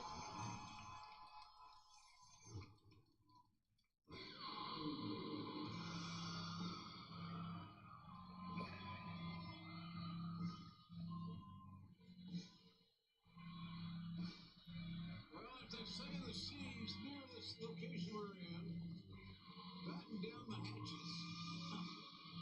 Batten down the hatches. Y'all got hatches? Batten them down, man. Ever so stoked about a world title match. And this one. And we've caught many of them there. This one. Marina just moving barricades out of the way.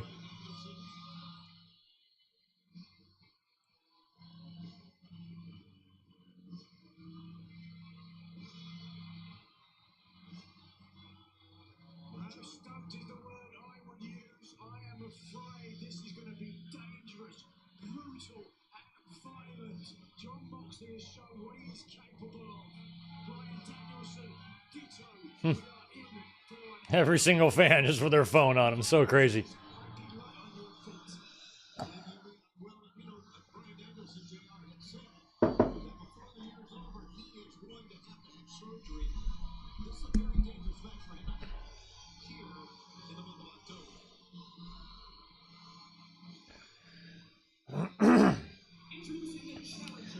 I don't think tonight will be Danielson's final match of his life, but I definitely think it's possible it's going to be the final match of his full-time wrestling career.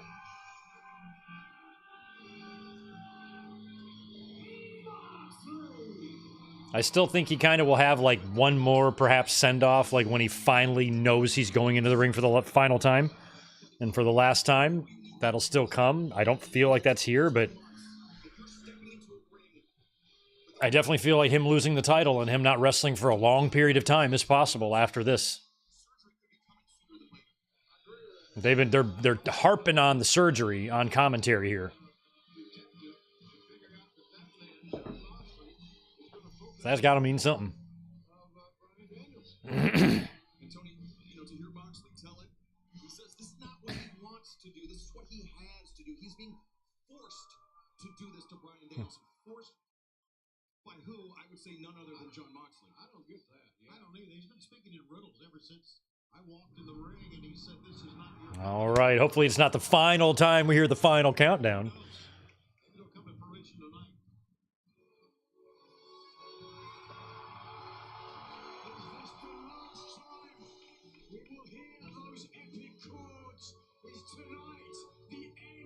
Yeah, is Nigel still going to be burying Danielson, or we got some respect now? What's going on there?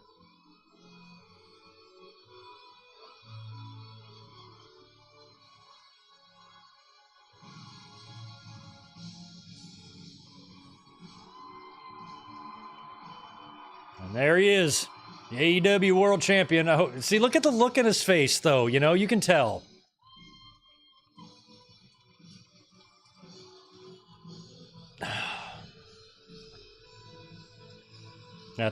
I'm kind of sad, but Danielson can't help it.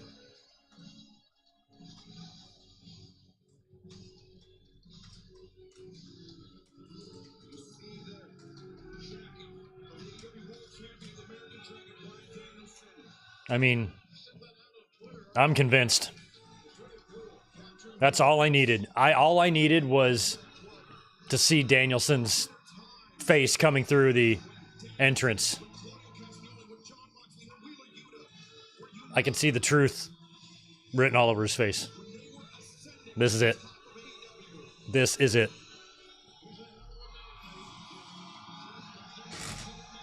And Moxley coming right at him, too. Wow. Oh, and Moxley attacked before we hit the final countdown part of the song. That's just heelish. Oh, that's right. We're supposed to do the big intro, right? Yeah, the bell hasn't rang. Moxley's attacked. The song is still playing, and Danielson and Moxley are now brawling on the outside of the ring.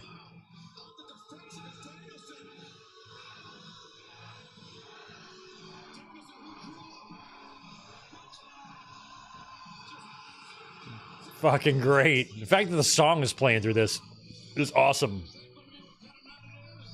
Might as well get your money's worth. Play the whole damn thing. Look at this. We've already got cables. Mox is pulling shit out from under the ring.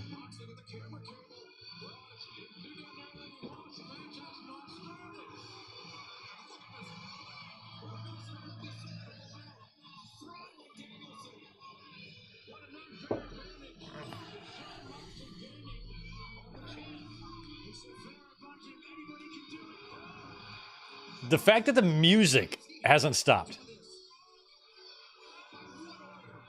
Like, who's back there controlling the music? And it's like, let's just let it play.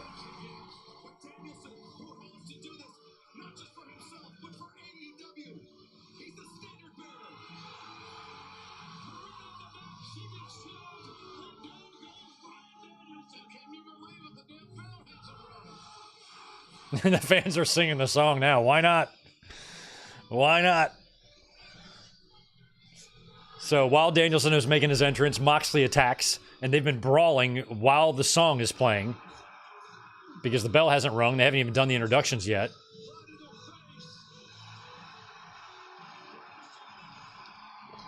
Oh, the bell rang. There we go. What a way to start. Fans popped hard for that. Finally, the music shuts off. Referee just rang the bell. I forgot. Why don't I know this? In AEW, do they do the in-ring introductions for title matches like WWE does? I forgot. Were we supposed to get Roberts Or did he introduce them when they're coming out to the ring?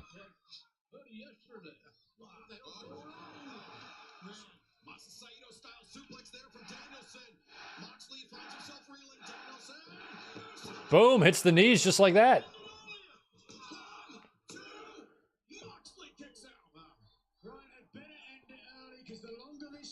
Oh, the way the fans popped when the ref called for the bell to ring. Oh, that was so great. They were like, oh, it's on now. Well, I don't know about that, but I know that the longer the match goes, it goes to the advantage of John Moxley. I think on his face we're looking at determination and anger. Over the course of Yeah, to me, he had it written on his face when he came out. There was just a little bit of emotion. You could see it in his eyes. I feel like Danielson, he's going to lose. Think about it this way. If Bryan loses the title, he's quitting. He is gone. That's as simple as I can put it. In his own words, he said that when he loses the world championship, Bryan Danielson will end his full-time in-ring career as Danielson takes to a Cena. There are people sending super chats in AEW stream. That's funny to me. Oh, they're on the Spanish announce table. Watch out, Carlos. I may not stop Watch out, Carlos. moving. Yeah. As Danielson and Moxley.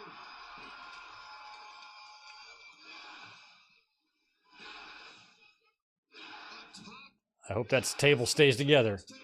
What kicks? Right to the Fans are chanting yes, despite WWE trademarking it. Suck it, WWE. Moxley, the thumb to the eye. And no, wait, no. Danielson could not take this. Pile. Oh, wow. He could not take Pile driver on the table. Danielson's head rebounded off the desk.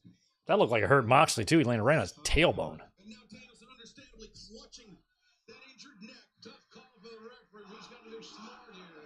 Yeah, Jim, that's just what to say. Not sure if we Fuck you, Moxley. I love it. Oof. let's take a look from a different angle if we can. Here it is. What's the head? Oh, God. no give in that cervical That was rough. That was very, very, very rough. Neck of Bryan Danielson. My God. And Moxley. And Cable, Chris Ridgler doing all that he can. He is. In hindsight, maybe we should have two referees for an intense battle like this. You can have 10, and John Moxley doesn't give a damn. Okay.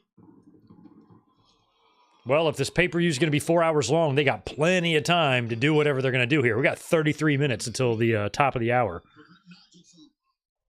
So they did an excellent job balancing this 9 or 10 matches, whatever it is, inside the 4-hour slot. Guys, right now, I'm more concerned about Bryan Danielson's health than I am the world title. To be honest with you, I just, there's got to be a point to where I don't know. Oh, wow. Marina Shafir.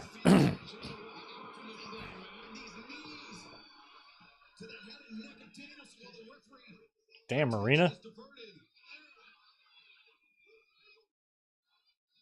She is a highly trained martial artist, knows what she's doing in there. Remember that weird-ass promo she cut, like, on Dark or whatever it was? And unfortunately for Bryan Danielson, I didn't know what was going on there. what he can see, JR. But I like this version of Shafir.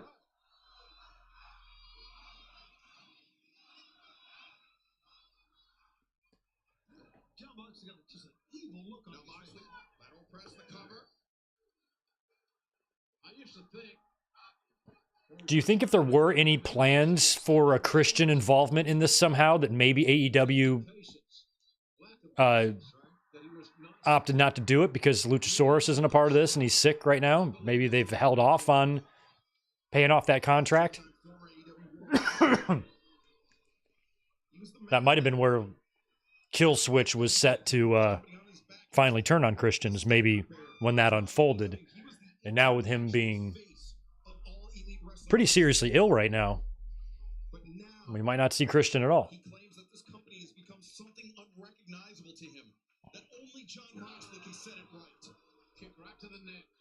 You guys remember John Moxley's arrival into AEW, the very first Double or Nothing. Unexpected. Through the audience. Attacking Chris Jericho, attacking Kenny Omega, making a statement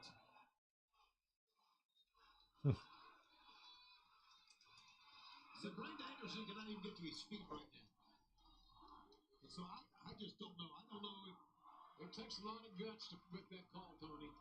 Yeah, Rimsberg to make that call to stop this match.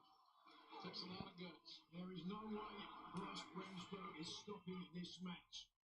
Bryan Danielson won't let him do it if there's an ounce of energy in his body.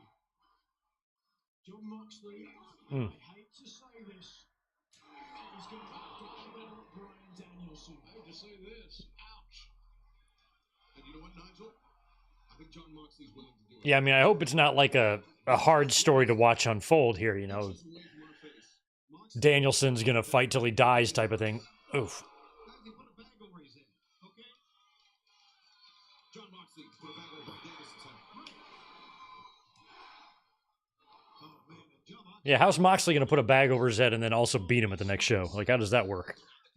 Maybe Danielson just flat beats him here. That would be wild. It's in his DNA, is all I can say. It's literally I just really want a big angle to drop. kid trained for it. Danielson's own words. He's not just defending the AEW World Championship against John Moxley. He's defending AEW against John Moxley. Of course. That's why I'd say it again. Bryan Danielson's the finest man I've ever seen wear a world title belt. He really is. What a fighter. What a man. Damn it, this man's getting his head kicked in right now. Now Moxley looking for a cover. A leg hook, Danielson. They're in his home state as well. Almost Wheeler Yuta? Wheeler Eula could show up. Could shoe up. Wheeler Eula will shoe up. He might. That's his creed and all that bullshit. But the bottom line of it is that this man's health is on the line. We know he has to get a neck surgery. We know there is no way Bryan Danielson will quit. Oh my God. John Moxley told him. He said, there's no way I'm going to let you die on your own sword. The game plan, though, is evident of Moxley. Punish the neck of Danielson. Well, that's the shortest route to a win, right? Ooh. Pointed the elbow. On the spine. On the neck. Quite a weapon.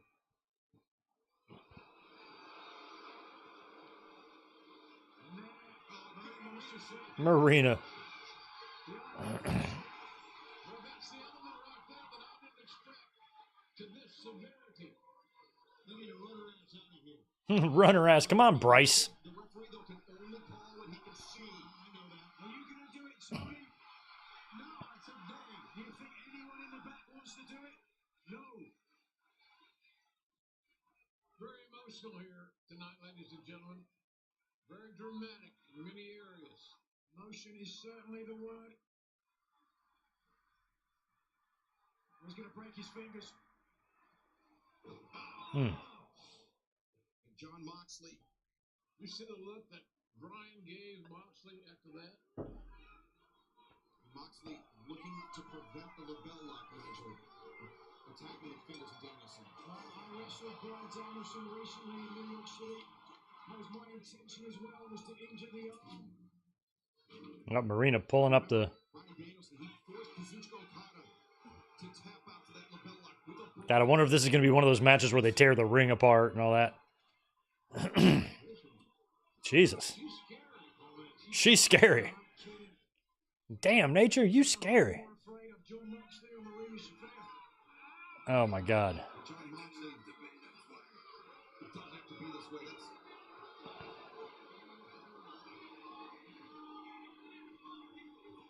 The guy in the Ricky Martin shirt is a hilarious fan.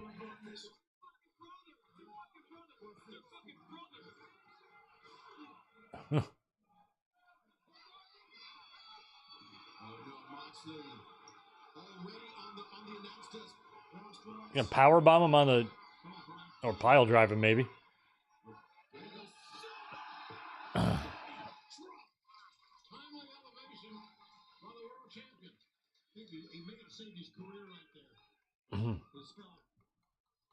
And JR, this is where the masterful technique of Bryan Danielson can take over. John Moxley has conducted this match how he wants to. Now it's Danielson's turn, perhaps. No doubt about it. The wrong guy for the Bryan Danielson fans has led this match. They have all points and all that good stuff. But Moxley out of the corner of his eye, saw Danielson on the top. Oh, fingernails. Taking the fingers and stripping off. Into the flesh. Jeez, yikes. I don't know what he's trying to prove with that. What an animal. He's a vampire. Brian Powers, yeah, Marina Shafir is backing up Mox. She's in his corner. You can almost feel his comfort level increase. Danielson slips free. And Moxley, he was trying to look over his shoulder, trying to get a position on Danielson. But Danielson, no. Fire with fire, they say. Overhead camera shot of the bite. It's our third tree a row of the night. Moxley with kicks in the corner. Where does Danielson get this reserve from, John? It's amazing. Well, these fans have a lot, I can tell you. He's a man. I've never seen anybody with his passion. His ability to think through and strategize a match. Moxley, after absorbing the punishment in the corner, finds himself in a Very big move that's going to come and that's going to hurt both guys. No, maybe not. You see Danielson slumped over. It's a good point, Excalibur. Going right back to you. Wow. Danielson's still hung up.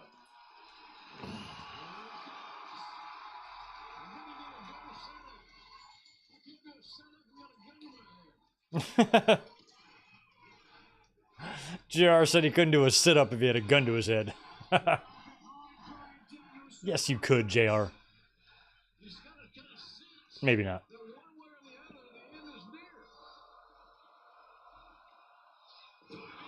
Diving headbutt misses. In with a stomp. Stomp should end it. Danielson kicks out. Danielson kicked out of the curb stomp. Moxley now looking for the bulldog. Well, the bridging choke, perhaps, if he can drive forward with his hips. When Jon Moxley in his first reign as AEW World Champion was challenged by Brody Lee, this is how he defended the title. This is how he put Brody Lee to sleep. I remember that match. Another physical affair that we've had in our glorious, short, but amazing history. And now, Moxley the front chancery into the driving knee strikes. The crown of the head, every time he does that, Nigel, it compresses the spine of Danielson further. It's perfect strategy from Jon Moxley. And I've got to be honest, for all the vitriol I feel towards Bryan Danielson, I'm not sure which side. Danielson, how do you get your hair to do that? It wasn't even just a slap to the face. Jon Moxley is such a dislikable person. Danielson, though, tremendous submission defense. Look at Danielson go. Look at him go. From walking through hell to applying a tombstone. Bryan Danielson, my God. The submission escape into that masterful pro wrestling technique, the hallmark of the career of Bryan. Oh, is tonight opening night for the NHL? I pray. I'll start watching hockey again as soon as the Red Wings decide to be good. I might be waiting a while. In his left arm, that is evidence of damage to the neck, a weakening of the right arm. The atrophy setting in into the right arm of Danielson. But Moxley, Well, he could take some punishment. Not only dish it out, but take it. Very resilient, very tall. He looks very. Oh, I didn't even see that. Oregon, it was number 3 and number 2. Oregon over Ohio State, 32-31. Holy crap. to their feet. I did get a notification about that. I wasn't paying attention then. Those seemingly with the advantage. I don't feel like Oregon and Ohio State play very often. It feels like a rare matchup. Look at this. What a moment. Talk about trash. Trash talking.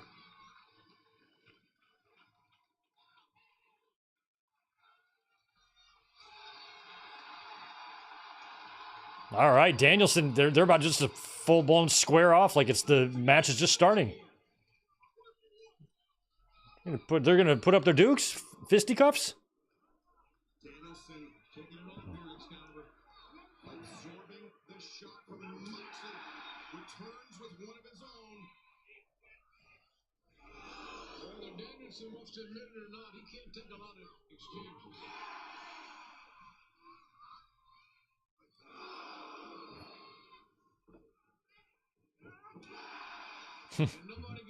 Probably one of the biggest boo yes spots you can have here.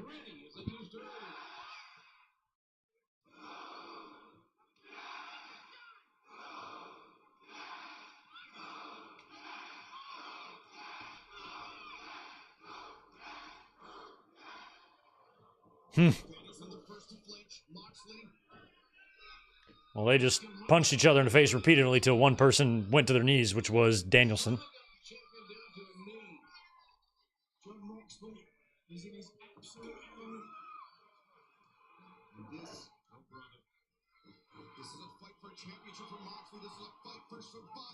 Oof. Uppercuts testing the granite chin of Moxley. All right, Danielson on the offense now. Crowd is behind him. All right, on. Shout out to Flint. I hope things are better there.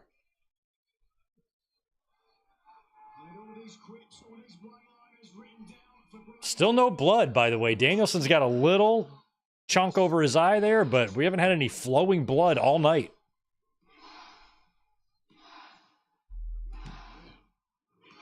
Boy, they're yesing the hell out of Mox.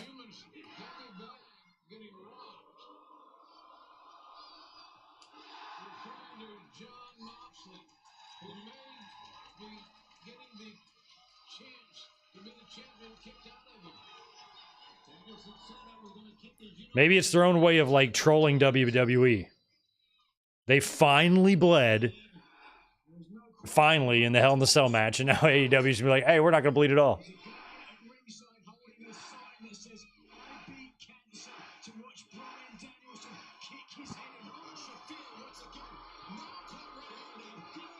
Now, that's gotta be... Nope.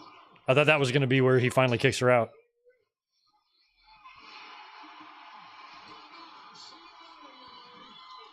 Well, what the hell did you think was gonna happen, Marina? Who's gonna name their daughter after a place you park your boat? Don't be acting surprised.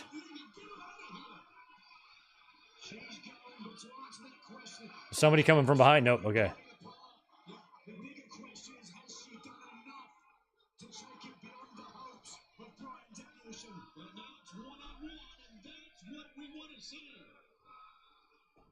All right. So Marina Shafir is now gone. I still feel like we got to get some blood here, man. There's been none. That shit over Danielson's eye does not count.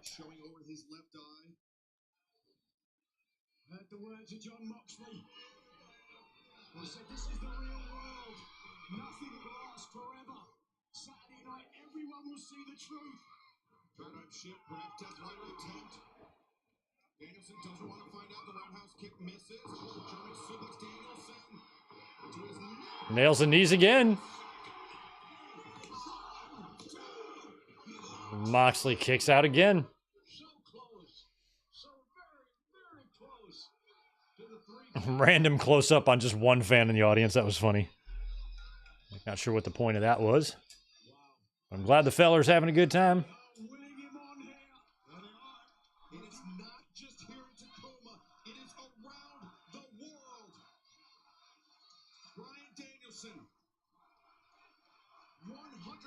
Support.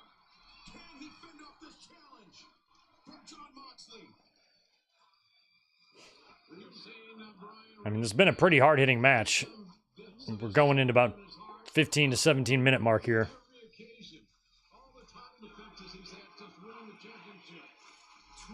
Maybe 20. Maybe 20 minutes.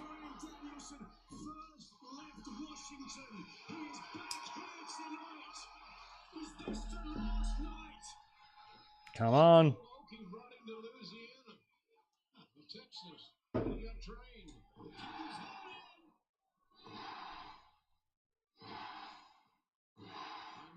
Danielson with the stomps to Mox's face, the hand stomp thing that he does. Stomping him hard.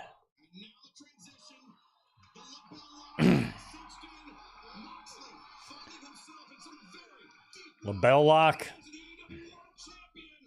My favorite stomp. You ever see a Once Upon a Time in Hollywood at the very end where Brad Pitt stomps that guy's face and oh my god, so good. He's got literally his fingernails clawing the mat.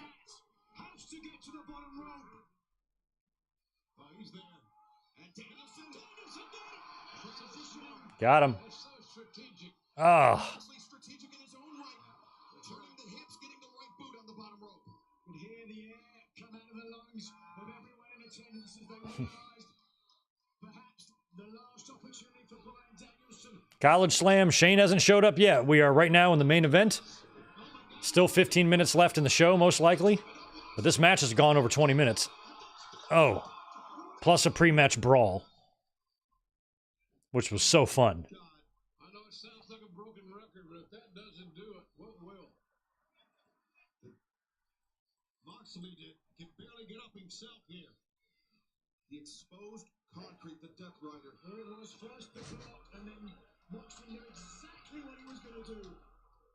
This is it. This is the end of Bryan Danielson's career.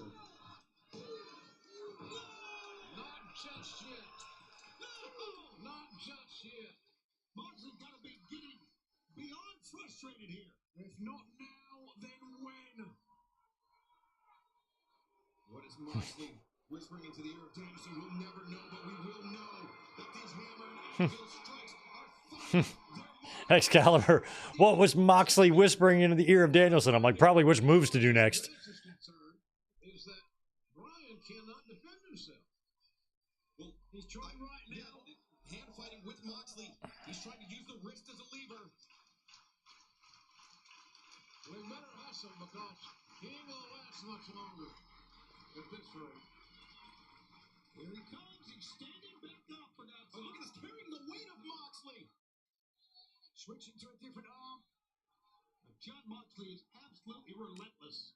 Come on, Danielson. Seen in years. I don't know where they're going. They're climbing up. Moxley's on the back of Danielson. Danielson is now scaling the ropes. That takes strength. Moxley's weight. There's only one way down from it. And Moxley's got a choke on him. God, that is just not the bump I want to take. Here, running to John Moxley, and maybe the That's the Vader and Cactus bump on the stage, but Bryan cannot make a cover here. Look, from the second rope. even roll over to his side. I can't say that Bryan's tank is empty, fellas. It is dance here near the red line. More than a dozen singles meetings throughout their career. Danielson has the bulk of the wins, though Moxley has always defeated Bryan Danielson inside an AEW ring. Oof. Trend continue tonight? No, it will not, says the American Dragon. Using every available appendage that he can. Transitions again, LaBelle lock. Oh, attempt. Damn, the bell lock again. Never seen Bryan Danielson like this. Desperation. You're looking Is Danielson still a vegan? I think. I've ever seen. Moxley Most of them usually stick with it. to a triangle. Danielson, the elbow strikes to the crown of the head of Moxley. What a fighter we got on our hands here. He's in for the fight of his life. I'm also a vegan, although I do eat beef and pork, fish, chicken, and butter. Other than that, though, This is Chuchi Gatame. totally vegan. Danielson slips free. Shoulder catcher suplex, but Moxley rolls through, swinging a miss. Danielson, Knees again. That's the third time he's hit these. the third of the match. Okay, all right, guys. It's nitty-gritty time. We got 12 minutes to the top of the hour. This show is going to be over in 12 minutes. So whatever they're going to do here, we about to find out. Will we see Shane? Will we see Christian? Will we see nobody? And we just get a finish in this match, and that's it. We do not know. The cover. 2. That's the Danielson. Target practice. That's all that was target practice. Moxley.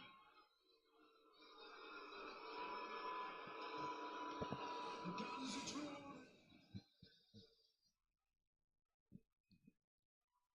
Oh, here we go. The butterfly, the Death Rider. This time, center of the ring. Moxley makes the crawl. Nope. One count. Kick out at one. I think that was a one count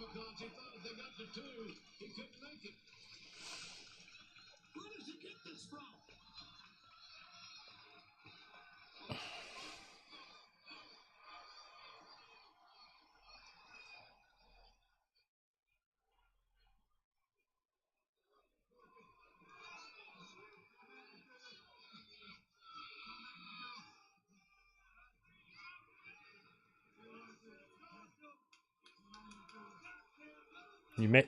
Oh, Danielson spit right in his face and then slapped him. Right after Moxley told him he made him do this. Oh, just puts him right into a pile driver, just like that. A Gotch-style pile driver. That was weird the way Moxley just grabbed Danielson and just put him in a pile driver. Like they were standing face to face. Like, did Danielson try to fight that off at all? Or just let it happen?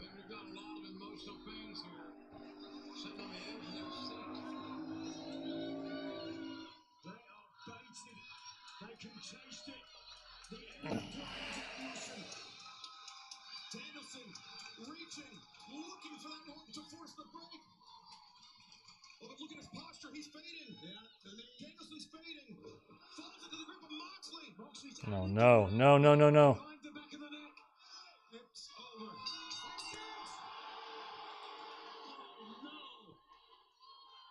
Moxley just won the title. Referee called for the bell. The exhale in the arena was wild.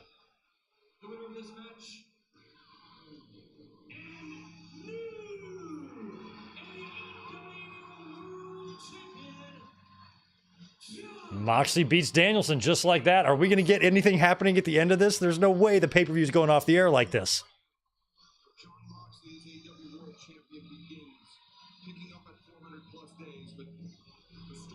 So he's now a 4-time AEW champion. Is that right, Jon Moxley?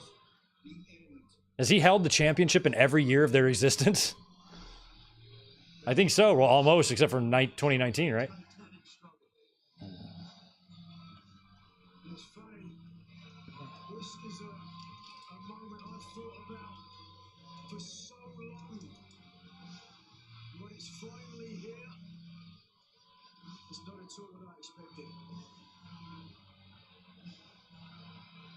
All right, so let's see what happens. Are we going to get Christian? Anything?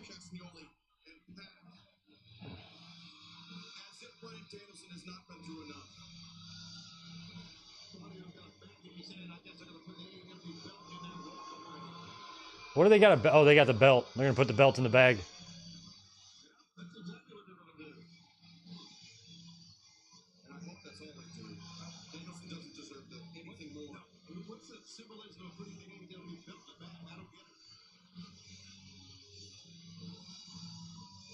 What's he got? A bag? What the fuck? Oh, God. All right, so Moxley has won the AEW title. Claudio's put the belt in like a duffel bag. Now Moxley's got the plastic bag. Here comes Wheeler Yuta and Darby to chase him off.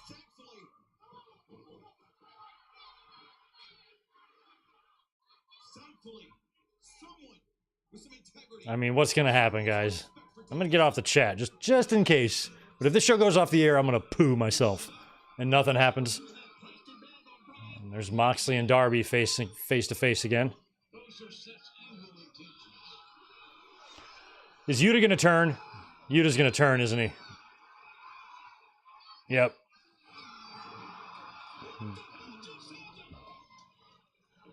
Oh, is it because Yuta has no choice or something? Look at his reaction here. Is it because Yuta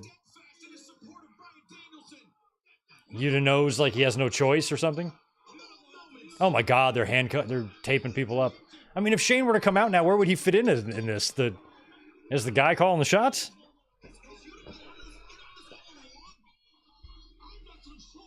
Now they're taping up Darby. Like, somebody's got to make a save here. I don't know what's happening, guys.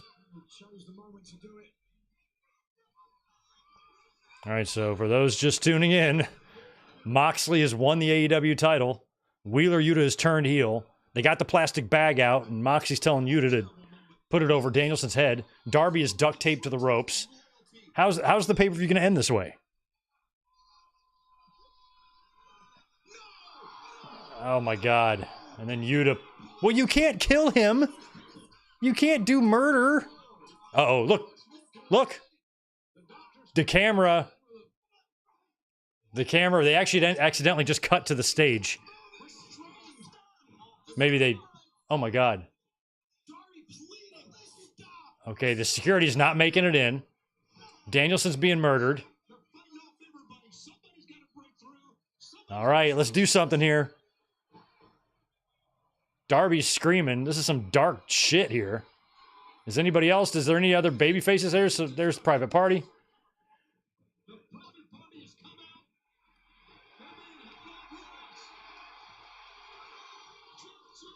Jeff Jarrett is here. Oh, well, Jeff Jarrett's going to stop everything.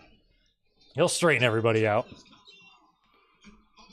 Moxley's taking them all out one by one. Jarrett's trying to fight for Danielson.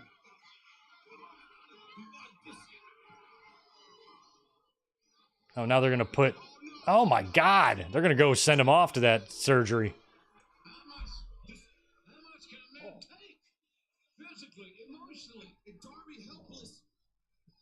The show is going to go off the air by killing Danielson in his hometown. This is what we're doing?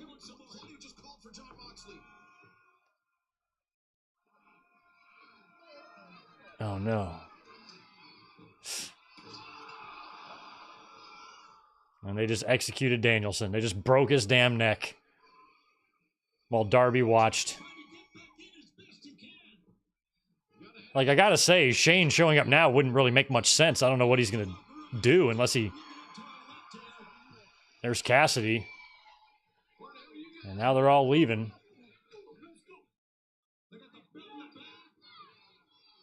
And now the locker room kind of empties out to surround Danielson.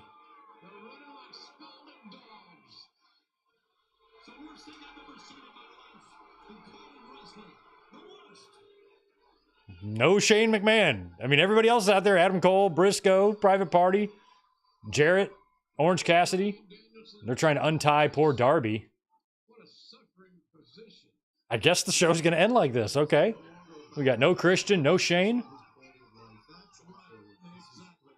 I don't think they're going to do any more reveal here. Nothing, no big swerve. Not when they're focusing on Danielson being stretchered out of here.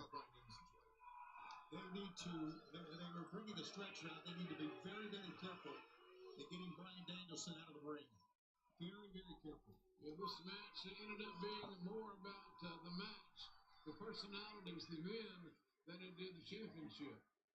Although we do have a... God, they're trying to cut AEW. Darby off with box cutters, and they were failing at it. Yeah, listen. I wanted a bigger closing angle than this. They're taking the ring apart. They're taking the ropes down to get Danielson out of there. This is what's called being written off TV. Like, forever. You're right, Excalibur. We're talking about quality of life here. We're not talking about ending his career. They're ending a pay-per-view like the night that Shawn collapsed on Raw. Like, boy, way to kill our emotions. With Moxley, what those people did.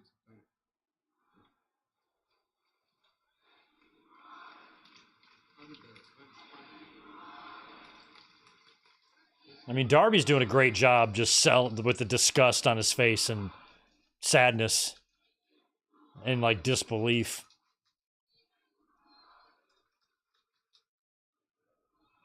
This horrific scene, this is the worst I've ever seen in my life. And Wow, Jarrett got busted open on his face. See that? The only blood we saw in the whole night came from Double J. again, they got to be very, very slow to get Brian on that stretcher. With the heart brace on, God almighty, what the hell?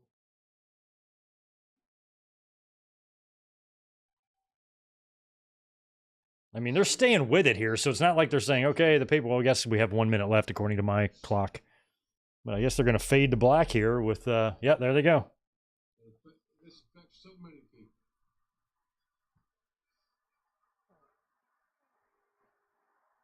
And that's it. And that's it. So I find it extremely interesting that the person who spilled the most blood tonight was Jeff Jarrett. That's crazy. That's crazy. All right, guys, thank you for being here for the watch along. We can talk about it a couple of minutes before I completely bail out because Yeah, there was a lot happening here. We did not get the big angle that we thought we would get with Shane McMahon. And I got his face right there on the overlay. I was kind of convinced we'd see him tonight because I thought AEW needed a shot in the dark, or shot in the arm, I should say. And when they did the angle with Swerve, the segment with Swerve and MVP and Shelton, I thought for sure that was going to be where we were going to see Bobby Lashley. And when we didn't, I was like, oh, good. Because if Shane's coming out in the main event, you don't want Shane's debut to overshadow Lashley's debut, because that's all the internet is going to be talking about at the end of the show if we see Shane McMahon. So I thought that was a good omen, but we wound up not seeing him. And Jon Moxley wins the AEW championship, beating Bryan Danielson, basically just choking him out right there in the middle. And then they do the post-match angle where Wheeler Yuta turns heel, and the entire faction, whatever they're going to be called, beat the hell out of Danielson, put the bag around his head again, stomped his neck Brian Pillman style in the chair, and fought off the entire locker room and security and escaped with Danielson being stretchered out. And that's how the pay-per-view went off the air. So kind of surprising. I don't know how many good reviews that's going to get, if fans are going to have a problem with this. It was a very dark way to end the pay-per-view. And tonight's show was really good, I thought. And if they would have closed it with a big angle like Shane McMahon showing up, I would have thought they hit a home run here tonight. But for Danielson's final match, I mean, maybe this is the way he wanted to go out. You know, maybe it's part of a bigger thing. Moxley's been alluding to, you know, some sort of higher or greater power. Wheeler Yuta, even when he turned heel, he seemed conflicted, like he was being forced to do it. So there's a lot more story to be told, but ending the pay-per-view this way, depressing the hell out of the Tacoma crowd, watching Danielson being beaten so badly that he has to be stretchered out of the ring. They're even taking the ropes down just to have enough room to get him out of there. It was kind of just a dark ending, you know, and not every story can have a happy ending. If you want to book your product as reality, sometimes fucked up things happen. Sometimes you miss the final shot. Sometimes you lose by one. Sometimes you fumble the ball, or sometimes you lose and your career ends and you get paralyzed in front of your hometown audience. Sometimes those things happen. So, you know, in that sense, you know, for the fans who want the wrestling to be as real as possible, you have to understand that you don't always get what you want in real scenarios. Any sports fan will agree to that. So I don't mind it in that respect, but I felt like the way the show was going, the way we were watching it together and enjoying it, I felt like a big angle to close the show would have been great. So we'll see. There might still be something coming down the line. I don't know where Shane McMahon fits in all of this. That's why, as we were watching near the end of that match, and I'm like, boy, at this point, I don't even know if Shane were to come out, what the point of it would be. You know, Danielson's already getting wrecked. Is he coming out to save him at this point? Like, what would he be coming out for? So maybe that's still something that's coming, just like Lashley is still coming. Or, you know, maybe Shane ain't coming in at all. But I kind of expected to see him here tonight, so I guess I'm a little bit disappointed about that. But in terms of the overall show, thought it was good.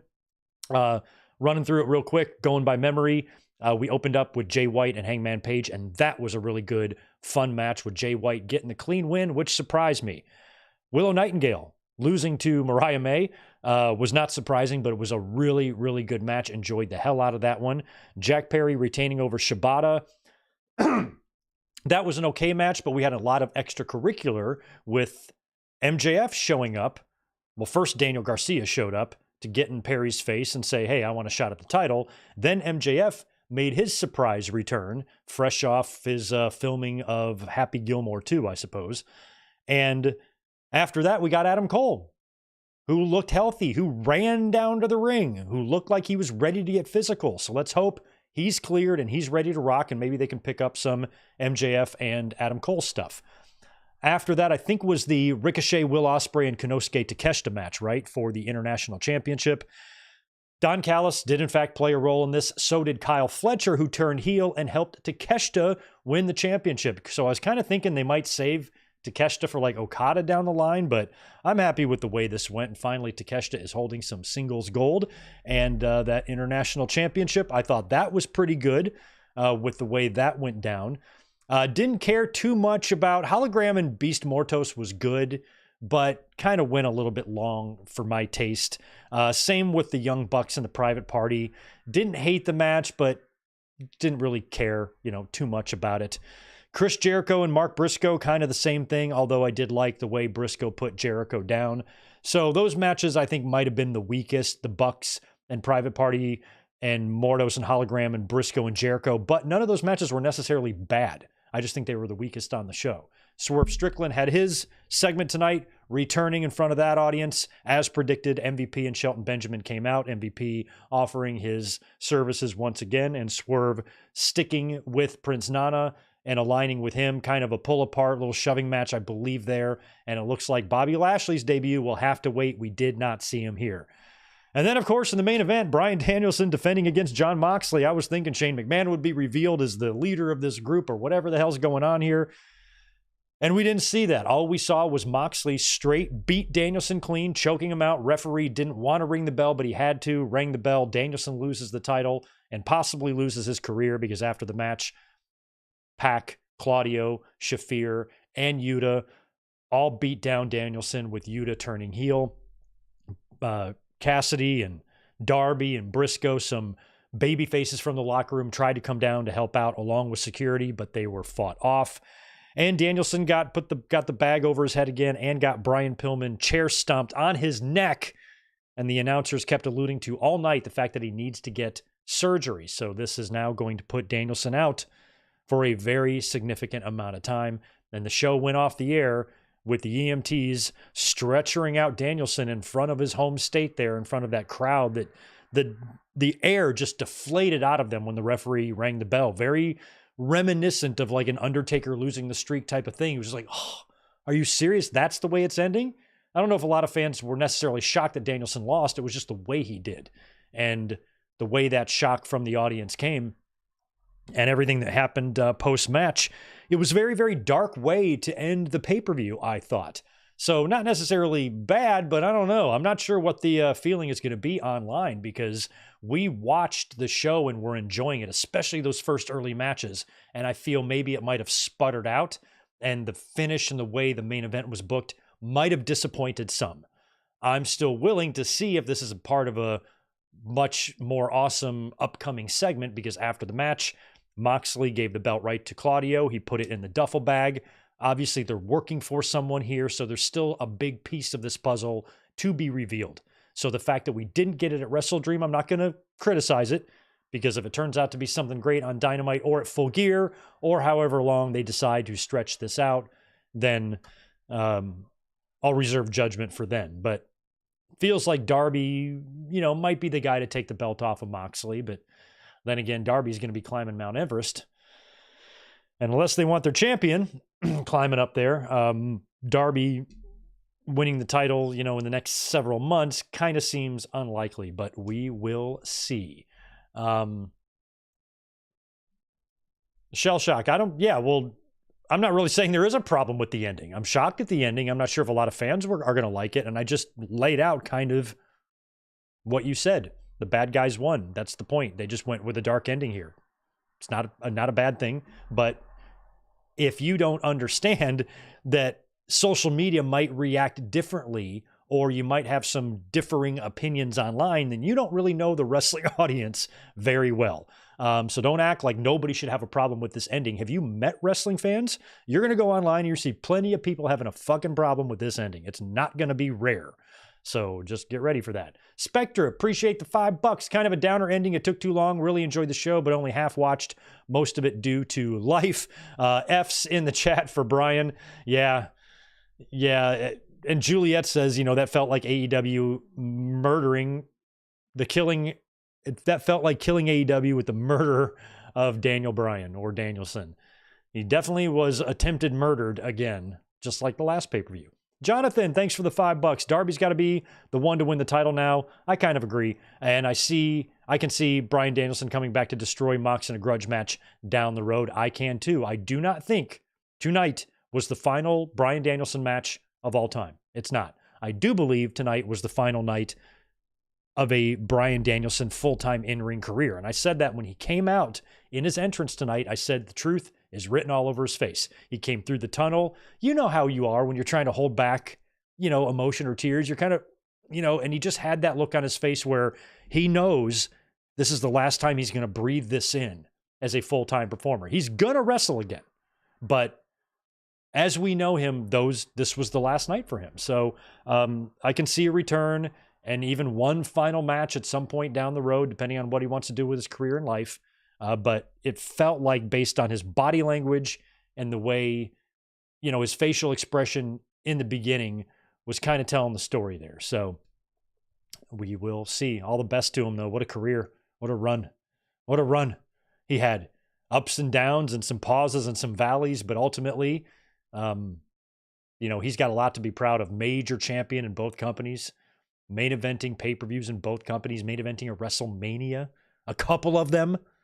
He's great. And Danielson, I respect him immensely. One of my favorites ever. Spectre, 2 more. Full Gears on my son's birthday. You're going to have to miss it. Yeah, son's birthday kind of trumps pro wrestling, unfortunately, unless your son is a wrestling fan. Joshua, 2 more from you. I felt like it while I was watching Old Yeller in 2024. Yeah, it was very Old Yeller-like. So, right on.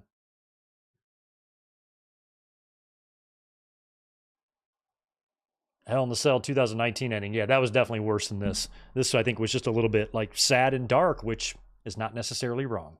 So anyway, thanks guys for being here for the watch along tonight. It was fun as always. We're going to be missing the next 2 nights for live streams. Normally we're here tomorrow night or on Sunday nights to do classic live streams. I will be at work. I won't be here. Monday night, Raw is taped and the spoilers don't look very good. No reason to do a watch along or a review, so I'm going to work on a different project instead. So just keep an eye out on the channel. Stay subscribed. By the way, please subscribe if you're not yet already. And you will see some YouTube shorts and some mic drops and some things hitting the channel this week. I got plenty of stuff going on in content to keep the channel busy while we miss these 2 days that we're usually here on. And you'll probably get me for like a midweek podcast or something like that too. So just stay tuned.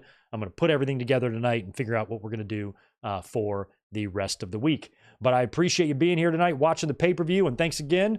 AJ, say hello to Becky for me. Hell of a way to end the pay-per-view, but agreed. Danielson will be back and they'll run it back. Thank you for a great stream as always. Have a great night, everyone. Y'all have a good one.